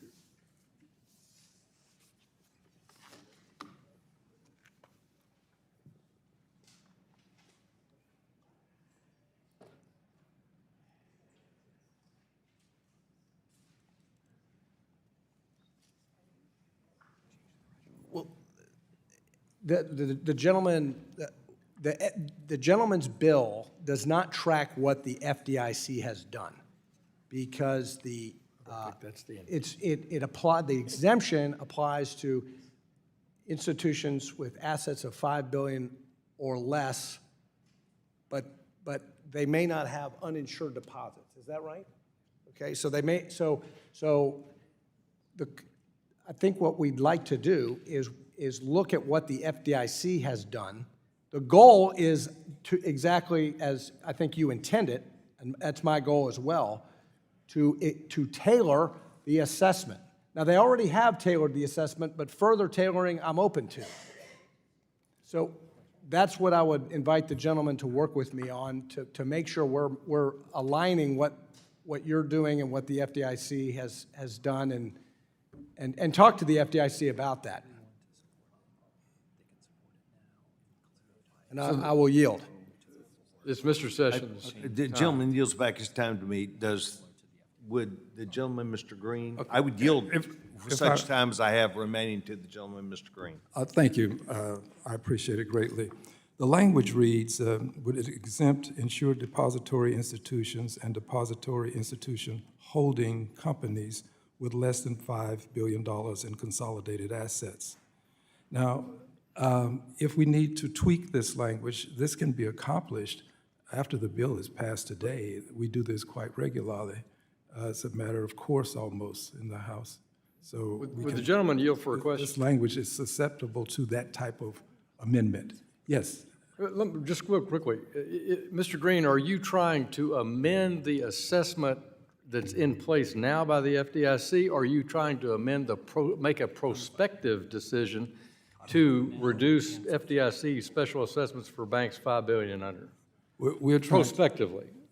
Thank you. I'm assuming I understand your question. It's been well, I mean, I think Mr. Barr is trying to amend the assessment that the FDIC has imposed right now, which is why there's confusion, and the time has expired. So Ms. Garcia is recognized for 5 minutes to strike the last word.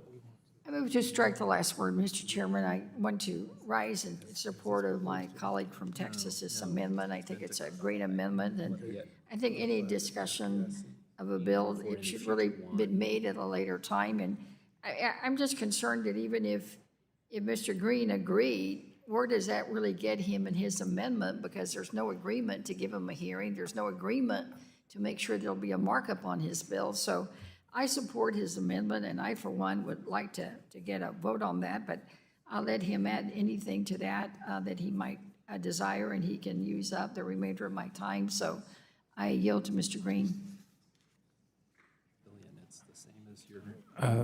It is our reading of the FDIC's proposal as well as our bill that the language is similar. And I'm asking you to point out the difference because I don't see it. And it's your allegation that there is a difference, so I regret to tell you that the burden's on you to point out the difference. Will the gentleman yield? Yes. Well, obviously, as everybody can see, there's a lot of common ground here. But obviously, the issue is important, and the details will matter. And making sure we're aligning our intentions here, I think, needs to be hashed out. I, again, appreciate the gentleman raising this issue because I think we can get on the same page, but we need to step back, get it right, and proceed separately from this bill. But I certainly commit to the gentleman, and whether it is applied to this assessment or prospectively, let's have a conversation about that. That's important. Are we prospectively changing the law for every loss to the diff, or are we talking about this particular assessment, and are we going to include insured and uninsured deposits, or just deal with these exemptions? Reclaiming the time, reclaiming the time. It is for this and for the future, for today's legislation and the future. And what you're talking about is called a technical correction. We do this. We do it quite regularly. So it's a simple thing that would engender collegiality and produce harmony.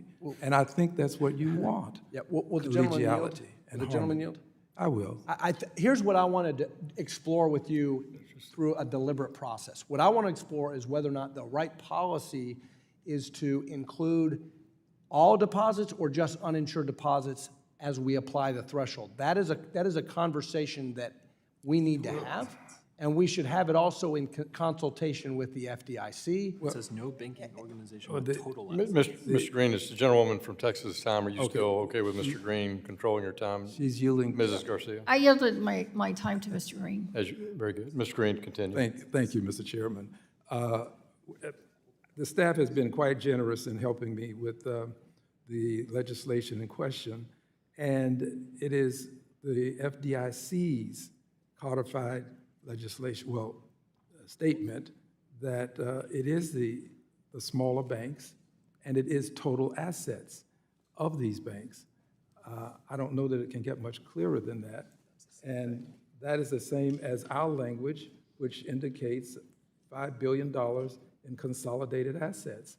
So it's the same. And I'm asking you, if you would, to point out the difference, because I'm showing you the sameness of it, and I'm not hearing you go to some specificity or with some specificity language that shows that there's a difference.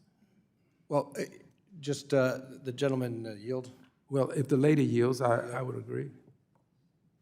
I yield. Okay, thank you. And I appreciate the gentleman's offer. Here's what I will commit to. I will commit to working with you offline to get the details right. So I'm gonna oppose the amendment now, but with the commitment that getting the details right in terms of what institutions we're actually describing. That is important, because what I will oppose is unintentionally including institutions that are much larger than maybe the gentleman and I are intending to include in this. Ms. Garcia's Mr. time. Green, I yield to Mr. Green. The language is perspicuously clear. It indicates $5 billion in consolidated assets. That's the language being used by the bill that we have, and it's the equivalent of what the FDIC is calling to our attention. And if we can do this now, we would obviously have the opportunity to have some level of cooperation. Thank you. Gentlewoman's time has expired. Is there further debate? Gentleman from South Carolina, Mr. Norman, is recognized to strike the last word for 5 minutes. Thank you, Mr. Chairman. You know, I think you're walking on a slippery slope here by, you know, I get community banks. I mean, I was on one, but now you're exempting them. What about the next Silicon Valley bank that closes? Everybody wants an exemption, but at the end of the day, why are you giving them an exemption? And let's say we have 4 more bank failures. Are you going to exempt that as well? I think you're setting a pattern here. Secondly, I think you need to know I mean, I don't know what assessment dollar amount that the assessment comes to, but it would make sense to me to let's see what type dollars you're talking about before we just go exempting banks. You know, we got a set pattern that is there, and the funds got to be kept solvent, I assume, for losses like this. We are going to have more banks. I just think you're walking a tightrope to do this, and we ought to know all the facts. I've enjoyed the discussion, but I think you need a lot more exploration before you just start. Will the gentleman yield? Yes, sir. Thank you. I greatly appreciate it. The smaller banks, the empirical evidence clearly indicates that they had no part in the failure. They did nothing to cause the failure. They are, in many circumstances, barely capable of keeping the doors open. We have indicated on many occasions that we want to support these smaller banks. These are the smaller banks, probably the smallest almost of the smaller banks. I think that this is an opportunity to show them that we respect what they do and will not disrespect them by requiring them to pay a fee for something that they had no role in creating. Reclaiming my time. I'm sympathetic to community banks, Mr. Green, but you know, when houses burn, cities are not exempt from paying it because they didn't start them, as one example. But I think, again, are you going to exempt when other banks fail? Or is the same question, are you going to exempt the same community banks, you're 5B and under? What's the difference? I yield you. Yes, sir. Thank you. The exemption would apply for future failures, and those banks, again, would be exempt. They didn't cause the failure, so they would be exempt. And permit me to just add this quickly. We say community banks, but these are rural banks also. These are banks that communities depend on because the bigger banks aren't there for them. And I don't think we should punish them when they did not create the problem. So it's just a simple appeal to give them an exception. Reclaim my time. Yeah, I get that, and I've enjoyed the discussion. I guess, in fairness, let's find out what the dollar amount is. And if the intent is to, from here on out, to let community banks out of any future bank failures, that's pretty dramatic. I yield back. Gentleman from South Carolina yields back. Is there further debate? If the gentleman, Mr. Sessions, do you withdraw your point of order? Mr. Chairman, I do withdraw my point of order. The question then occurs on the amendment offered by the gentleman from Texas, Mr. Green. All those in favor shall signify by saying aye. Aye. Opposed shall signify by saying nay.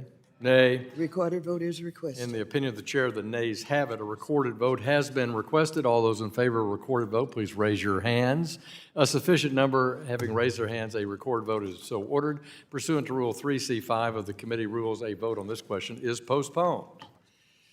There being no further amendments, without objection, the previous question is ordered. Recorded votes on the amendments have been postponed. Once those votes are taken, the committee will immediately consider the question to report the measure. Now, pursuant to the notice I call up H.R. 3564, the Middle Class Borrower Protection Act. The clerk will report the bill, which was distributed in advance. H.R. 3564, To cancel recent changes made by the federal. Without objection, the bill is considered read and open to amendment at any point. The gentleman from Ohio, Mr. Davidson, the sponsor of the legislation, has an amendment in the nature of a substitute, copies of which were distributed in advance. The clerk will report. Amendment in the nature of a substitute to H.R. 3564. Without objection, the amendment in the nature of a substitute is considered read and will serve as base text for the purpose of the amendments. The gentleman from Ohio is recognized for 5 minutes. Thank you, Chairman. I'd like to introduce the following amendment to H.R. introduced on Monday. So that's having been done. So thank you. My bill would provide critical oversight and accountability for the Federal Housing Finance Agency and help eliminate any unfairness, intentional or otherwise, in how it sets its pricing. The FHFA is the conservator and regulator of the world's largest housing finance companies, Fannie Mae and Freddie Mac. These two GSEs represent an unbelievable 70% of our nation's single-family mortgage market. To put it into perspective, Fannie and Freddie together guarantee mortgages for tens of millions of families. It's very likely that if you're a middle-class homeowner in this country, you have a Fannie or Freddie loan. These two companies play an enormous role in everyday lives of Americans, and the role of the federal government seems persistently skewed because they're not only controlling interest that FHFA has in the GSEs throughout the Treasury, but also FHFA acts as their conservator, both regulator and conservator. So FHA has broad and highly unusual role to, quote, preserve and conserve the assets of Fannie and Freddie. This authority came about during the great financial crisis when a catastrophic buildup of unsound mortgage practices led by the GSEs caused a nationwide housing market collapse. In addition to this role, FHFA wears the other hat as regulator of Fannie and Freddie. In this capacity, FHFA must protect the safety and soundness of the institutions and, in turn, fundamentally, the entire mortgage market. Any way you look at it, FHFA has an extraordinary level of authority in our housing landscape, including over the cost of mortgages for American families. In January this year, the agency announced that it would change the pricing grid for single-family loans. This resulted in an increase for many creditworthy borrowers and a decrease for many less creditworthy borrowers. Some said this is just a way to subsidize lower credit score borrowers by making credit more expensive for the middle class. The Wall Street Journal called this an upside down mortgage policy, and I agree. Yesterday, however, FHFA Director Sandra Thompson chalked this all up to a misunderstanding and asked us to trust the government in setting mortgage prices. I say trust but verify, and that's exactly what the Middle Class Borrower Protection Act would do. The legislation would bring much-needed independent oversight to the process for setting GSE's upfront fees, called loan level price adjustments, or LLPAs. It would put in place a one-year freeze on FHFA's ability to make additional fee changes while the GAO, the Government Accounting Office, reviews and brings transparency to the FHFA's process with underlying data. It would also allow the public and key stakeholders the opportunity to review and comment on any LLPA fee change in the future, as any federal agency should do when enacting policies that affect millions of Americans. Importantly, it would also require the FHFA to use risk-based principles in setting these fees, which would be doing away, which it should be doing anyway as conservator and regulator. Finally, the bill would prohibit FHFA from imposing any LLPA changes based on the borrower's debt-to-income ratio. Notably, FHFA recently withdrew a rule that would base fees on debt-to-income, which was the right thing to do. It did, however, shine an even brighter light on the need for transparency to Congress and to the American public of the agency's fee-setting process and the underlying data that they examined as part of this. This bill comes at a critical time for consumers facing the sting of inflation and interest rate increases in their daily lives. Further, it will support the safety and soundness and fiscal sustainability of the GSEs and the broader mortgage markets. These efforts support taxpayers and hardworking Americans looking to purchase a home. We learned from the last financial crisis the importance of maintaining good underwriting standards for the solvency of the GSEs and the entire housing market. And frankly, Director Thompson supported the need for transparency and acknowledged the need for more transparency. This bill does that. I urge my colleagues to support this measure, and I yield back to the chair. The gentleman yields back. The chair recognizes the ranking member of the full committee, Mrs. Waters, for 5 minutes to strike the last word. Thank you very much. H.R. 3564 would eliminate FHFA's recent changes to its upfront fees that are charged to borrowers who apply for conventional mortgages purchased by Fannie Mae and Freddie Mac. Unfortunately, the very premise of this bill is factually incorrect. Republicans have now held 2 hearings where they regurgitated Fox News talking points, claiming that these pricing changes result in higher credit score for borrowers, subsidizing lower credit score borrowers. Their own witnesses at these hearings debunked these claims, and yet we're here marking up this bill that would reverse those changes. My Republican colleagues say they're concerned about fairness. These pricing changes would make upfront fees more fair, not less.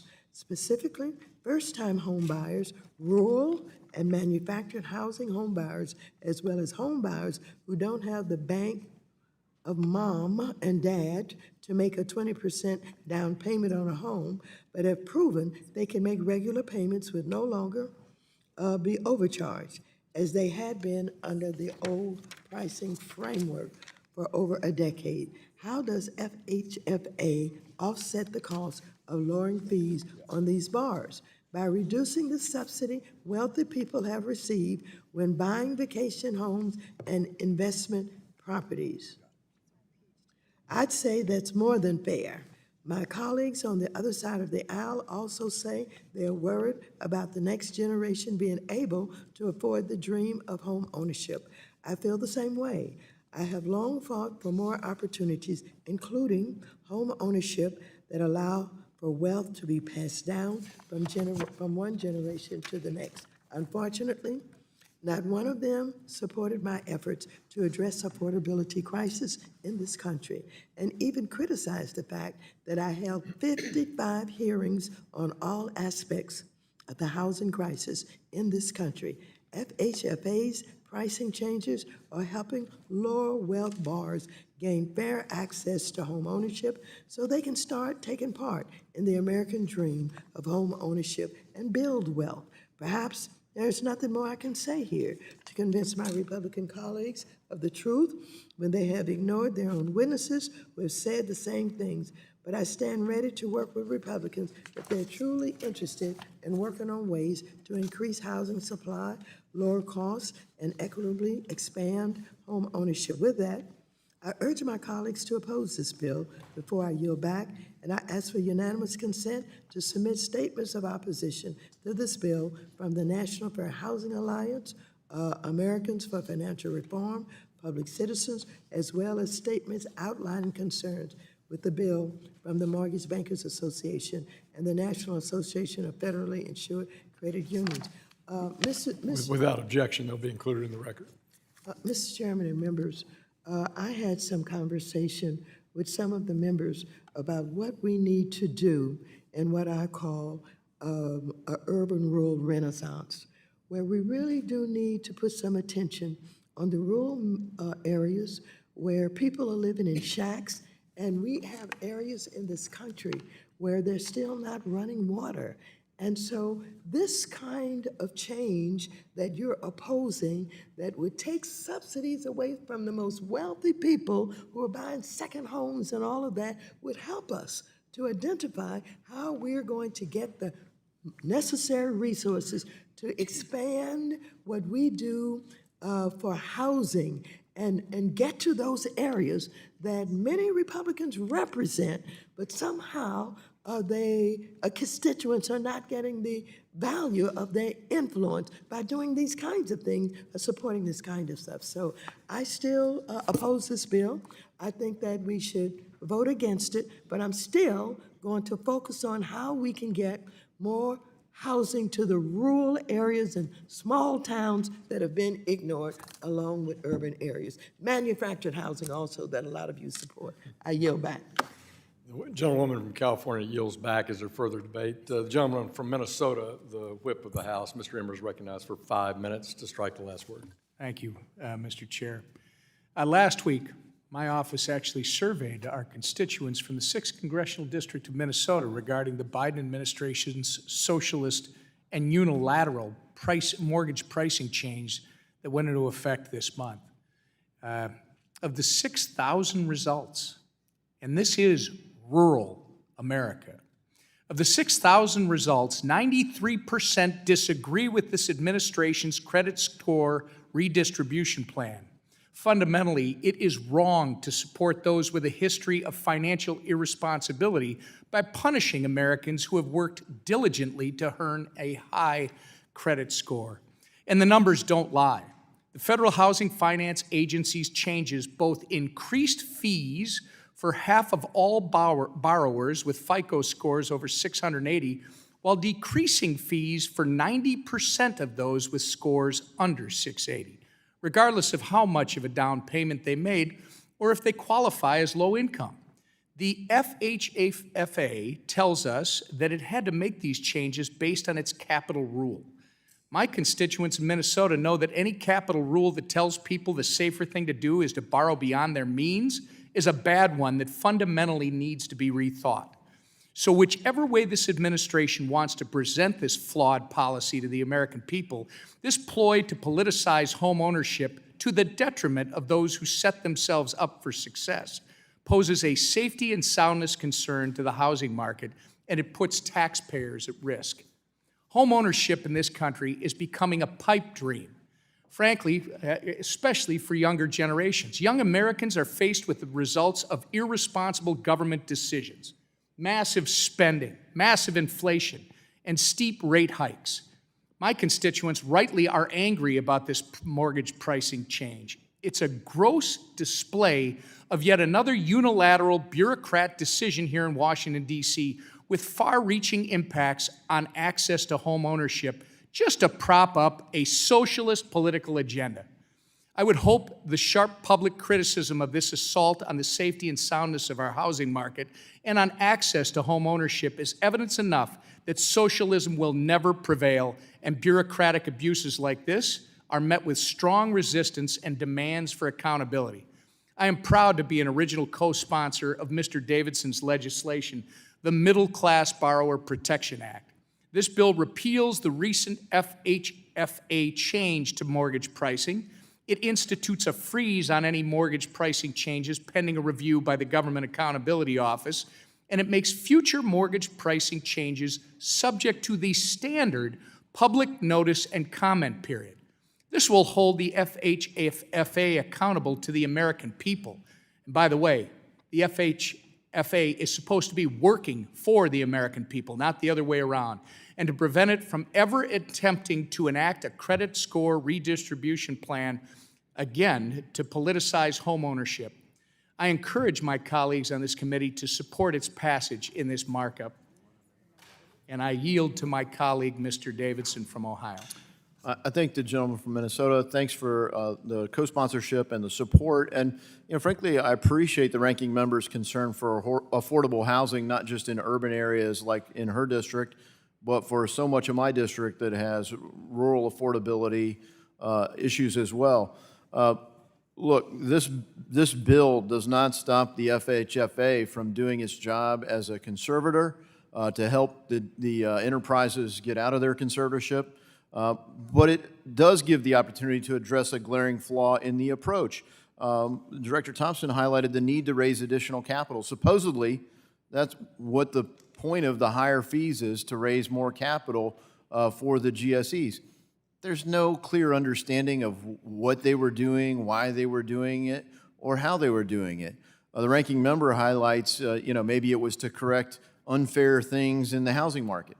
That's not why Director Thompson said they were doing it. They said they were doing it to raise capital. By withdrawing the debt-to-income standard that they launched, they clearly are going to fall short of the capital they thought they were going to raise. They need to go through a process to get their discovery and request for input. And they know that because they did it after the fact, which is the wrong sequence. You do it before the fact. This bill would get that order the right way, and it's just a common sense approach.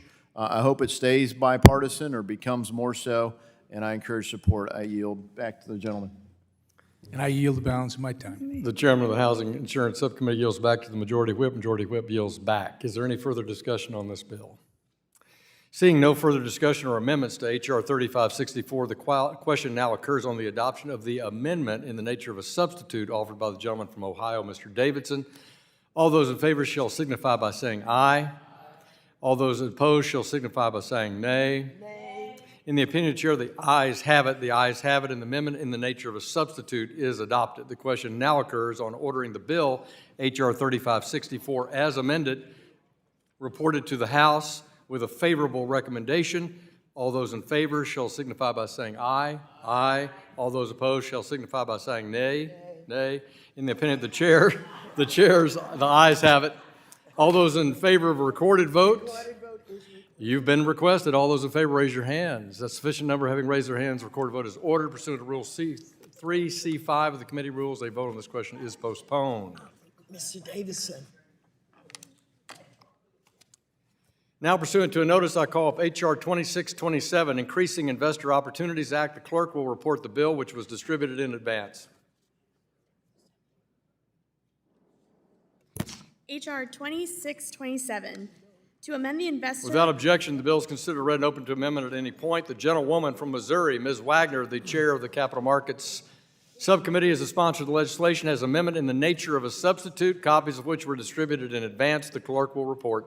Amendment in the nature of a substitute to H.R. 2627, offered by Mrs. Without Wagner. objection, the amendment in the nature of a substitute is considered read and will serve as base text for the purpose of amendments. The gentlewoman from Missouri is recognized for 5 minutes to talk about her amendment.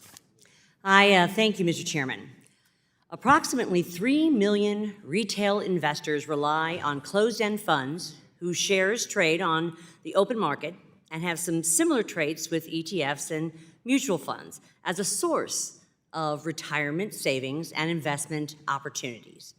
Under current SEC staff guidance, closed-end funds may only invest up to 15% of net assets into private funds unless the shares are only sold to, quote, accredited investors, that is, well-off investors.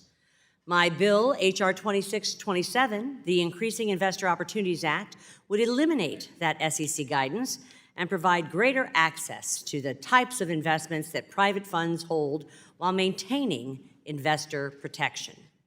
When it comes to investor protection, a closed-end fund is subject to the Investment Company Act of 1940, which governs the fund's structure and operations and ensures appropriate public disclosure about funds and their investment objective. These funds are also subject to valuation and disclosure requirements that are overseen by the SEC through examinations and enforcement actions. This legislation gives our Main Street investors access to the types of investments typically reserved for the most wealthy and with the complete protections of our federal securities laws.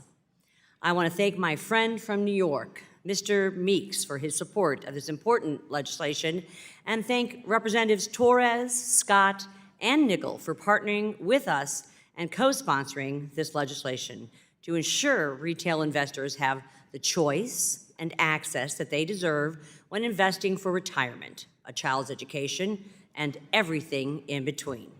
I'd like to submit 5 letters of support, Mr. Chairman, for this legislation from the Investment Company Institute, CARTA, Angel List, the U.S. Chamber of Commerce, and SIFMA.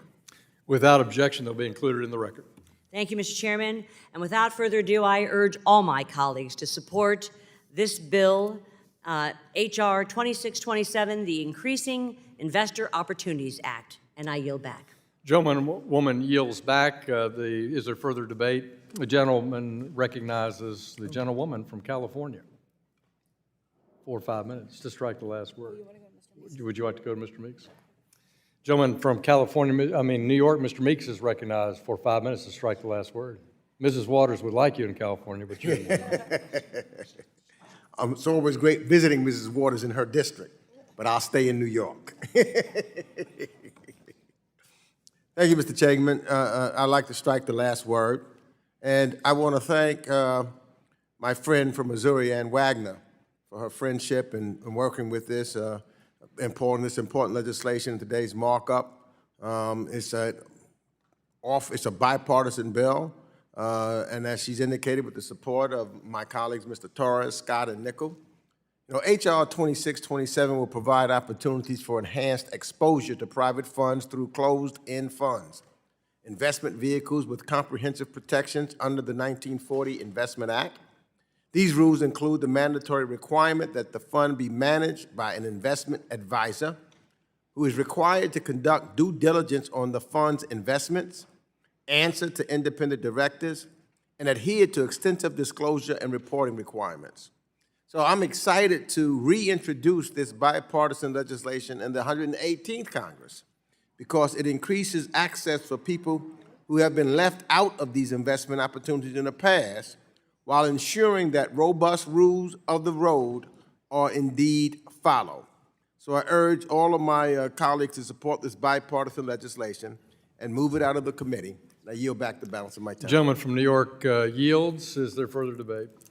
The gentlewoman from California is recognized for 5 minutes to strike the last word. Thank you very much, Mr. Chairman. Seldom do Mr. Meeks and I disagree, but this is one time we will. This bill, I think, would be better entitled Increasing Investor Risk Act because it poses significant risk to retail investors. Currently, closed-end funds, which are a type of mutual fund, are only allowed to invest up to 15% of their assets into private funds. This gives closed-end funds some flexibility to invest in private funds, but establishes a reasonable restriction considering private funds are subject to less regulation and disclosure. This restriction also accounts for the fact that the assets private funds invest in, fledgling startups, or distressed companies are significantly more risky than public securities, and most of their investments fail. This bill would completely eliminate the restriction on closed-end fund investments into private funds, allowing them to invest up to 100%, let me repeat, 100% of its assets into private funds. Moreover, this bill provides zero safeguards to mitigate the new risk created by this blunt deregulation. Again, like all the rest of the capital markets related bills before us today, this bill is opposed by investor groups, consumer and investor advocates, and state regulators. For this reason, I cannot support the bill, and I yield back the balance. The gentlewoman yields back the balance of her time. Is there further debate? The gentleman from Texas, Mr. Green, seeks recognition. Thank you, Mr. Chairman. I have an amendment at the desk. The gentleman has an amendment at the desk. We'll pause while it's distributed.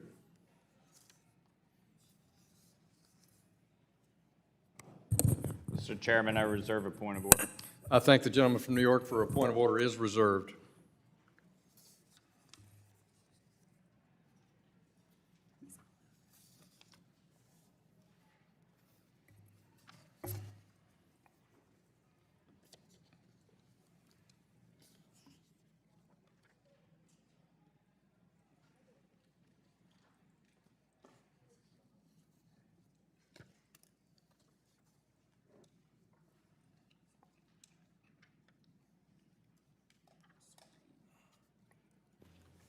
The clerk shall report the amendment. Amendment to the amendment in the nature of a substitute to H.R. 26. Without objection, the amendment will be considered as read. Gentleman from Texas, Mr. Green, is recognized to discuss his amendment for 5 minutes. Thank you, Mr. Chairman, and I thank my colleagues for making this effort to have this bipartisan legislation move forward. I admire what Ms. Wagner is trying to do. She and I are friends, and we have been successful at getting some things done. However, as written, this piece of legislation allows close-end funds to invest up to all of their assets in private funds. The problem with the bill is that, as written, it creates a pass-through vehicle by which retail investors, that is, one who buys and sells securities for their personal account, those persons who invest in closed-end funds can indirectly now invest in private funds, generally available to only sophisticated, qualified investors. Private fund assets are inherently risky. These risky investments consist primarily of distressed or fledgling companies that have little chance of success. In fact, a recent Harvard Business School study estimated that 75% of venture-backed companies never return cash to their investors. This means that for roughly 3 of every 4 private fund-backed companies you invest in, you lose your entire investment. We should not be creating avenues by which retail investors are exposed to such high probability of loss. If we must do so, however, we should do so in a way that ensures private funds that closed-end funds invest in are subject to retail investor-friendly protections. The Investment Company Act, which applies to publicly registered funds like mutual funds but currently does not apply to private funds, does contain such protections. These include redemption rights, which gives the investor the right to have the fund buy back their shares upon request, liquidity management policies, require the fund to have enough cash on hand to pay their investors back if asked. Fair valuation policies make sure that fund securities are offered at a fair value when no market value is available. My amendment ensures that a closed-end fund may not invest in a private fund unless it determines that private fund has policies in place that are substantially similar to the 3 protections of the Investment Company Act I outlined. In doing so, we affirm that if retail investors are indirectly invest in private funds through closed-end funds, then the closed-end fund should be able to obtain a fair price for its private funds assets and have the ability to recoup its initial investment. Mr. Chairman, let me put aside the written materials and say this. These persons who invest in closed-end funds, if these funds are invested in a private fund, many of them are not sophisticated, and as such, they're not prepared to suffer the loss that might be available or they might incur as a result of the investment. This bill, this amendment would protect them. It does not prevent them, it protects them from the loss. I think it in fact makes Ms. Wagner's legislation a much better piece of legislation.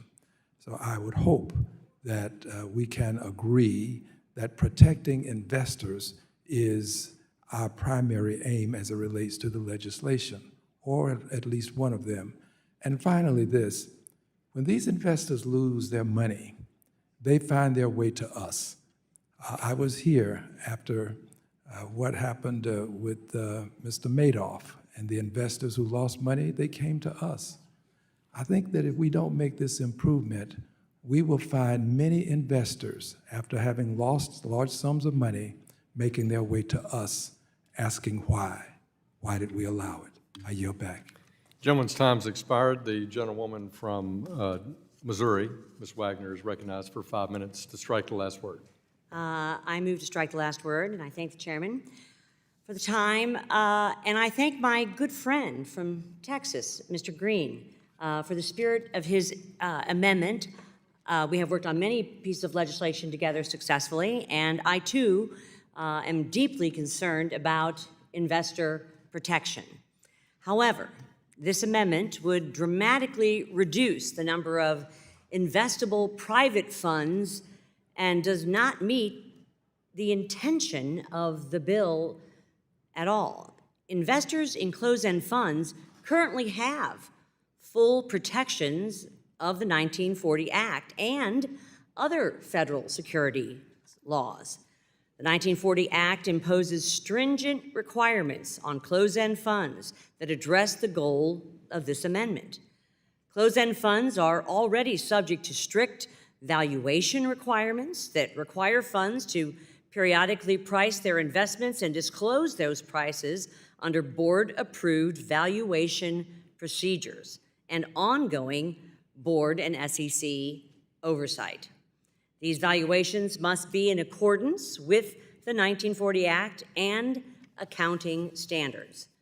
The SEC also recently enhanced fund valuation requirements when it adopted Rule 2A5 under the 1940 Act, which requires that funds periodically assess any material risks associated with determining the fair value of the fund's investments.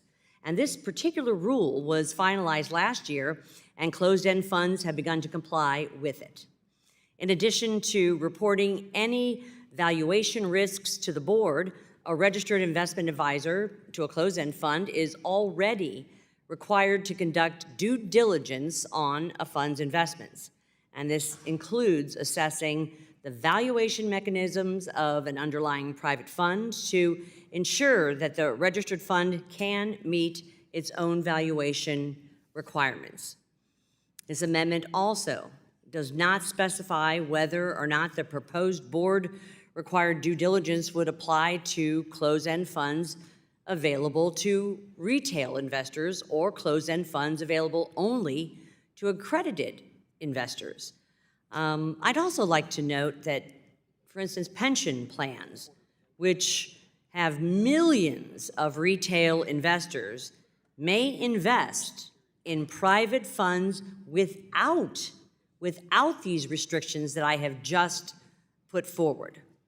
Why should closed-end funds, which have registered advisors subject to fiduciary duties, be given more onerous standards?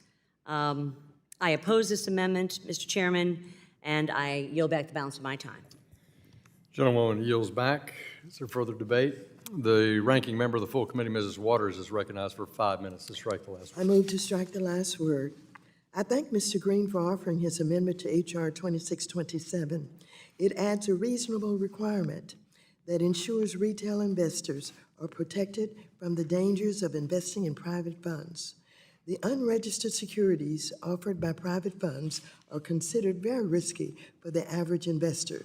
So if we're going to give retail investors access to them through closed-end funds, as this bill does, we must do so in a way that makes sure there are proper safeguards in place.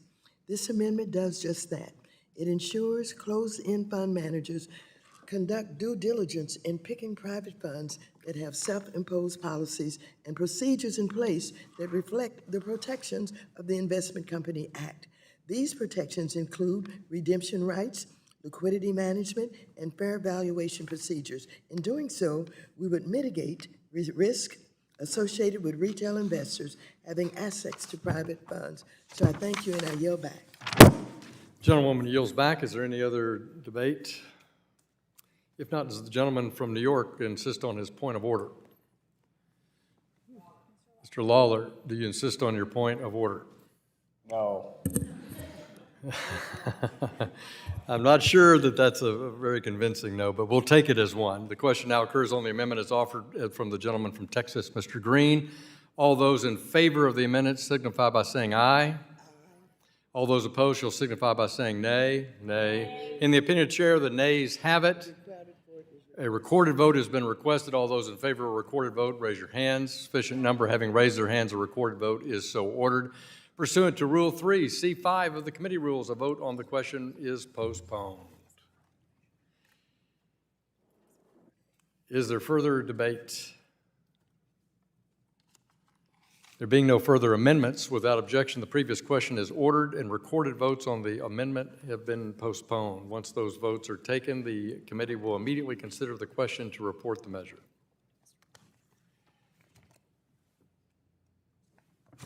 Now, pursuant to notice, I call up H.R. 1553, Helping Angels Lead Our Startups, the HALOS Act. The clerk will report the bill, which was distributed in advance. H.R. 1553, to require the Securities and Exchange Commission. Without objection, the bill is considered read and open to amendment at any point. The gentleman from New York, Mr. Lawler, the sponsor of the legislation, has an amendment in the nature of a substitute, copies of which were distributed in advance. The clerk will report. Amendment in the nature of a substitute to H.R. 1553. Without objection, the amendment in the nature of a substitute is considered as read and will serve as base text for the purpose of amendments. The gentleman from New York, there's an objection heard, ranking member? Yeah, objection. What's the objection? Consider. The amendment in the nature of substitute will be considered a first-degree amendment for purposes of the amendment. It was late, So what? we'll recognize it. We'll recognize your objection. The amendment in the nature of substitute will be considered a first-degree amendment for the purposes of amendment. Thank you very much. Now, the gentleman from New York is recognized for 5 minutes to discuss his amendment. Thank you, Mr. Chairman. The state of our economy is still fragile. Inflation has been near or above 5% for months, which rampant government spending has a lot to do with.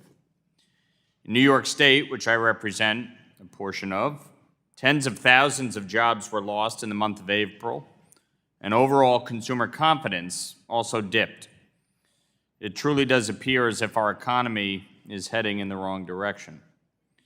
Small businesses are now facing these turbulent economic times after surviving COVID and having to contend with many regulations which could stifle economic growth, prevent entrepreneurs from achieving their full potential, and frankly, prevent folks from living out their American dream. Entrepreneurs and small businesses drive the American economy. In 2019, the Small Business Administration calculated that close to 44% of our GDP was a result of small businesses. We should be doing everything we can to promote investment, promote entrepreneurship, and foster small business growth, whether it be cutting red tape, providing additional access to capital, or simply getting government out of the way of entrepreneurship. Which is why I asked my colleagues to support my bill, the Helping Angels Lead Our Startups Act, otherwise known as the HALOS Act. The HALOS Act will promote access to investment capital for small companies and ensure that startups can continue to generate buzz and interest and connect with investors. It will do this by ensuring that demo days, pitch competitions, and community economic development events where there is no specific investment offering are not considered general solicitation under Reg D. In doing so, companies will be able to engage with a wider audience of investors and spread word of the products and services that they can offer to help develop a thriving and diverse economy. As former Chairman Hensarling said, our economy works better for all Americans when small businesses can focus on creating jobs rather than navigating bureaucratic red tape.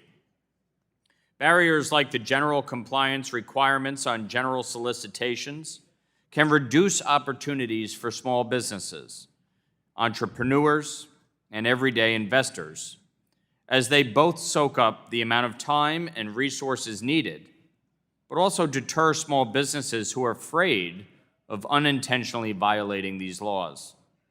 We have seen many successes from and since the passing of the Bipartisan Jobs Act over a decade ago that help reduce barriers to investment. The HALOS Act is a logical next step on the long road of clarifying and modernizing rules that will enable startups to find the resources they need to grow and thrive. The bill defines an angel investor and clarifies the definition of general solicitation to ensure that startups have the opportunity and ability to discuss their products and business plans at certain events known as demo days. Angel investors not only play a major role in financing individuals' efforts to pursue their dream and start a business, but also often provide a wealth of advice and support to these startups. By facilitating angel investment, we can work towards a stronger, more dynamic economy, lifting up entrepreneurs of all ages, and ensuring they have access to the early capital they require. In addition to driving economic force, angel investors provide, by supporting tens of thousands of small companies per year, long-term impact can be seen as companies such as Amazon, Costco, Facebook, Google, and Starbucks were all initially funded by angel investors. By alleviating burdens on businesses, cutting red tape, and making capital raising in our public markets easier and less costly for emerging companies, not only will we be clearing the way for businesses to expand and develop, but we will also be helping to build a more diverse and inclusive universe of entrepreneurs and founders by expanding opportunities to underrepresented entrepreneurs and communities facing capital formation challenges. The HALOS Act will simply allow folks to get eyes on their businesses and potentially find the vital investor they need to succeed. Once again, I urge all of my colleagues to support this common sense and bipartisan measure to help our small businesses. I yield back my time. The gentleman yields back. Who seeks recognition? Mr. Chairman. The gentlewoman from New York is recognized to strike the last word for 5 minutes. I move to strike the last word. Thank you, Mr. Chairman. The bill we are considering today, the Helping Angels Lead Our Startup Act, or HALOS Act, makes several changes regarding private placement offerings, which are often utilized by small businesses seeking capital to grow and expand their operations.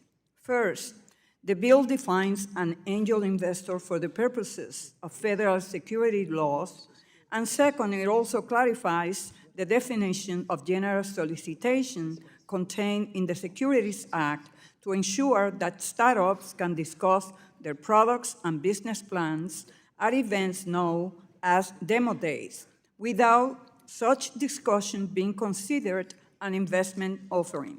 In other words, demo day organizers will not have to comply with the usual procedures verifying that investors they are attracting to the event are accredited.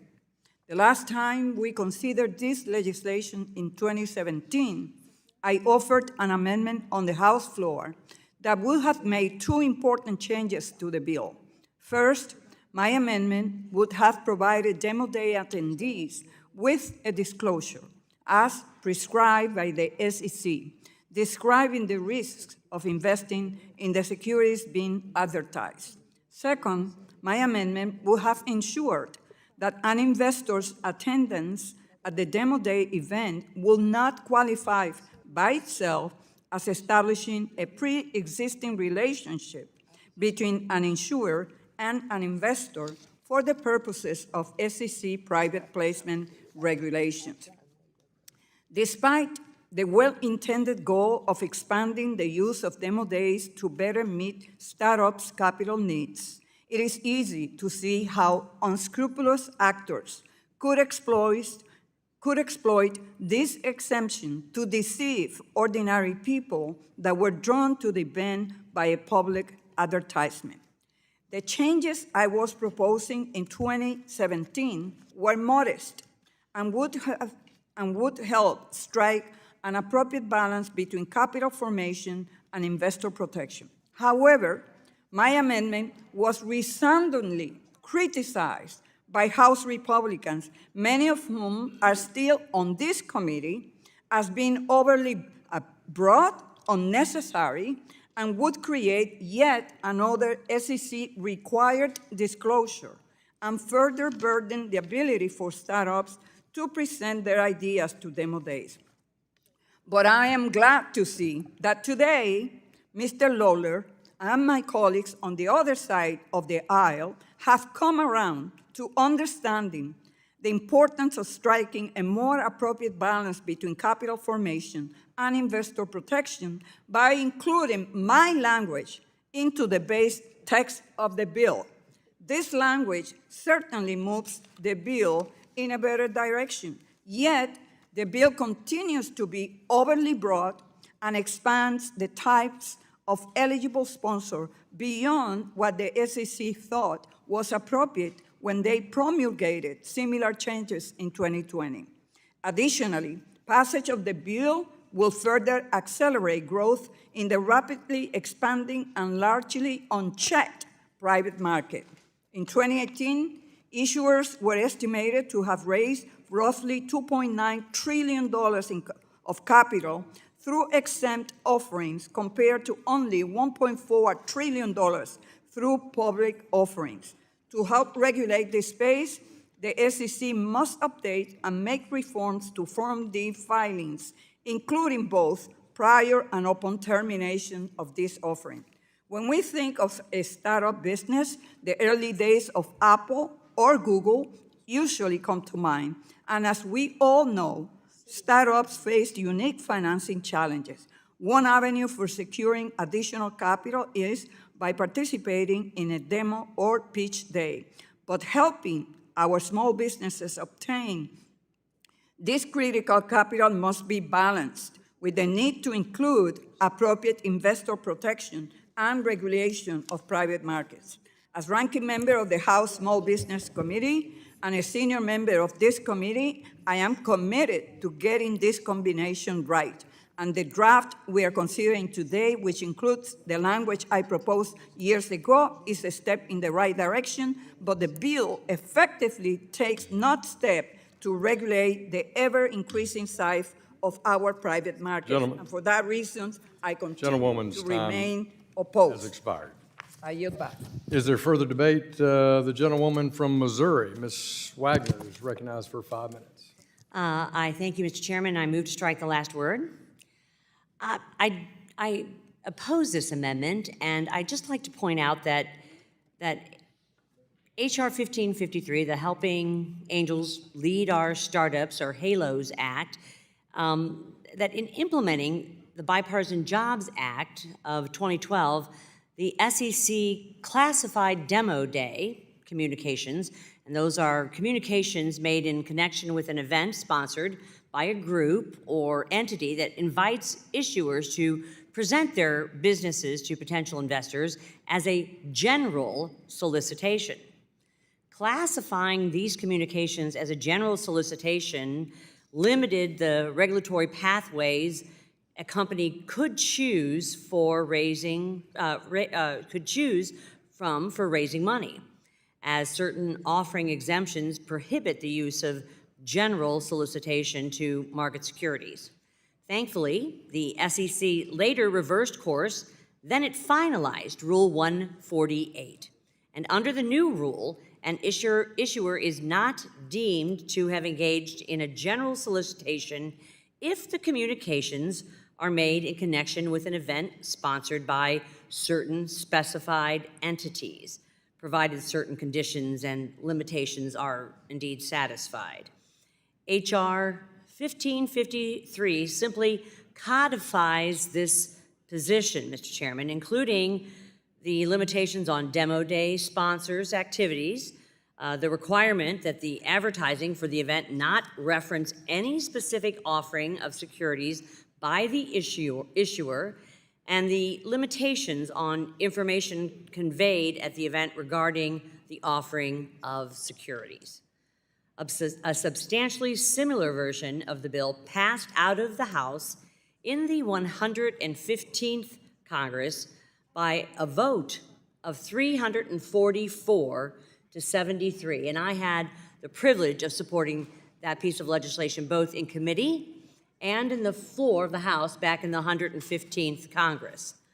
I will end by just saying that by codifying Rule 148, this bill ensures that issuers may continue to conduct demo days to discuss their products and business plans without such discussions being considered an investment offering in violation of the securities law.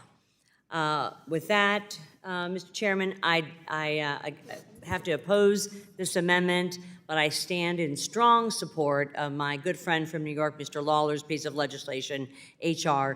1553. and I yield back. Gentlewoman yields back. Is there further debate?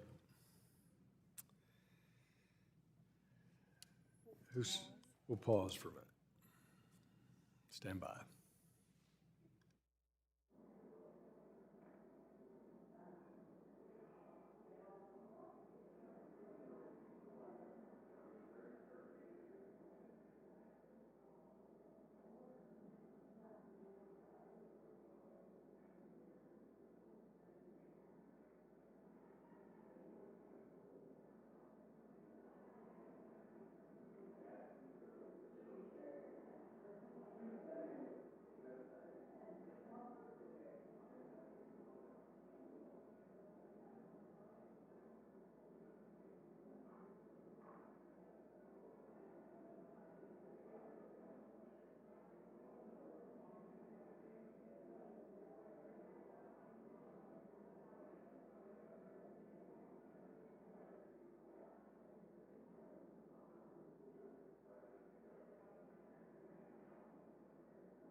The ANS or an amendment?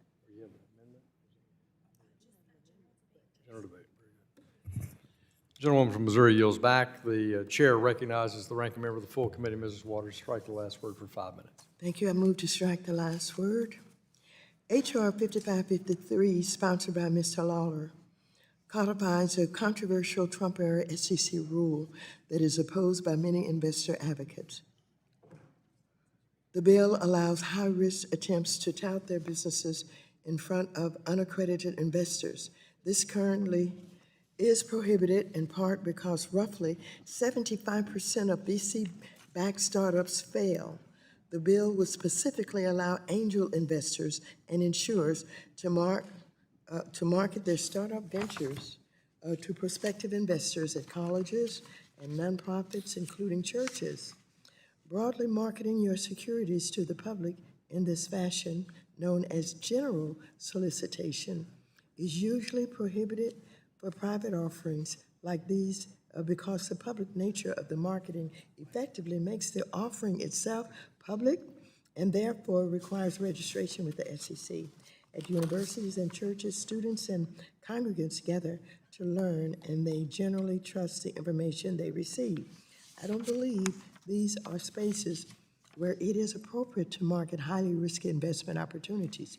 In my own district, a church was victim of an investment scheme in which an issuer conned the church out of nearly $6 million in securities.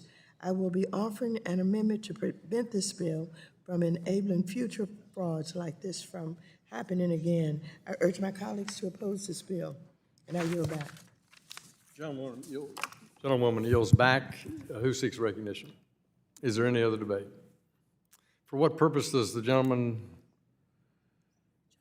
from California seek recognition?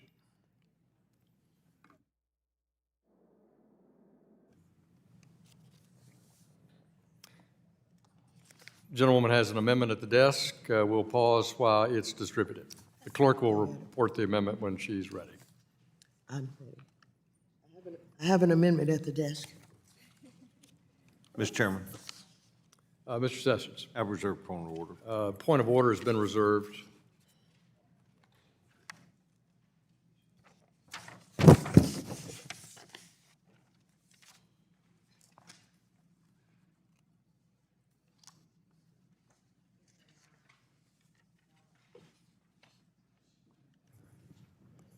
Madam Clerk, you ready?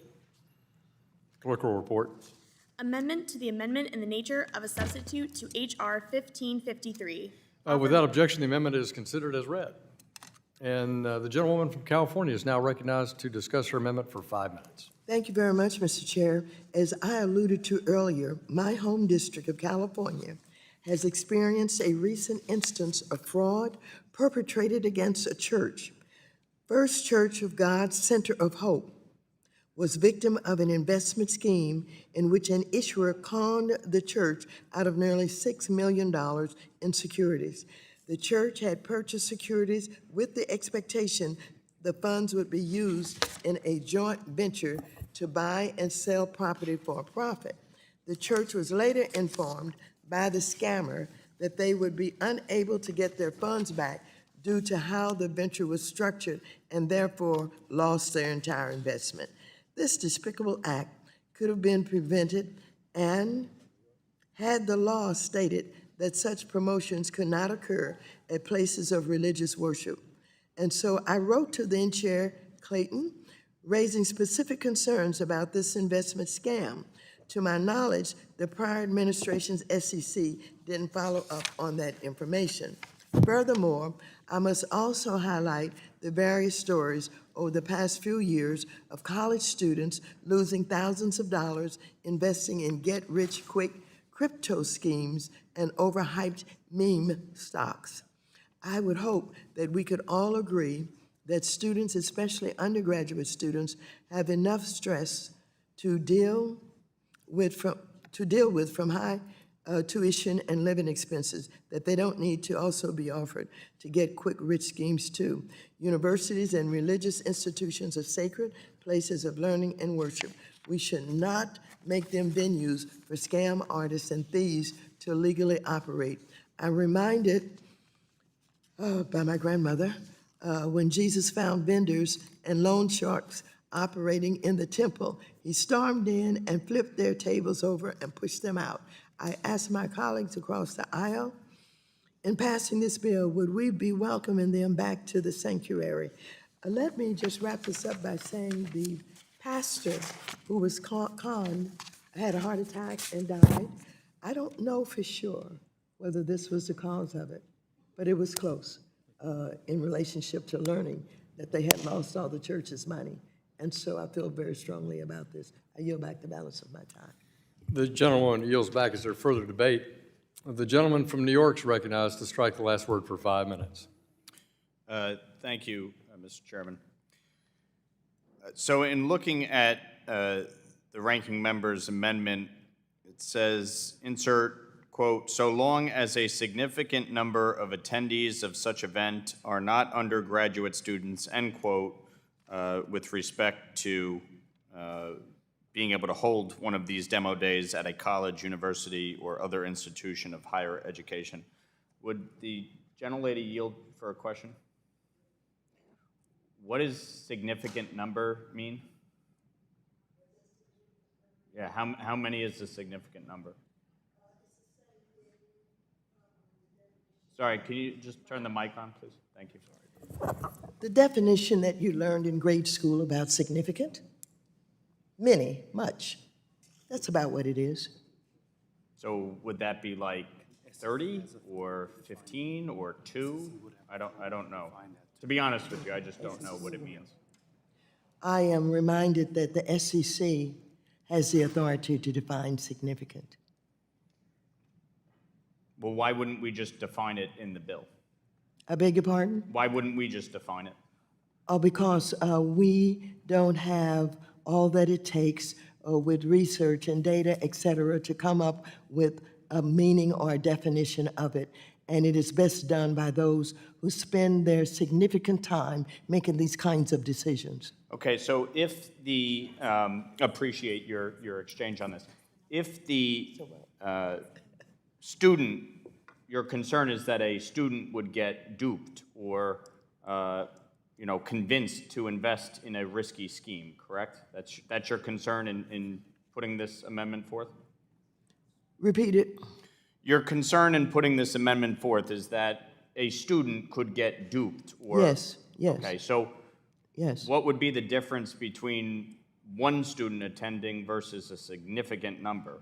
I mean, if your concern is that a student could get duped, I'm not sure why you would allow any students then. Well, what is your definition of it? What should it be? Tell me. I don't support your amendment, so. Oh, good. Then why continue this conversation? Fair enough. I just wanted to understand what you were trying to gain out of it if you're allowing This kind of somebody to come. discussion will never get you to understand. Let's move on. I think that's a function of not being able to explain the amendment, but I digress. Look, a college or a university is a place of learning, and allowing for a demo day to occur at a college or a university could be a good thing for these students to actually engage and understand practical, real-world scenarios. And you still have to be an accredited investor. This does not allow for you to actually have a sale. This is saying that you're trying to allow for your product or your business to get exposure. You would still have to do the due diligence after this demo day is over. So to allow this to occur in an institution of higher learning, I don't see the problem. And frankly, your amendment really doesn't make any sense given the fact that your concern is that one individual student could be duped, yet you would allow students to come, but it can't be a significant number, which we can't define what a significant number means. I don't know if that's 2, 5, 10, 30, 50, 100. It's unclear. So that doesn't make much sense. And a place of a religious institution, I mean, obviously, it's unfortunate what occurred at the church in your district. But a lot of people rely on their church as a community center, as a place to congregate, to discuss matters other than faith. I go to churches and synagogues and faith-based community centers all the time to discuss lots of things. Again, it's not interfering with the fact that you would still need to be an accredited investor, and you would still have to go through the process after the fact. So, again, I'm not really clear why we would prevent, a religious institution from being used as a place to have a demo day. So I oppose this amendment and would encourage my colleagues to. Gentleman's time has expired. Who seeks recognition? If there is no additional debate, I would ask Mr. Sessions of Texas, does he still stand by his point of order? Mr. Chairman, I'll remove my point of order. Question now occurs on the amendment offered by the gentlewoman from California, Ms. Waters. All those in favor shall signify by saying aye. Aye. All those opposed shall signify by saying nay. Nay. In the opinion of the chair, the nays have it. A recorded vote has been requested. All those in favor of recorded votes, please raise your hands. A sufficient number having raised their hands, a recorded vote is ordered according to Rule 3C5 of the committee rules. A vote on this amendment is postponed. There being no further amendments without objection, the previous question is ordered and recorded votes on the amendment have been postponed. Once those votes are taken, the committee will immediately consider the question to report the measure.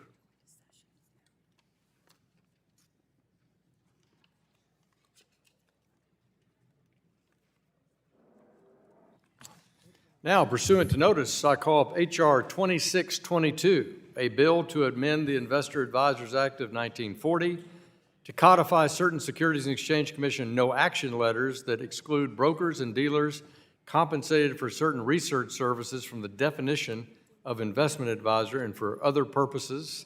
The clerk will report the bill, which was distributed in advance. H.R. 2622, to amend the Investment Advisors Act of 1940. Without objection, the bill is considered read and open to amendment at any point. The gentleman from Texas, Mr. Sessions, the sponsor of the legislation, has an amendment in the nature of a substitute, copies of which were distributed in advance. The clerk will report. Amendment in the nature of a substitute to H.R. 2622. Without objection, the amendment in the nature of a substitute is considered read and will serve as There's an objection heard by the ranking member. The amendment in the nature of a substitute will be considered a first-degree amendment for the purposes of amendment. And Mr. Sessions is recognized for 5 minutes to explain his amendment. Mr. Chairman, thank you very much, and I'm asking for the committee's support of this amendment and the substitute and the additions that we will soon hear about to H.R. 2622. Mr. Chairman, this bill is necessary because the Securities and Exchange Commission suddenly decided to withdraw a non-action letter issued in response to the EU's Markets and Financial Instruments Directive number 2. This action will necessarily disrupt markets and create transparency without any benefit to investor protection. Mr. Chairman, what are we talking about here?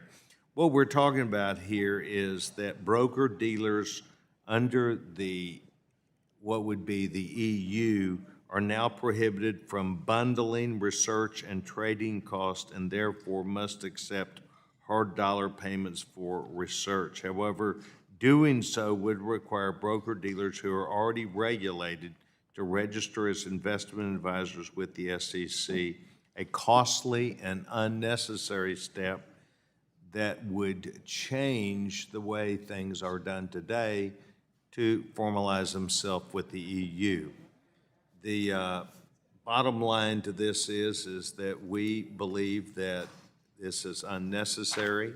We believe the marketplace allows, understands, and has for all these years understood its part and place and how important it is.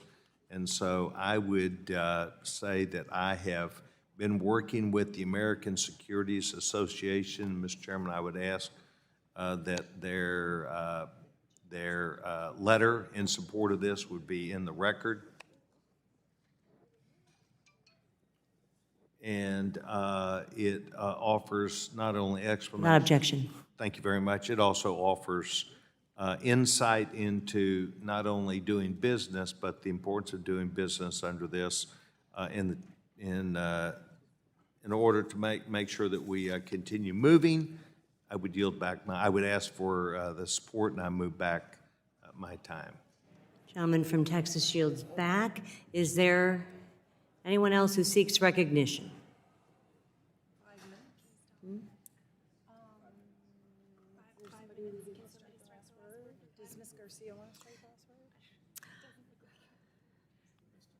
Would anybody care to strike the last word? If not, the chair shall pause.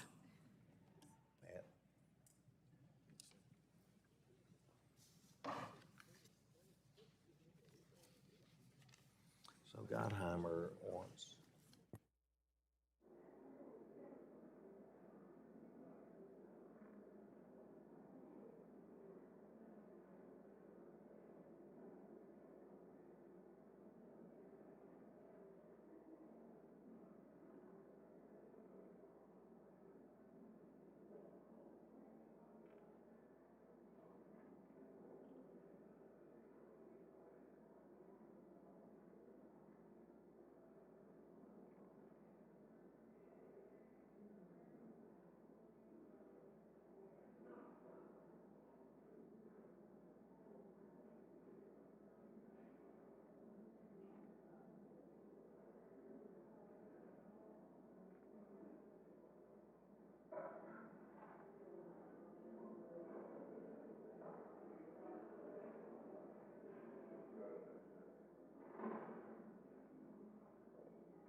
Okay.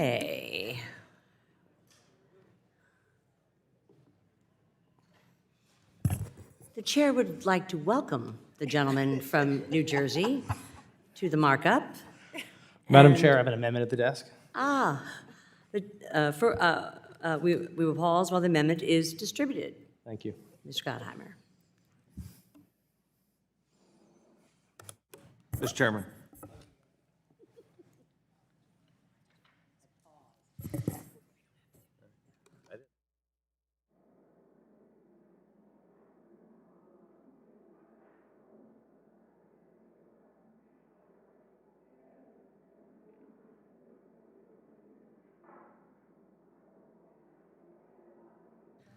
Okay, have all members received a copy of the amendment?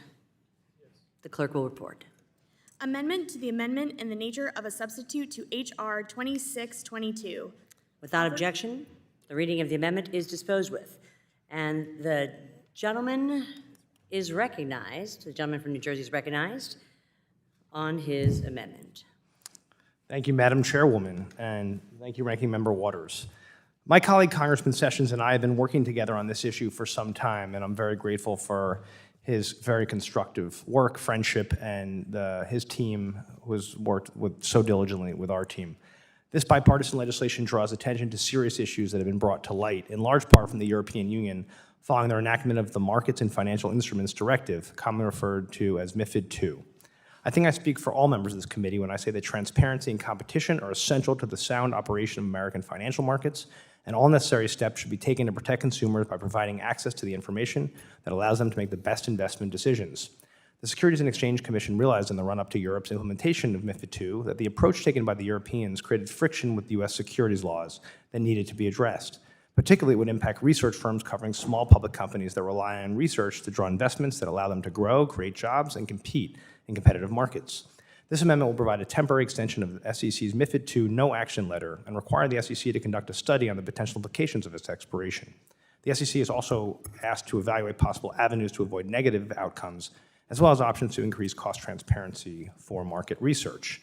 The SEC should take thoughtful action using existing authorities to address the concerns raised by market participants regarding MiFID II. This bipartisan amendment will head off potential negative impacts, and I encourage my colleagues to support this bipartisan amendment. And I yield back. Gentleman yields back. Is there further debate on the amendment? Gentlelady, the ranking member is recognized for 5 minutes. I move to strike the last word.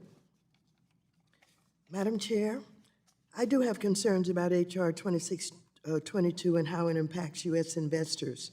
The overarching thing the bill does is codify, in other words, permanently extend a Trump-era SEC order known as the No Action Letter. That order exempts U.S. brokers who accept direct payment for research services from their European customers, which include asset managers from needing to register as investment advisors under the Advisors Act. The primary problem this creates is that these asset managers then turn around and shift their research expenses from their European customers to their U.S.-based customers, which includes pension fund and mutual fund investors. Because they still pay for research and trading as one bundle, these U.S. pension and mutual fund investors can't see how much they're actually being charged for the research, which is often far too much. Mr. Gottheimer's amendment would extend the SEC's order by 6 months and also direct the SEC to conduct a balanced study to examine the impacts of a permanent extension of this no-action letter, and in the alternative, letting it expire as the SEC originally intended.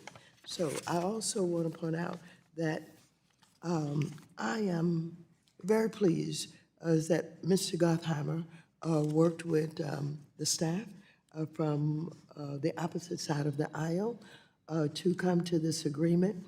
And it basically shows that we're willing to work together when there's an opportunity for us to be able to both support legislation that we think makes good sense and it doesn't do any harm. So Mr. Gottheimer has done that.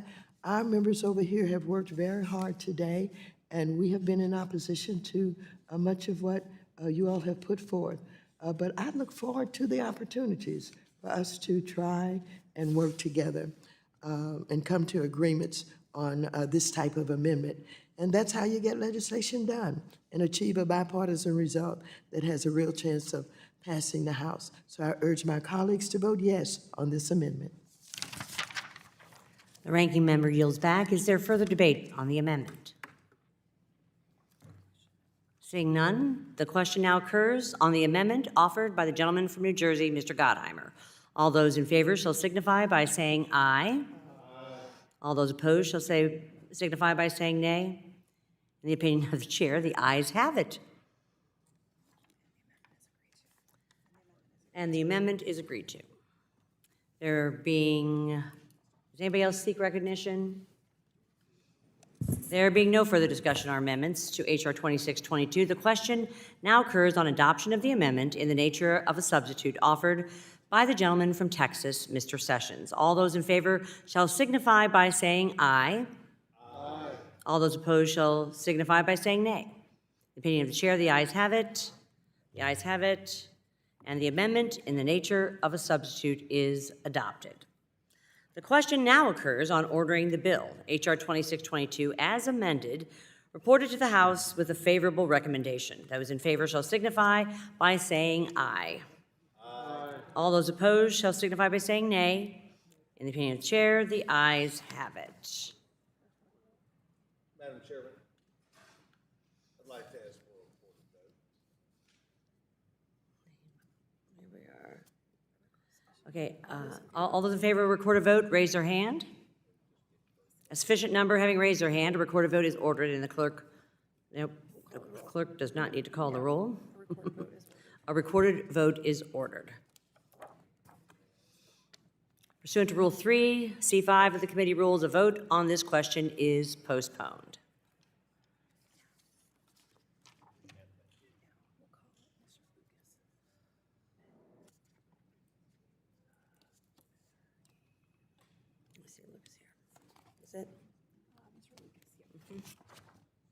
Now, pursuant to notice, I call up H.R. 3063, the Retirement Fairness for Charities and Educational Institutions Act. The clerk will report the bill. H.R. 3063, to amend the federal securities laws to enhance 403B plans. Without objection, the bill is considered read and open to amendment at any point. Madam Chair, Yes. I move to strike the last word because I have an amendment on the desk. The gentlewoman has an amendment at the desk. We'll pause for the amendment to be distributed.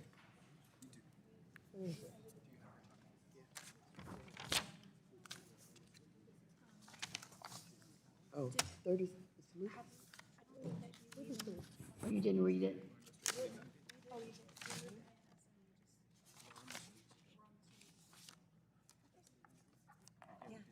I did.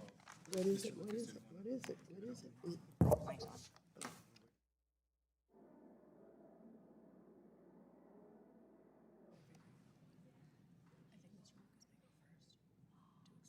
Madam Chair, I can withdraw my motion and refer back to I thank the gentlelady from Texas for withdrawing her motion. I will re-urge it at the appropriate time. I appreciate that from the gentlelady from Texas. Now, I recognize the gentleman from Oklahoma to speak on his bill. Thank you, Madam Chair. And I believe we draw to the last bill of the markup, which is in itself always a wonderful experience after a day of actively legislating. Let's talk for a moment about H.R. 3063. And one of the most difficult decisions that a worker will ever undertake is determining how to save for retirement. This requires an individual to forecast decades into the future, ensuring one has the ability to navigate through life, family, and economic events. For many healthcare workers, teachers, and nonprofit employees, their retirement savings are through a 403B plan. However, those public servants in the 403B plans are unable to invest in the same cost-effective investment products that are available to all other plans, including 401K plans, government 457B plans, and the federal thrift savings plan. Since the creation of 403B retirement plans back in 1958, there have been many changes to how we save for retirement, both in the law and in the overall economy.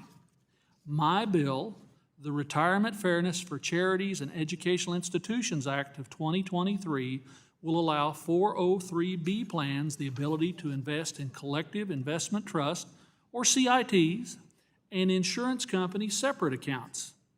CITs and insurance company separate accounts are both pooled investment vehicles sponsored and maintained by a bank or a trust company or an insurance company, respectively. This measure originated in Secure 2.0 last Congress, which passed the Ways and Means Committee unanimously under Chairman Richie Neal.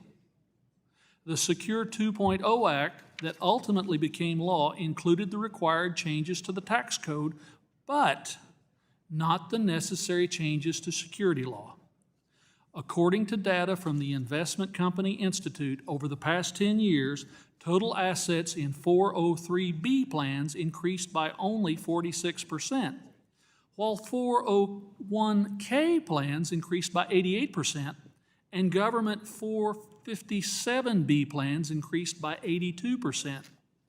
We have for too long limited the investment options made available to public servants, and this bill will allow for much-needed consistency across retirement plans.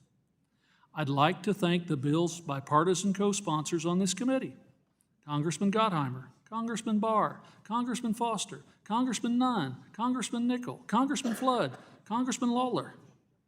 I urge my colleagues to support the bill, and I yield back, Madam Chair. The gentleman from Oklahoma yields back. And now I would say that it is time for us to move that the gentleman from Oklahoma, Mr. Lucas, the sponsor of the legislation, does have indeed an amendment in the nature of a substitute, I think copies of which were distributed in advance, and the clerk will report. Amendment in the nature of a substitute to H.R. 3063. Without objection, the amendment in the nature of a substitute is considered as read and will serve as base text for proposed of amendments. Gentlelady has an objection. The amendment in the nature of a substitute will be considered a first-degree amendment for purposes of amendment. Gentleman from Oklahoma is recognized for 5 minutes. Thank you, Madam Chair. I would just simply say the lack of parity between 403B retirement plans and other plans is most evident in the numbers.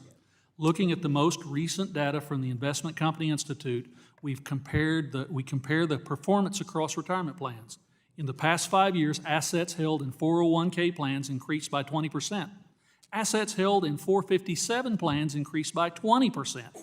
The thrift savings plan assets, which members of Congress also participate in, increased by 30%. 403B plans increased by just 12%. The disparity is truly astonishing and underscores the importance of putting 403B plans on the same playing field with other retirement plans. With that, I yield back, Madam Chair. Gentleman from Oklahoma yields back. Is there any further debate? Madam Chair, I seek recognition to strike the last word. The gentleman from North Carolina is recognized. Thank you, Madam Chairwoman. I'm proud to be a co-sponsor of H.R. 3063, the Retirement Fairness for Charities and Educational Institutions Act. I want to thank Mr. Lucas and Mr. Foster for their leadership on this bill. The bill lowers the cost of retirement for public sector employees like our hardworking teachers, nurses, janitors, and charity workers. Many Americans working in jobs like these have 403B retirement plans and are currently denied access to low-cost investments, like collective investment trusts available to private workers with 401K plans. There's no reason the people teaching our children and caring for our sick are paying millions more in investment costs than private sector employees.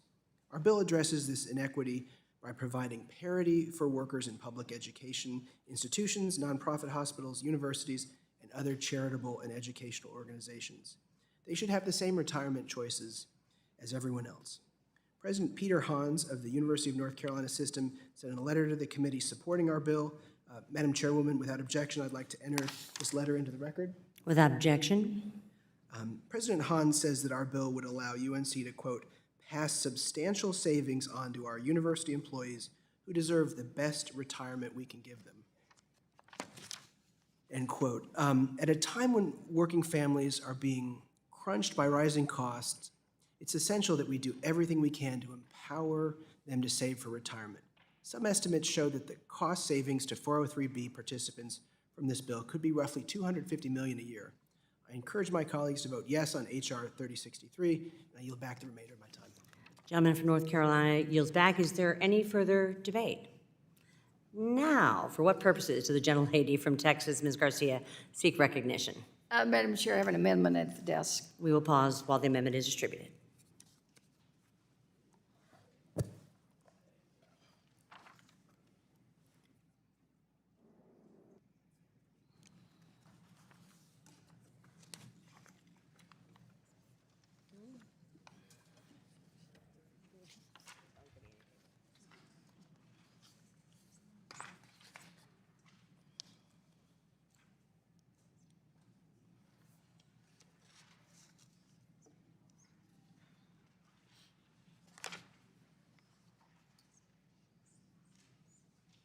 Have all members received a copy of the amendment? The clerk will report the amendment. Amendment to the amendment in the nature of a substitute to H.R. 36. Without objection, the reading of the amendment is dispensed with. The gentlewoman is recognized on her amendment. Thank you, Madam Chair, and my amendment seeks to continue this glorious moment of having the last bill on the markup. And my amendment it really seeks to better achieve the underlying goal of Mr. Lucas's bill, as I understand it, which is true parity between the 401K and 403B plans. I thank Mr. Lucas for his work on this bill because I understand its core mission. Of course, I believe that we all want to ensure robust retirement plans for our nature's teachers, hospital workers, and so many other public employees. However, I am concerned that this bill would create far too much risk in 403B plans because it would remove meaningful safeguards. As members know, 401K, while exempt under securities laws, are subjected to the Employee Retirement Income Security Act of 1975, also known as ERISA. These 401K ERISA plans afford protections to the investor by requiring plan administrators and fiduciaries to act with the best interests of the plan holder in mind. These protections are valuable and market tested and are examined and enforced by a federal agency. In other words, 401K ERISA plans have enough federal oversight to keep hardworking Americans' money safe and sound. So my amendment would simply establish parity between 401K plans and 403B plans to allow 403B plans that are either ERISA plans or government plans to invest in the unregistered collective investment trusts and unregistered variable annuities. In simpler terms, my amendment would keep the intention of the underlying bill, but only allow a relaxing of regulations on 403B plans that are also ERISA plans. This way, our nation's school teachers, who most often utilize 403B plans, have enough federal safeguards in place to keep their money safe. The goal is simple. Now that we're proposing to deregulate 403B plans out of SEC's investor protection framework, we must ensure that the same retirement protections available to 401K investors and plan participants are also available to our public school teachers and workers. I encourage my colleagues to support this amendment, and I yield back the balance of my time. Gentlelady from Texas yields back. Is there any further debate? Madam Chair, strike the last word. The gentleman is recognized for 5 minutes to strike the last word. Thank you, Madam Chair. This amendment would compromise the underlying purpose of the bill, which is to provide parity to public servants that participate in these plans. The underlying legislation requires that these financial products are only available when there is an institutional plan sponsor overseeing the 403B investments. This is identical to all other retirement plans. Either an ERISA fiduciary, a state or local government entity, or an employer agreed to take on the fiduciary status must sponsor or oversee a 403B plan. For example, 403B plans offered by state and local governments, such as for public schools or universities, are not covered by ERISA.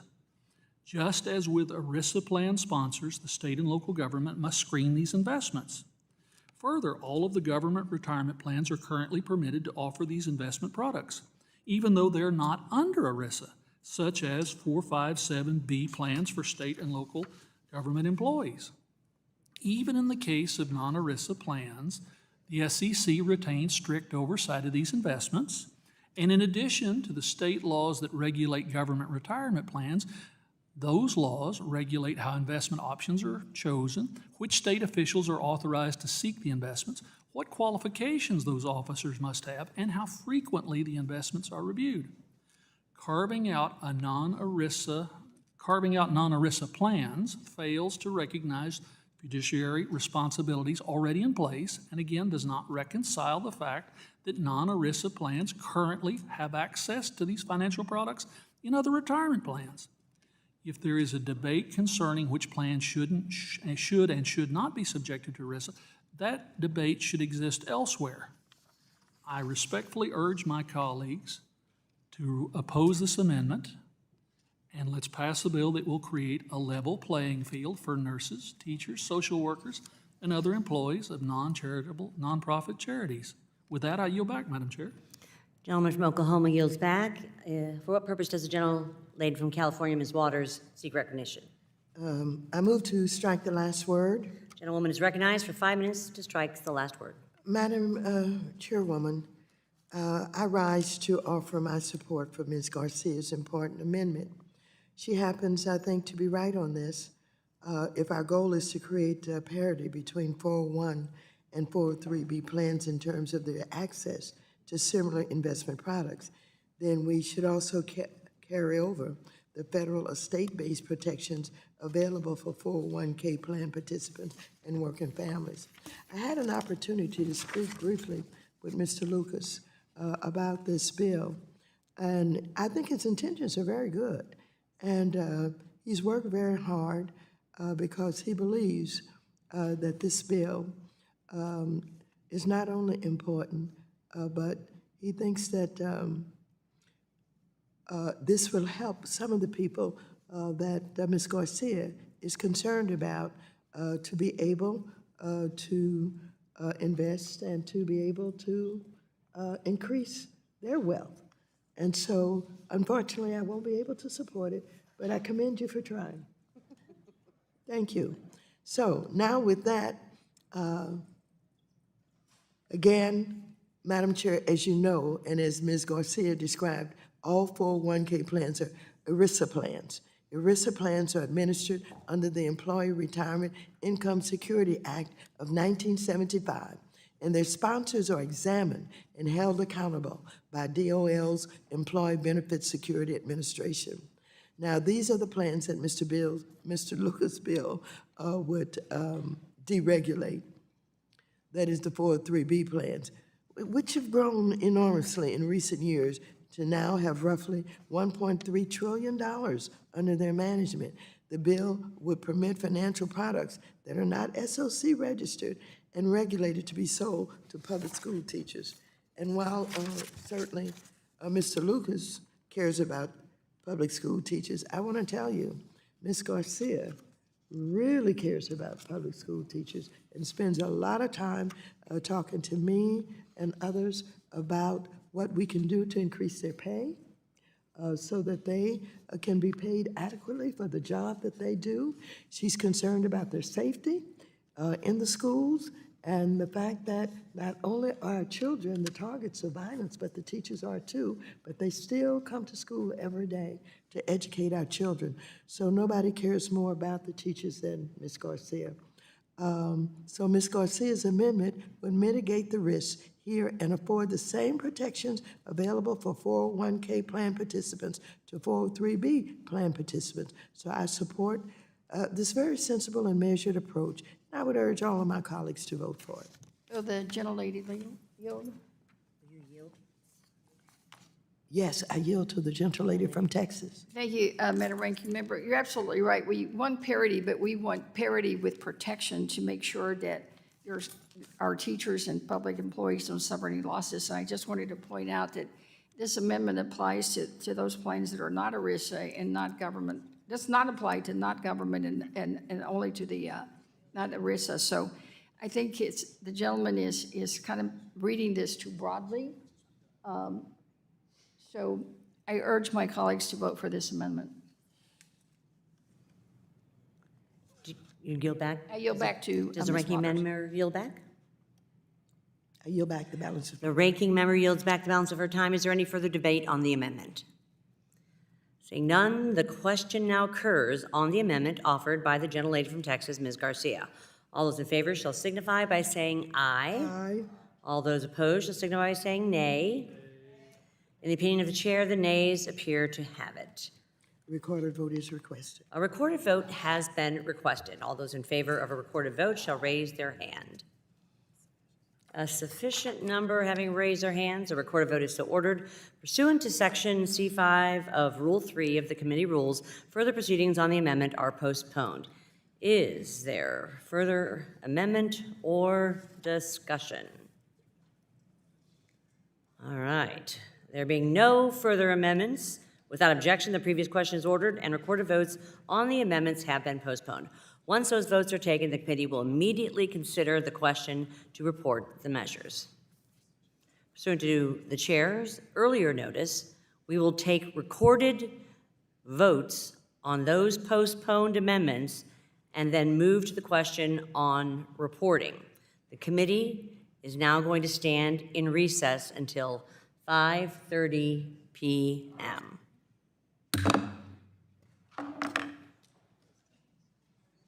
Okay, all right, okay.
I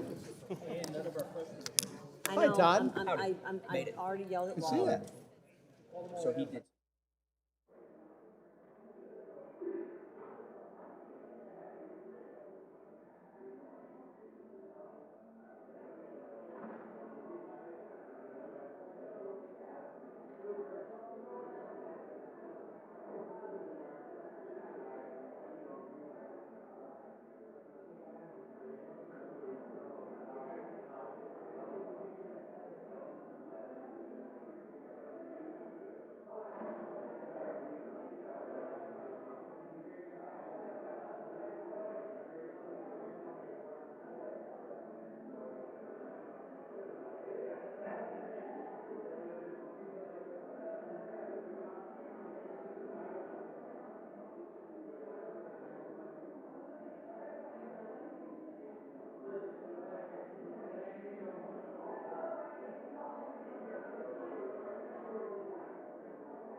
One vote series, and then we would do 4 votes. And then just 3. It turns into 4 votes. Because then we have the 6 passages.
The committee will come to order.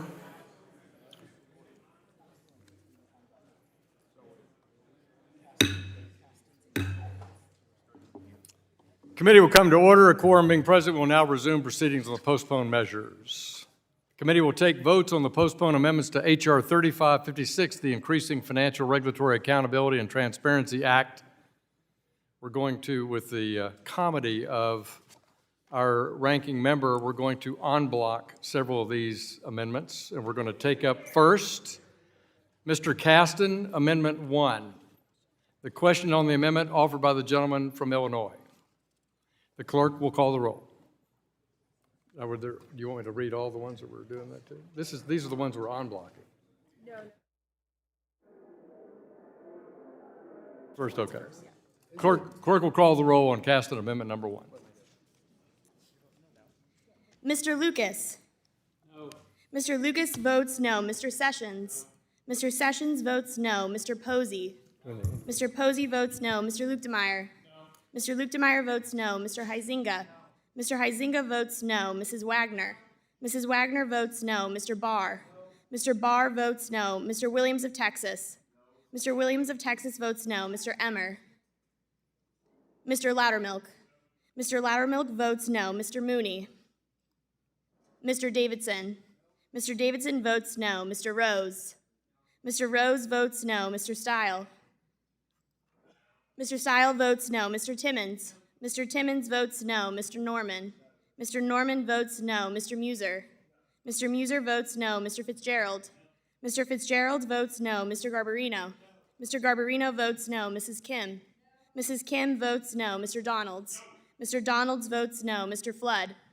Mr. Flood votes no. Mr. Lawler? Mr. Lawler votes no. Mr. Nunn?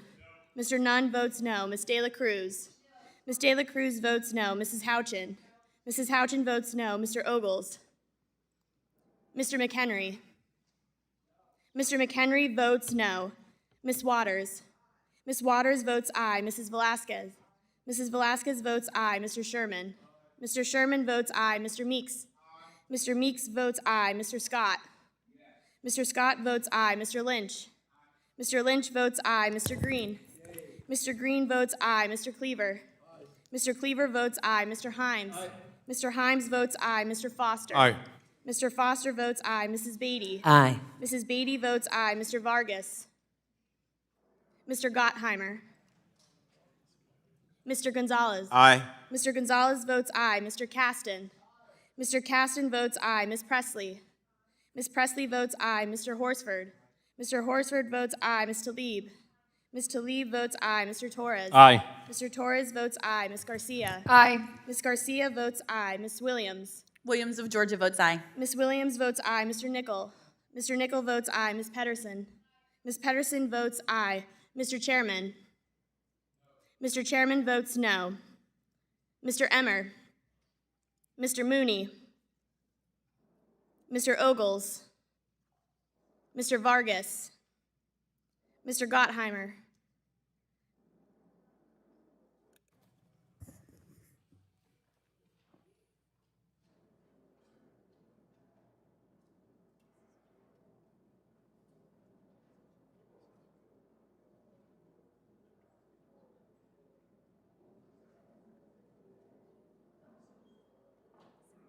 Is there any member who hasn't voted or wishes to change their vote? The clerk will report. Mr. Chairman, on this vote, the ayes are 21 and the nays are 26. A majority having voted against the amendment is not agreed to. We'll take up Mrs. Waters' Amendment number 1. The question on the amendment offered by the gentlewoman from California. The clerk will call the roll. Mr. Lucas? Mr. Lucas votes no. Mr. Sessions? Mr. Sessions votes no. Mr. Posey? Mr. Posey votes no. Mr. Luetkemeyer? Mr. Luetkemeyer votes no. Mr. Huizinga? Mr. Huizinga votes no. Mrs. Wagner? Mrs. Wagner votes no. Mr. Barr? Mr. Barr votes no. Mr. Williams of Texas? Mr. Williams of Texas votes no. Mr. Emmer? Mr. Loudermilk? Mr. Loudermilk votes no. Mr. Mooney? Mr. Davidson? Mr. Davidson votes no. Mr. Rose? Mr. Rose votes no. Mr. Stile? Mr. Stile votes No. Mr. Timmons? Mr. Timmons votes no. Mr. Norman? Mr. Norman votes no. Mr. Muser? Mr. Muser votes no. Mr. Fitzgerald? Mr. Fitzgerald votes no. Mr. Garbarino?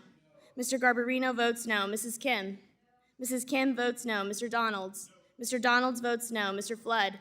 Mr. Flood votes no. Mr. Lawler? Mr. Lawler votes no. Mr. Nunn? Mr. Nunn votes no. Ms. De La Cruz? Ms. De La Cruz votes no. Mrs. Houchin? Mrs. Houchin votes no. Mr. Ogles? Mr. McHenry? Mr. McHenry votes no. Ms. Waters? Ms. Waters votes aye. Mrs. Velasquez? Mrs. Velasquez votes aye. Mr. Sherman? Mr. Sherman votes aye. Mr. Meeks? Mr. Meeks votes aye. Mr. Scott? Mr. Scott votes aye. Mr. Lynch? Mr. Lynch votes aye. Mr. Green? Mr. Green votes aye. Mr. Cleaver? Mr. Cleaver votes aye. Mr. Himes? Mr. Himes votes aye. Mr. Foster? Aye. Mr. Foster votes aye. Mrs. Beatty? Aye. Mrs. Beatty votes aye. Mr. Vargas? Mr. Gottheimer? Aye. Mr. Gottheimer votes aye. Mr. Gonzalez? Aye. Mr. Gonzalez votes aye. Mr. Caston? Mr. Caston votes aye. Ms. Presley? Ms. Presley votes aye. Mr. Horsford? Mr. Horsford votes aye. Ms. Talib? Ms. Talib votes aye. Mr. Torres?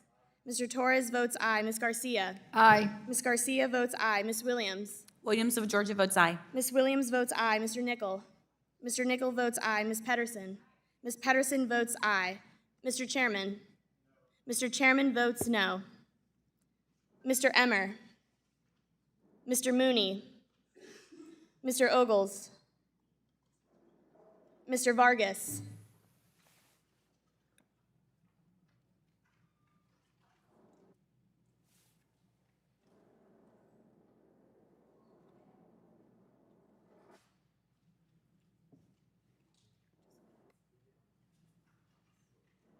Is there any member who hasn't voted or wishes to change their vote? Clerk will report. Mr. Chairman, on this vote, the ayes are 22 and the nays are 26. A majority having voted against the amendment is not agreed to. We'll now take up Mrs. Waters' amendment number 2. The question is on the amendment offered by the gentlewoman from California. Mr. Lucas? Clerk will call the roll. Mr. Lucas votes no. Mr. Sessions? Mr. Sessions votes no. Mr. Posey? Mr. Posey votes no. Mr. Luetkemeyer? Mr. Luetkemeyer votes no. Mr. Huizinga? Mr. Huizinga votes no. Mrs. Wagner? Mrs. Wagner votes no. Mr. Barr? Mr. Barr votes no. Mr. Williams of Texas? Mr. Williams of Texas votes no. Mr. Emmer? Mr. Loudermilk? Mr. Loudermilk votes no. Mr. Mooney? Mr. Davidson? Mr. Davidson votes no. Mr. Rose? Mr. Rose votes no. Mr. Stile? Mr. Stile votes no. Mr. Timmons? Mr. Timmons votes no. Mr. Norman? Mr. Norman votes no. Mr. Muser? Mr. Muser votes no. Mr. Fitzgerald? Mr. Fitzgerald votes no. Mr. Garbarino? Mr. Garbarino votes no. Mrs. Kim? Mrs. Kim votes no. Mr. Donalds? Mr. Donalds votes no. Mr. Flood? Mr. Flood votes no. Mr. Lawler? Mr. Lawler votes no. Mr. Nunn? Mr. Nunn votes no. Ms. De La Cruz? Ms. De La Cruz votes no. Mrs. Houchin? Mrs. Houchin votes no. Mr. Ogles? Mr. McHenry? Mr. McHenry votes no. Ms. Waters? Ms. Waters votes aye. Mrs. Velasquez? Mrs. Velasquez votes aye. Mr. Sherman? Mr. Sherman votes aye. Mr. Meeks? Mr. Meeks votes aye. Mr. Scott? Mr. Scott votes aye. Mr. Lynch? Mr. Lynch votes aye. Mr. Green? Mr. Green votes aye. Mr. Cleaver? Mr. Cleaver votes aye. Mr. Himes? Mr. Himes votes aye. Mr. Foster? Aye. Mr. Foster votes aye. Mrs. Beatty? Mrs. Beatty votes aye. Mr. Vargas? Mr. Gottheimer? Mr. Gottheimer votes aye. Mr. Gonzalez? Mr. Caston? Mr. Caston votes aye. Ms. Presley? Ms. Presley votes aye. Mr. Horsford? Mr. Horsford votes aye. Ms. Talib? Ms. Talib votes aye. Mr. Torres? Mr. Torres votes aye. Ms. Garcia? Aye. Ms. Garcia votes aye. Ms. Williams? Williams of Georgia votes aye. Ms. Williams votes aye. Mr. Nickel? Mr. Nickel votes aye. Ms. Pedersen? Ms. Pedersen votes aye. Mr. Chairman? Mr. Chairman votes no. Mr. Emmer? Mr. Mooney? Mr. Ogles? Mr. Vargas? Mr. Gonzalez? Mr. Gonzalez votes aye.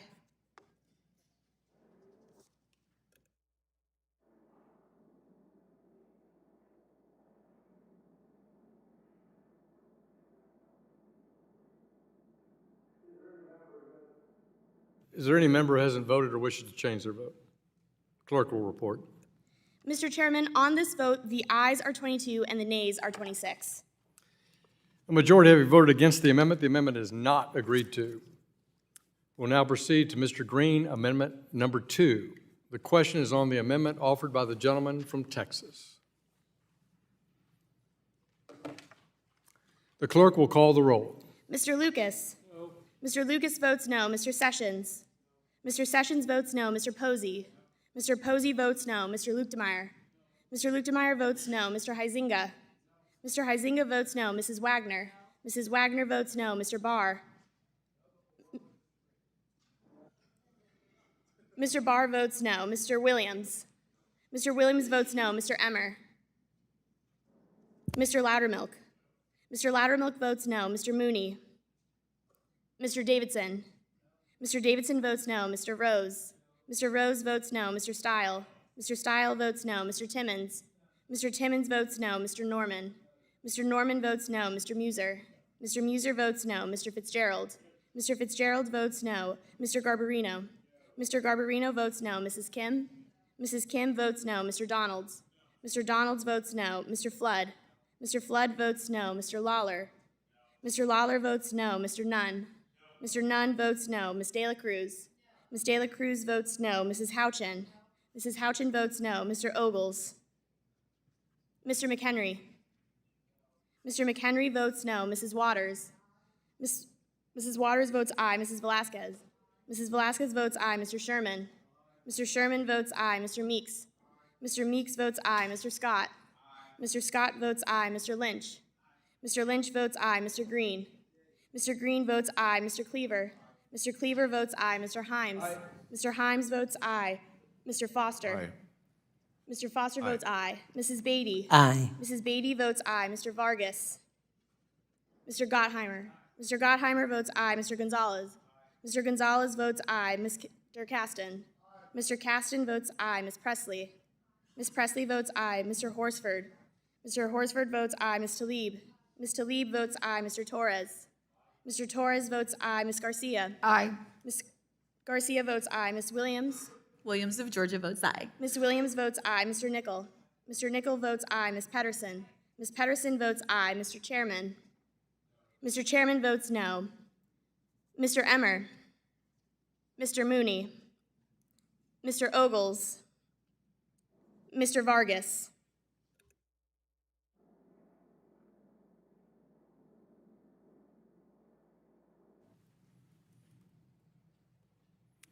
Is there any member who has not voted or wishes to change their vote? The clerk will report. Mr. Chairman, on this vote, the ayes are 22 and the nays are 26. A majority having voted against the amendment is not agreed to. Without objection, the remaining 4 amendments to H.R. 3556 will be considered en bloc. I was expecting applause at that point. What is that word? What is it? The question now occurs on the en bloc. The clerk will call the roll. Mr. Lucas? Mr. Lucas votes no. Mr. Sessions? Mr. Sessions votes no. Mr. Posey? Mr. Posey votes no. Mr. Luetkemeyer? Mr. Luetkemeyer votes no. Mr. Huizinga? Mr. Huizinga votes no. Mrs. Wagner? Mrs. Wagner votes no. Mr. Barr? Mr. Barr votes no. Mr. Williams of Texas? Mr. Williams of Texas votes no. Mr. Emmer? Mr. Loudermilk? Mr. Loudermilk votes no. Mr. Mooney? Mr. Davidson? Mr. Davidson votes no. Mr. Rose? Mr. Rose votes no. Mr. Stile? Mr. Stile votes no. Mr. Timmons? Mr. Timmons votes no. Mr. Norman? Mr. Norman votes no. Mr. Muser? Mr. Muser votes no. Mr. Fitzgerald? Mr. Fitzgerald votes no. Mr. Garbarino? Mr. Garbarino votes no. Mrs. Kim? Mrs. Kim votes no. Mr. Donalds? Mr. Donalds votes no. Mr. Flood? Mr. Flood votes no. Mr. Lawler? Mr. Lawler votes no. Mr. Nunn? Mr. Nunn votes no. Ms. De La Cruz? Ms. De La Cruz votes no. Mrs. Houchin? Mrs. Houchin votes no. Mr. Ogles? Mr. McHenry? Mr. McHenry votes no. Ms. Waters? Ms. Waters votes aye. Mrs. Velasquez? Mrs. Velasquez votes aye. Mr. Sherman? Mr. Sherman votes aye. Mr. Meeks? Mr. Meeks votes aye. Mr. Scott? Mr. Scott votes aye. Mr. Lynch? Mr. Lynch votes aye. Mr. Green? Mr. Green votes aye. Mr. Cleaver? Mr. Cleaver votes aye. Mr. Himes? Mr. Himes votes aye. Mr. Foster? Aye. Mr. Foster votes aye. Mrs. Beatty? Aye. Mrs. Beatty votes aye. Mr. Vargas? Mr. Gottheimer? Mr. Gottheimer votes aye. Mr. Gonzalez? Mr. Gonzalez votes aye. Mr. Caston? Mr. Caston votes aye. Ms. Presley? Ms. Presley votes aye. Mr. Horsford? Mr. Horsford votes aye. Ms. Tlaib? Ms. Tlaib votes aye. Mr. Torres? Mr. Torres votes aye. Ms. Garcia? Aye. Ms. Garcia votes aye. Ms. Williams? Williams of Georgia votes aye. Ms. Williams votes aye. Mr. Nickel? Mr. Nickel votes aye. Ms. Pedersen? Ms. Pedersen votes aye. Mr. Chairman? Mr. Chairman votes no. Mr. Emmer? Mr. Mooney? Mr. Ogles? Mr. Vargas?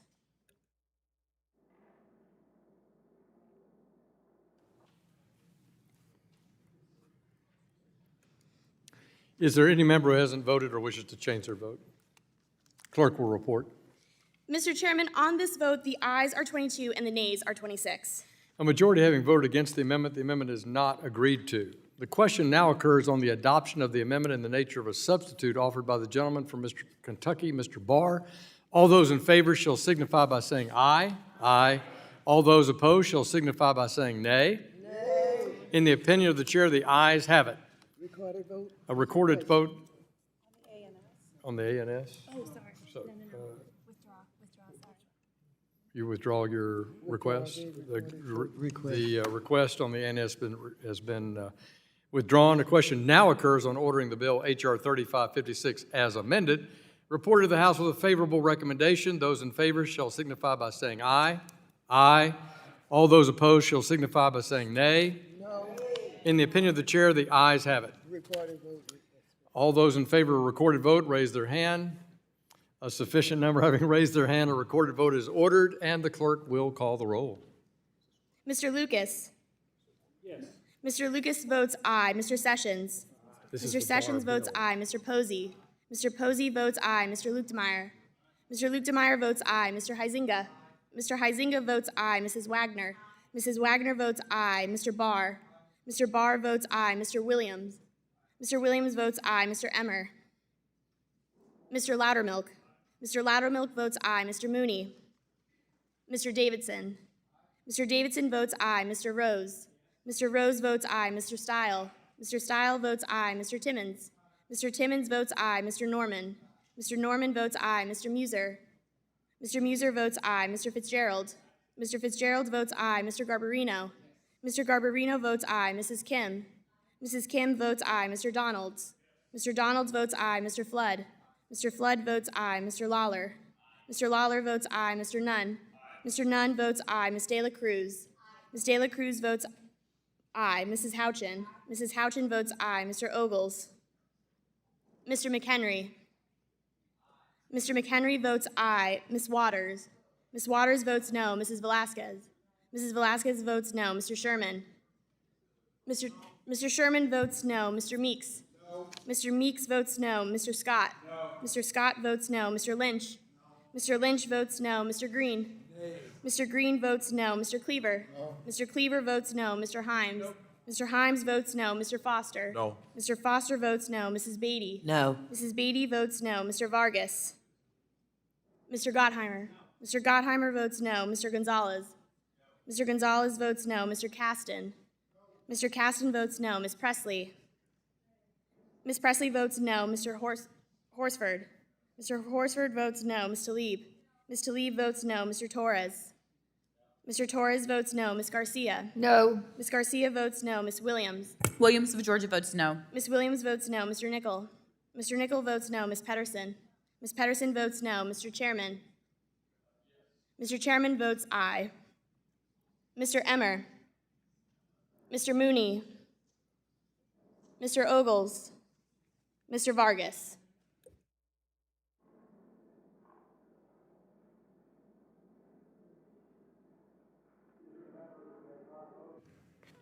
Is there any member who wishes to change their vote? The clerk will report. Mr. Chairman, on this vote, the ayes are 26 and the nays are 22. 3556 as amended, the bill is ordered favorably reported to the House. Without objection, a motion to reconsider is laid on the table. The committee will now take recorded votes on ordering the bill H.R. 3564 as amended, reported to the House with a favorable recommendation. The clerk will call the roll. Mr. Lucas. Aye. Mr. Lucas votes aye. Mr. Sessions. Mr. Sessions votes aye. Mr. Posey. Mr. Posey votes aye. Mr. Luetkemeyer. Mr. Luetkemeyer votes aye. Mr. Huizinga. Mr. Huizinga votes aye. Mrs. Wagner. Mrs. Wagner votes aye. Mr. Barr. Mr. Barr votes aye. Mr. Williams. Mr. Williams votes aye. Mr. Emmer. Mr. Loudermilk. Mr. Loudermilk votes aye. Mr. Mooney. Mr. Davidson. Mr. Davidson votes aye. Mr. Rose. Mr. Rose votes aye. Mr. Stile. Mr. Stile votes aye. Mr. Timmons. Mr. Timmons votes aye. Mr. Norman. Mr. Norman votes aye. Mr. Muser. Mr. Muser votes aye. Mr. Fitzgerald. Mr. Fitzgerald votes aye. Mr. Garbarino. Mr. Garbarino votes aye. Mrs. Kim. Mrs. Kim votes aye. Mr. Donalds. Mr. Donalds votes aye. Mr. Flood. Mr. Flood votes aye. Mr. Lawler. Mr. Lawler votes aye. Mr. Nunn. Mr. Nunn votes aye. Ms. De La Cruz. Ms. De La Cruz votes aye. Mrs. Houchin. Mrs. Houchin votes aye. Mr. Ogles. Mr. McHenry. Aye. Mr. McHenry votes aye. Ms. Waters. No. Ms. Waters votes no. Mrs. Velasquez. No. Mrs. Velasquez votes no. Mr. Sherman. No. Mr. Sherman votes no. Mr. Scott. No. Mr. Scott votes no. Mr. Meeks. No. Mr. Meeks votes no. Mr. Lynch. No. Mr. Lynch votes no. Mr. Green. Mr. Green votes no. Mr. Cleaver. No. Mr. Cleaver votes no. Mr. Himes. No. Mr. Himes votes no. Mr. Foster. No. Mr. Foster votes no. Mrs. Beatty. No. Mrs. Beatty votes no. Mr. Vargas. Mr. Gottheimer. Mr. Gottheimer votes no. Mr. Gonzalez. Mr. Gonzalez votes no. Mr. Caston. Mr. Caston votes no. Ms. Presley. Ms. Presley votes no. Mr. Horsford. Mr. Horsford votes no. Ms. Tlaib. Ms. Tlaib votes no. Mr. Torres. Mr. Torres votes no. Ms. Garcia. No. Ms. Garcia votes no. Ms. Williams. Williams of Georgia votes no. Ms. Williams votes no. Mr. Nickel. Mr. Nickel votes no. Ms. Pedersen. Ms. Pedersen votes no. Mr. Chairman. Mr. Chairman votes aye. Mr. Emmer. Mr. Mooney. Mr. Ogles. Mr. Vargas.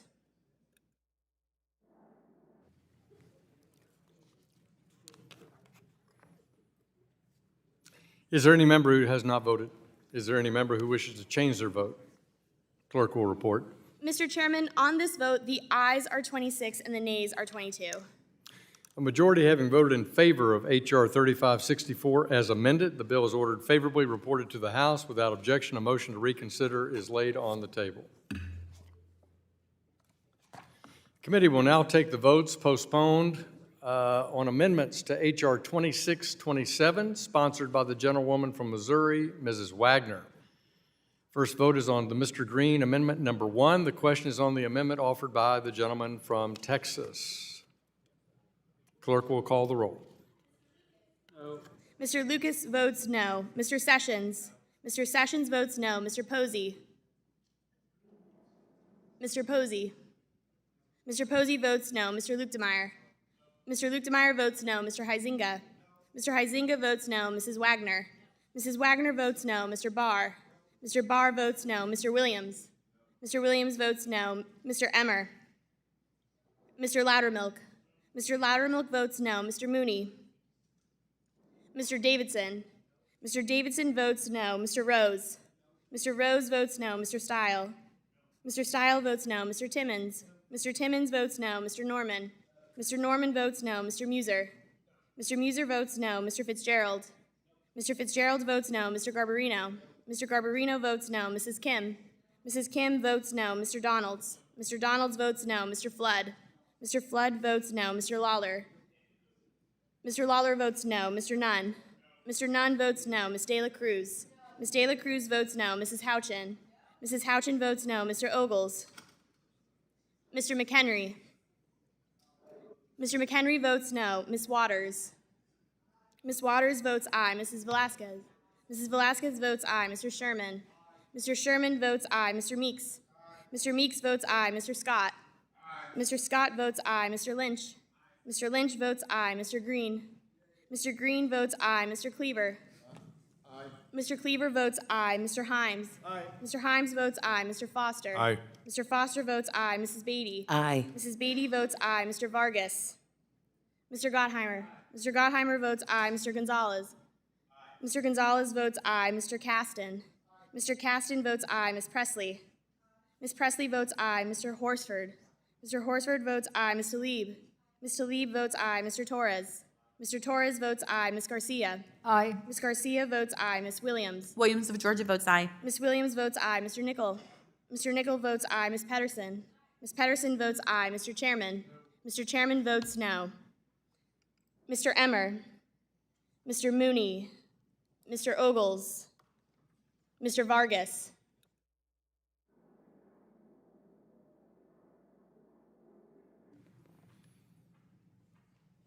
Is there any member who hasn't voted or wishes to change their vote? Clerk will report. Mr. Chairman, on this vote, the ayes are 22 and the nays are 26. The majority have voted against the amendment. The amendment is not agreed to. The question now will occur on the adoption of the amendment in the nature of a substitute offered by the gentlewoman from Missouri, Mrs. Wagner. All those in favor shall signify by saying aye. Aye. All those opposed shall signify by saying nay. Nay. In the opinion of the chair, the ayes have it. The ayes have it, and the amendment in the nature of a substitute is adopted. The question now occurs on ordering the bill, H.R. 2627, as amended, reported to the House with a favorable recommendation. Those in favor shall signify by saying aye. Aye. All those opposed shall signify by saying nay. Nay. In the opinion of the chair, the ayes have it. Mrs. Wagner. Gentlewoman has asked for a recorded vote. All those in favor of a recorded vote, raise your hands. A sufficient number having raised their hand, a recorded vote is ordered. The clerk will call the roll. Mr. Lucas? Aye. Mr. Lucas votes aye. Mr. Sessions? Aye. Mr. Sessions votes aye. Mr. Posey? Mr. Posey votes aye. Mr. Luketemeyer? Mr. Luketemeyer votes aye. Mr. Huizinga? Mr. Huizinga votes aye. Mrs. Wagner? Mrs. Wagner votes aye. Mr. Barr? Mr. Barr votes aye. Mr. Williams? Mr. Williams votes aye. Mr. Emmer? Mr. Loudermilk? Mr. Loudermilk votes aye. Mr. Mooney? Mr. Davidson? Mr. Davidson votes aye. Mr. Rose? Mr. Rose votes aye. Mr. Stile? Mr. Stile votes aye. Mr. Timmons? Mr. Timmons votes aye. Mr. Norman?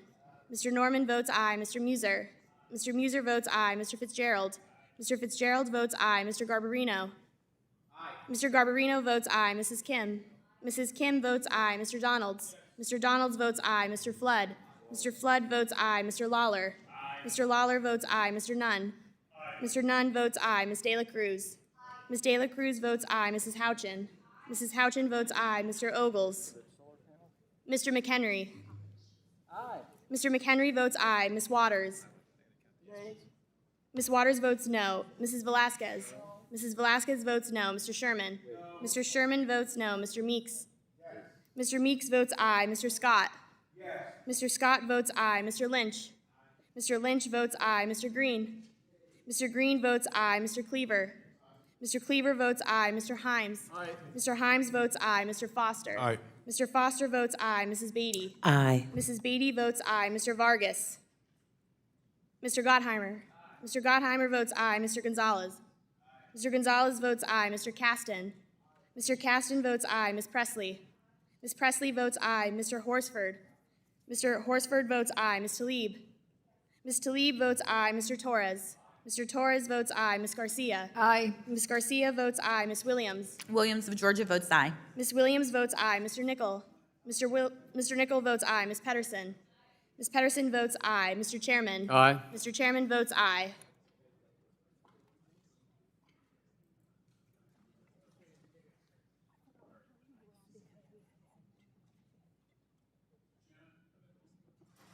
The gentleman from Massachusetts.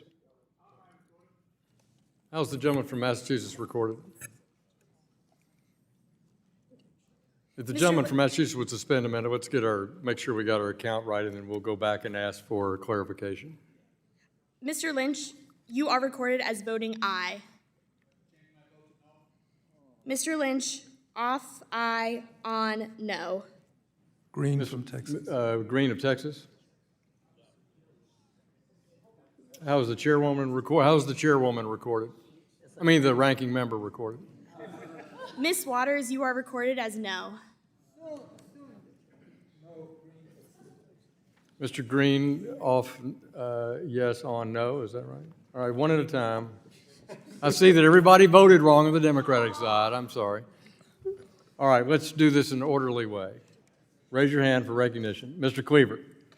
How am I recorded? Mr. Cleaver, you are recorded as voting aye. I voted previously with Mr. Green, so I vote no. Mr. Cleaver, off aye, on no. Who else seeks recognition? Ms. Beatty? Ms. I'd like to change my vote from a yes to a no. Ms. Beatty, off aye, on no.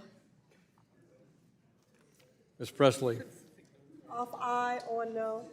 Ms. Presley, off aye, on no. Ms. Talib? Off aye, on no. Ms. Talib, off aye, on no. Ms. Garcia? Of aye, and I'm a no. Is any other member seek, Ms. Williams? Off aye, on no. How am I recorded as aye? You are recorded as aye. Off aye, on no. Does any other member seek to change their vote? Hearing none, the clerk will Mr. Chairman, I want to validate that I'm off aye on no. Correct. I was just about to ask that, so. Thank you.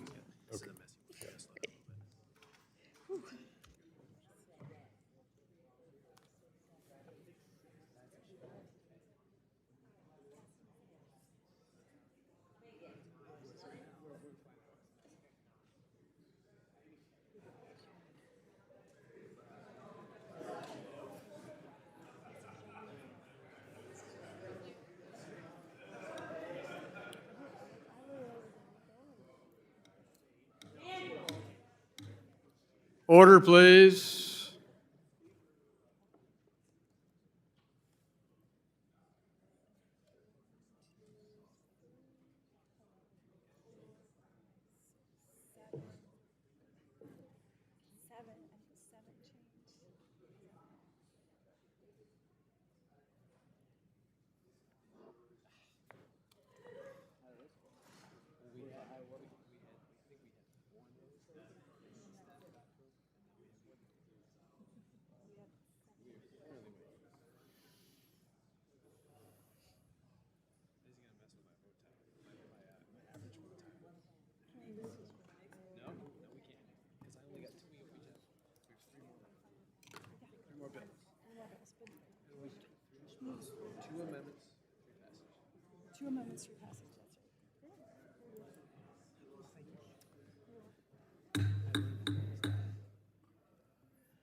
Our exceptional clerk will report.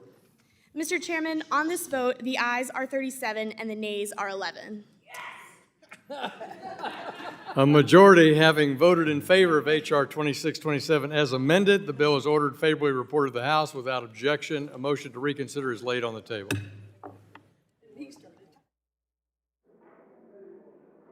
The committee will now turn to H.R. 1553, the Helping Angels Lead Our Startups, the HALOS Act, and vote on the postponed amendment sponsored by the gentleman from New York, Mr. Lawler. We will vote on the Waters Amendment number 1. The question is on the amendment offered by the gentlewoman from California. The clerk will call the roll. Mr. Lucas? No. Mr. Lucas votes no. Mr. Sessions? No. Mr. Sessions votes no. Mr. Posey? Mr. Posey votes no. Mr. Lukedemeyer? Mr. Lukedemeyer votes no. Mr. Huizinga? Mr. Huizinga votes no. Mrs. Wagner? Mrs. Wagner votes no. Mr. Barr? Mr. Barr votes no. Mr. Williams? Mr. Williams votes no. Mr. Emmer? Mr. Loudermilk? Mr. Loudermilk votes no. Mr. Mooney? Mr. Davidson? Mr. Davidson votes no. Mr. Rose. Mr. Rose votes no. Mr. Stile. Mr. Stile votes no. Mr. Timmons. Mr. Timmons votes no. Mr. Norman. Mr. Norman votes no. Mr. Muser. Mr. Muser votes no. Mr. Fitzgerald. Mr. Fitzgerald votes no. Mr. Garbarino. Mr. Garbarino votes no. Mrs. Kim. Mrs. Kim votes no. Mr. Donalds. Mr. Donalds votes no. Mr. Flood. Mr. Flood votes no. Mr. Lawler. Mr. Lawler votes no. Mr. Nunn. Mr. Nunn votes no. Ms. De La Cruz. Ms. De La Cruz votes no. Mrs. Houchin. Mrs. Houchin votes no. Mr. Ogles. Mr. McHenry. Mr. McHenry votes no. Ms. Waters. Ms. Waters votes aye. Mrs. Velasquez. Mrs. Velasquez votes aye. Mr. Sherman. Mr. Sherman votes aye. Mr. Meeks. Mr. Meeks votes aye. Mr. Scott. Mr. Scott votes aye. Mr. Lynch. Mr. Lynch votes aye. Mr. Green. Mr. Green votes aye. Mr. Cleaver. Mr. Cleaver votes aye. Mr. Himes. Mr. Foster. Aye. Mr. Foster votes aye. Mrs. Beatty. Aye. Mrs. Beatty votes aye. Mr. Vargas. Mr. Gottheimer. Mr. Gottheimer votes aye. Mr. Gonzalez. Mr. Gonzalez votes aye. Mr. Caston. Mr. Caston votes aye. Ms. Presley. Ms. Presley votes aye. Mr. Horsford. Mr. Horsford votes aye. Mr. Lieb. Mr. Lieb votes aye. Mr. Torres. Mr. Torres votes aye. Ms. Garcia. Aye. Ms. Garcia votes aye. Ms. Williams. Williams of Georgia votes aye. Ms. Williams votes aye. Mr. Nickel. Mr. Nickel votes aye. Ms. Pedersen. Ms. Pedersen votes aye. Mr. Chairman. Mr. Chairman votes no. Mr. Emmer. Mr. Louder, or Mr. Mooney. Mr. Ogles. Mr. Himes. Mr. Vargas.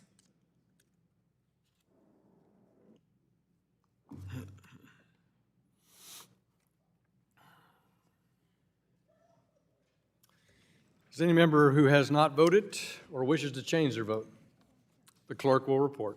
Mr. Chairman, on this vote, the ayes are 21 and the nays are 26.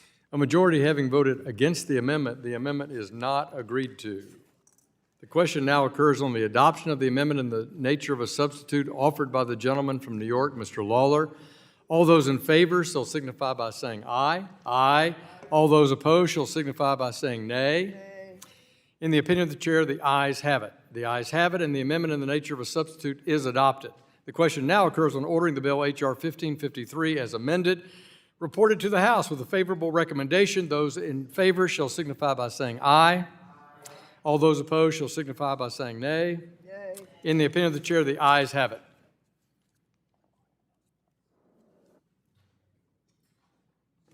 Gentleman from New York. Mr. Chairman, I request a recorded vote. All those in favor of recorded vote need to raise their hands. A sufficient number having raised their hands, a recorded vote is ordered. The clerk will call the roll. Mr. Lucas. Aye. Mr. Lucas votes aye. Mr. Sessions. Aye. Mr. Sessions votes aye. Mr. Posey. Mr. Posey votes aye. Mr. Lukedemeyer. Mr. Lukedemeyer votes aye. Mr. Huizinga. Mr. Huizinga votes aye. Mrs. Wagner. Mrs. Wagner votes aye. Mr. Barr. Mr. Barr votes aye. Mr. Williams. Mr. Williams votes aye. Mr. Emmer. Mr. Loudermilk. Mr. Loudermilk votes aye. Mr. Mooney. Mr. Davidson. Mr. Davidson votes aye. Mr. Rose. Mr. Rose votes aye. Mr. Stile. Mr. Stile votes aye. Mr. Timmons. Mr. Timmons votes aye. Mr. Norman. Mr. Norman votes aye. Mr. Muser. Mr. Muser votes aye. Mr. Fitzgerald. Mr. Fitzgerald votes aye. Mr. Garbarino. Mr. Garbarino votes aye. Mrs. Kim. Mrs. Kim votes aye. Mr. Donalds. Mr. Donalds votes aye. Mr. Flood. Mr. Flood votes aye. Mr. Lawler. Mr. Lawler votes aye. Mr. Nunn. Mr. Nunn votes aye. Ms. De La Cruz. De La Cruz votes aye. Mrs. Houchin. Mrs. Houchin votes aye. Mr. Ogles. Mr. McHenry. Mr. McHenry votes aye. Ms. Waters. Ms. Waters votes no. Mrs. Velasquez. Mrs. Velasquez votes no. Mr. Sherman. Mr. Sherman votes no. Mr. Meeks. Mr. Meeks votes aye. Mr. Scott. Mr. Scott votes aye. Mr. Lynch. Mr. Lynch votes no. Mr. Green. Mr. Green votes no. Mr. Cleaver. Mr. Cleaver votes no. Mr. Himes. Mr. Foster. Aye. Mr. Foster votes aye. Mrs. Beatty. No. Mrs. Beatty votes no. Mr. Vargas. Mr. Gottheimer. Mr. Gottheimer votes aye. Mr. Gonzalez. Mr. Gonzalez votes aye. Mr. Caston. Mr. Caston votes aye. Ms. Presley? Ms. Presley votes no. Mr. Horsford? Mr. Horsford votes no. Ms. Tlaib? Ms. Tlaib votes no. Mr. Torres? Mr. Torres votes aye. Ms. Garcia? I vote no. Ms. Garcia votes no. Mrs. Williams? Williams of Georgia votes no. Ms. Williams votes no. Mr. Nickel? Mr. Nickel votes aye. Ms. Pedersen?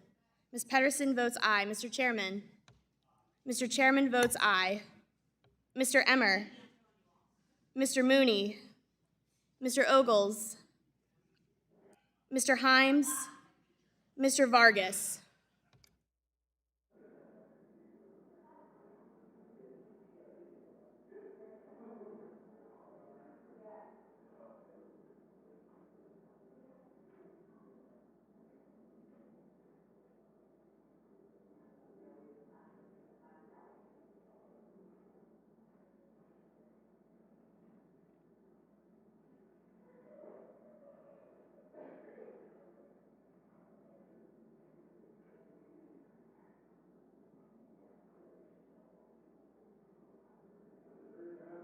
Has not voted.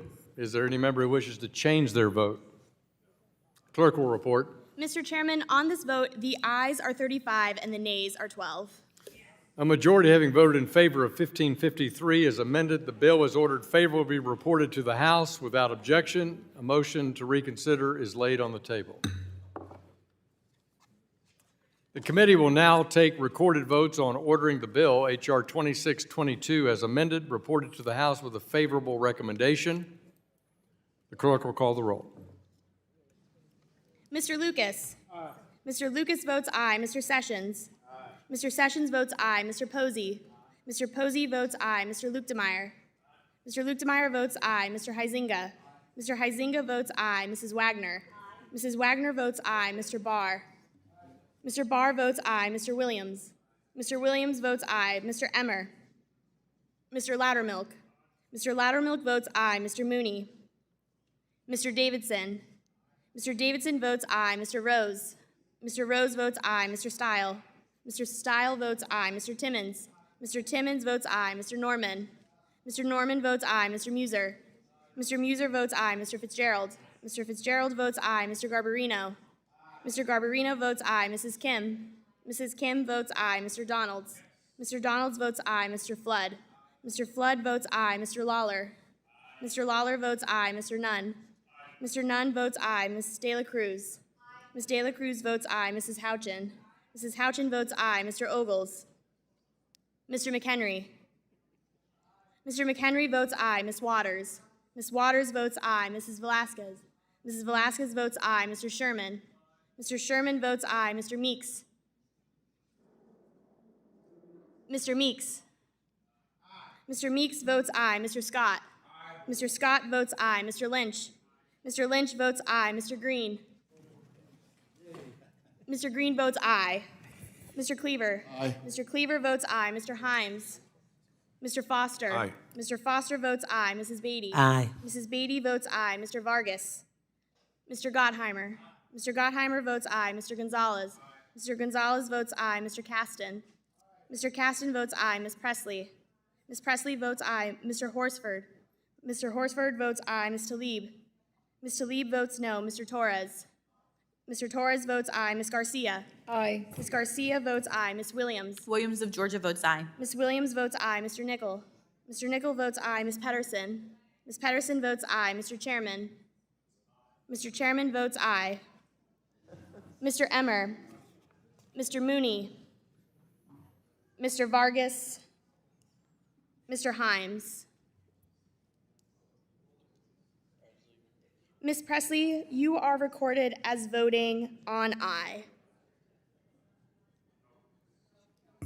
Ms. Presley, off aye, on no.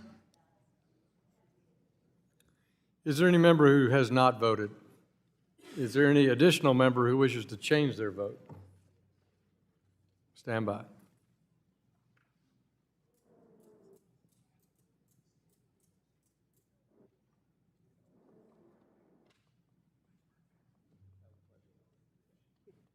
The clerk will report. Mr. Chairman, on this vote, the ayes are 45 and the nays are 2. A majority having voted in favor of H.R. 2622 as amended, the bill is ordered favorably reported to the House. Without objection, a motion to reconsider is laid on the table. The committee will now take votes on the postponed amendments to H.R. 3063, sponsored by the gentleman from Oklahoma, Mr. Lucas. Our first vote will be the Garcia Amendment number 1.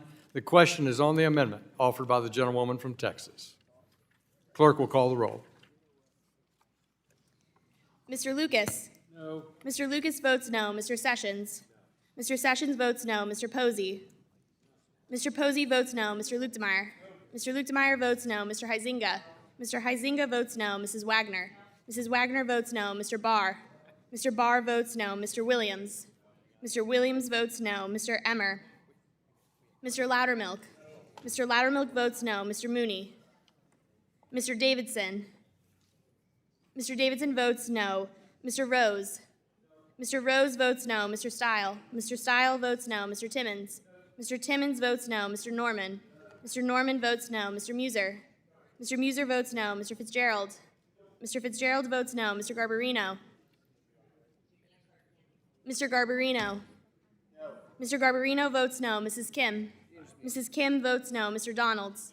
Mr. Donalds votes no. Mr. Flood? Mr. Flood votes no. Mr. Lawler? Mr. Lawler votes no. Mr. Nunn? Mr. Nunn votes no. Ms. De La Cruz? Ms. De La Cruz votes no. Mrs. Houchin? Mrs. Houchin votes no. Mr. Ogles? Mr. McHenry? Mr. McHenry votes no. Ms. Waters? Ms. Waters votes aye. Mrs. Velasquez? Mrs. Velasquez votes aye. Mr. Sherman? Mr. Sherman votes aye. Mr. Meeks? Mr. Meeks votes aye. Mr. Scott? Mr. Scott votes aye. Mr. Lynch? Mr. Lynch votes aye. Mr. Green? Mr. Green votes aye. Mr. Cleaver? Mr. Cleaver votes aye. Mr. Himes? Mr. Foster? Aye. Mr. Foster votes aye. Mrs. Beatty? Aye. Mrs. Beatty votes aye. Mr. Vargas? Mr. Gottheimer? Mr. Gottheimer votes aye. Mr. Gonzalez? Mr. Gonzalez votes aye. Mr. Caston? Mr. Caston votes aye. Ms. Presley? Ms. Presley votes aye. Mr. Horsford? Mr. Horsford votes aye. Ms. Talib? Ms. Talib votes aye. Mr. Torres? Mr. Torres votes aye. Ms. Garcia? Well, what do you think?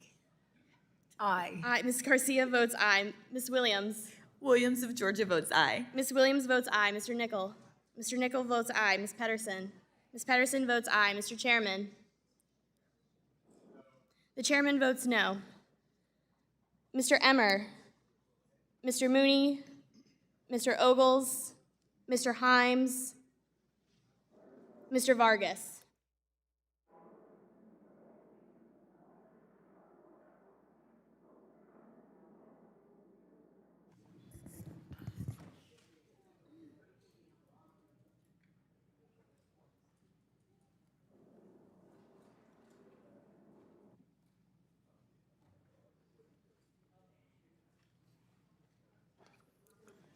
Is there any member who has not voted? Any member who wishes to change their vote? Clerk will report. Mr. Chairman, on this vote, the ayes are 21 and the nays are 26. A majority have voted against the amendment is not agreed to. Now, before we turn to the final item of business, final two items of business, I want to remind everybody, please exit quietly as you rush off to something a lot more fun than this. And the question now occurs on the adoption of the amendment in the nature of a substitute offered by the gentleman from Oklahoma, Mr. Lucas. All those in favor shall signify by saying aye. Aye. All those opposed shall signify by saying nay. Nay. In the opinion of the chair, the ayes have it. The ayes have it. The amendment in the nature of a substitute is adopted. The question now occurs on ordering the bill, H.R. 3063, as amendment reported to the House with a favorable recommendation. Those in favor shall signify by saying aye. Aye. And all those opposed shall signify by saying nay. Nay. In the opinion of the chair, the ayes have it. Mr. Lucas? Chairman, could I request a recorded vote has been requested. Those in favor of such, please raise your hand. A sufficient number having raised their hand, a recorded vote is ordered. The clerk will call the roll. Mr. Lucas? Mr. Lucas votes aye. Mr. Sessions? Mr. Sessions votes aye. Mr. Posey? Mr. Posey votes aye. Mr. Luetkemeyer? Mr. Luetkemeyer votes aye. Mr. Huizinga? Mr. Huizinga votes aye. Mrs. Wagner? Mrs. Wagner votes aye. Mr. Barr? Mr. Barr votes aye. Mr. Williams of Texas? Mr. Williams votes aye. Mr. Emmer? Mr. Loudermilk. Mr. Loudermilk votes aye. Mr. Mooney. Mr. Davidson. Mr. Davidson votes aye. Mr. Rose. Mr. Rose votes aye. Mr. Stile. Mr. Stile votes aye. Mr. Timmons. Mr. Timmons votes aye. Mr. Norman. Mr. Norman votes aye. Mr. Muser. Mr. Muser votes aye. Mr. Fitzgerald. Mr. Fitzgerald votes aye. Mr. Garbarino. Mr. Garbarino votes aye. Mrs. Kim. Mrs. Kim votes aye. Mr. Donalds. Mr. Donalds votes aye. Mr. Flood. Mr. Flood votes aye. Mr. Lawler. Mr. Lawler votes aye. Mr. Nunn. Mr. Nunn votes aye. Ms. De La Cruz. Ms. De La Cruz votes aye. Mrs. Houchin. Mrs. Houchin votes aye. Mr. Ogles. Mr. McHenry. Mr. McHenry votes aye. Ms. Waters. Ms. Waters votes no. Mrs. Velasquez. Mrs. Velasquez votes no. Mr. Sherman. Mr. Sherman votes no. Mr. Meeks. Mr. Meeks votes aye. Mr. Scott. Mr. Scott votes aye. Mr. Lynch. No. Mr. Lynch votes no. Mr. Green. Mr. Green votes no. Mr. Cleaver. Mr. Cleaver votes no. Mr. Himes. Mr. Foster. Aye. Mr. Foster votes aye. Mrs. Beatty. No. Mrs. Beatty votes no. Mr. Vargas. Mr. Gottheimer. Mr. Gottheimer votes aye. Mr. Gonzalez. Mr. Gonzalez votes aye. Mr. Caston. Mr. Caston votes aye. Ms. Presley. Ms. Presley votes no. Mr. Horsford. Mr. Horsford votes no. Ms. Tlaib. Ms. Tlaib votes no. Mr. Torres. Mr. Torres votes no. Ms. Garcia. No. Ms. Garcia votes no. Ms. Williams. Williams of Georgia votes no. Ms. Williams votes no. Mr. Nickel. Mr. Nickel votes aye. Ms. Pedersen. Ms. Pedersen votes aye. Mr. Chairman. Mr. Chairman votes aye. Mr. Emmer. Mr. Mooney. Mr. Ogles. Mr. Himes. Mr. Vargas.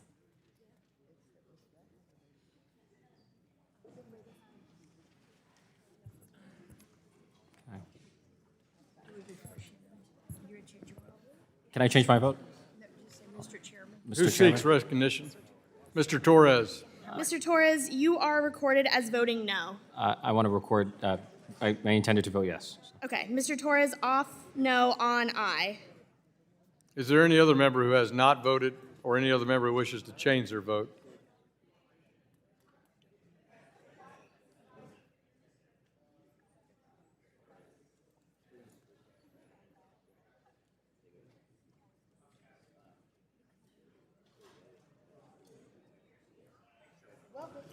Clerk will report. Mr. Chairman, on this vote, the ayes are 35 and the nays are 12. A majority having voted in favor of 3063 as amended, the bill is ordered favorably, reported to the House without objection. A motion to reconsider is laid on the table. Staff are authorized to make technical conforming changes to all measures ordered as reported today. Members will have 2 days to file views on each reported measure considered today. There being no further business pending, the committee stands adjourned.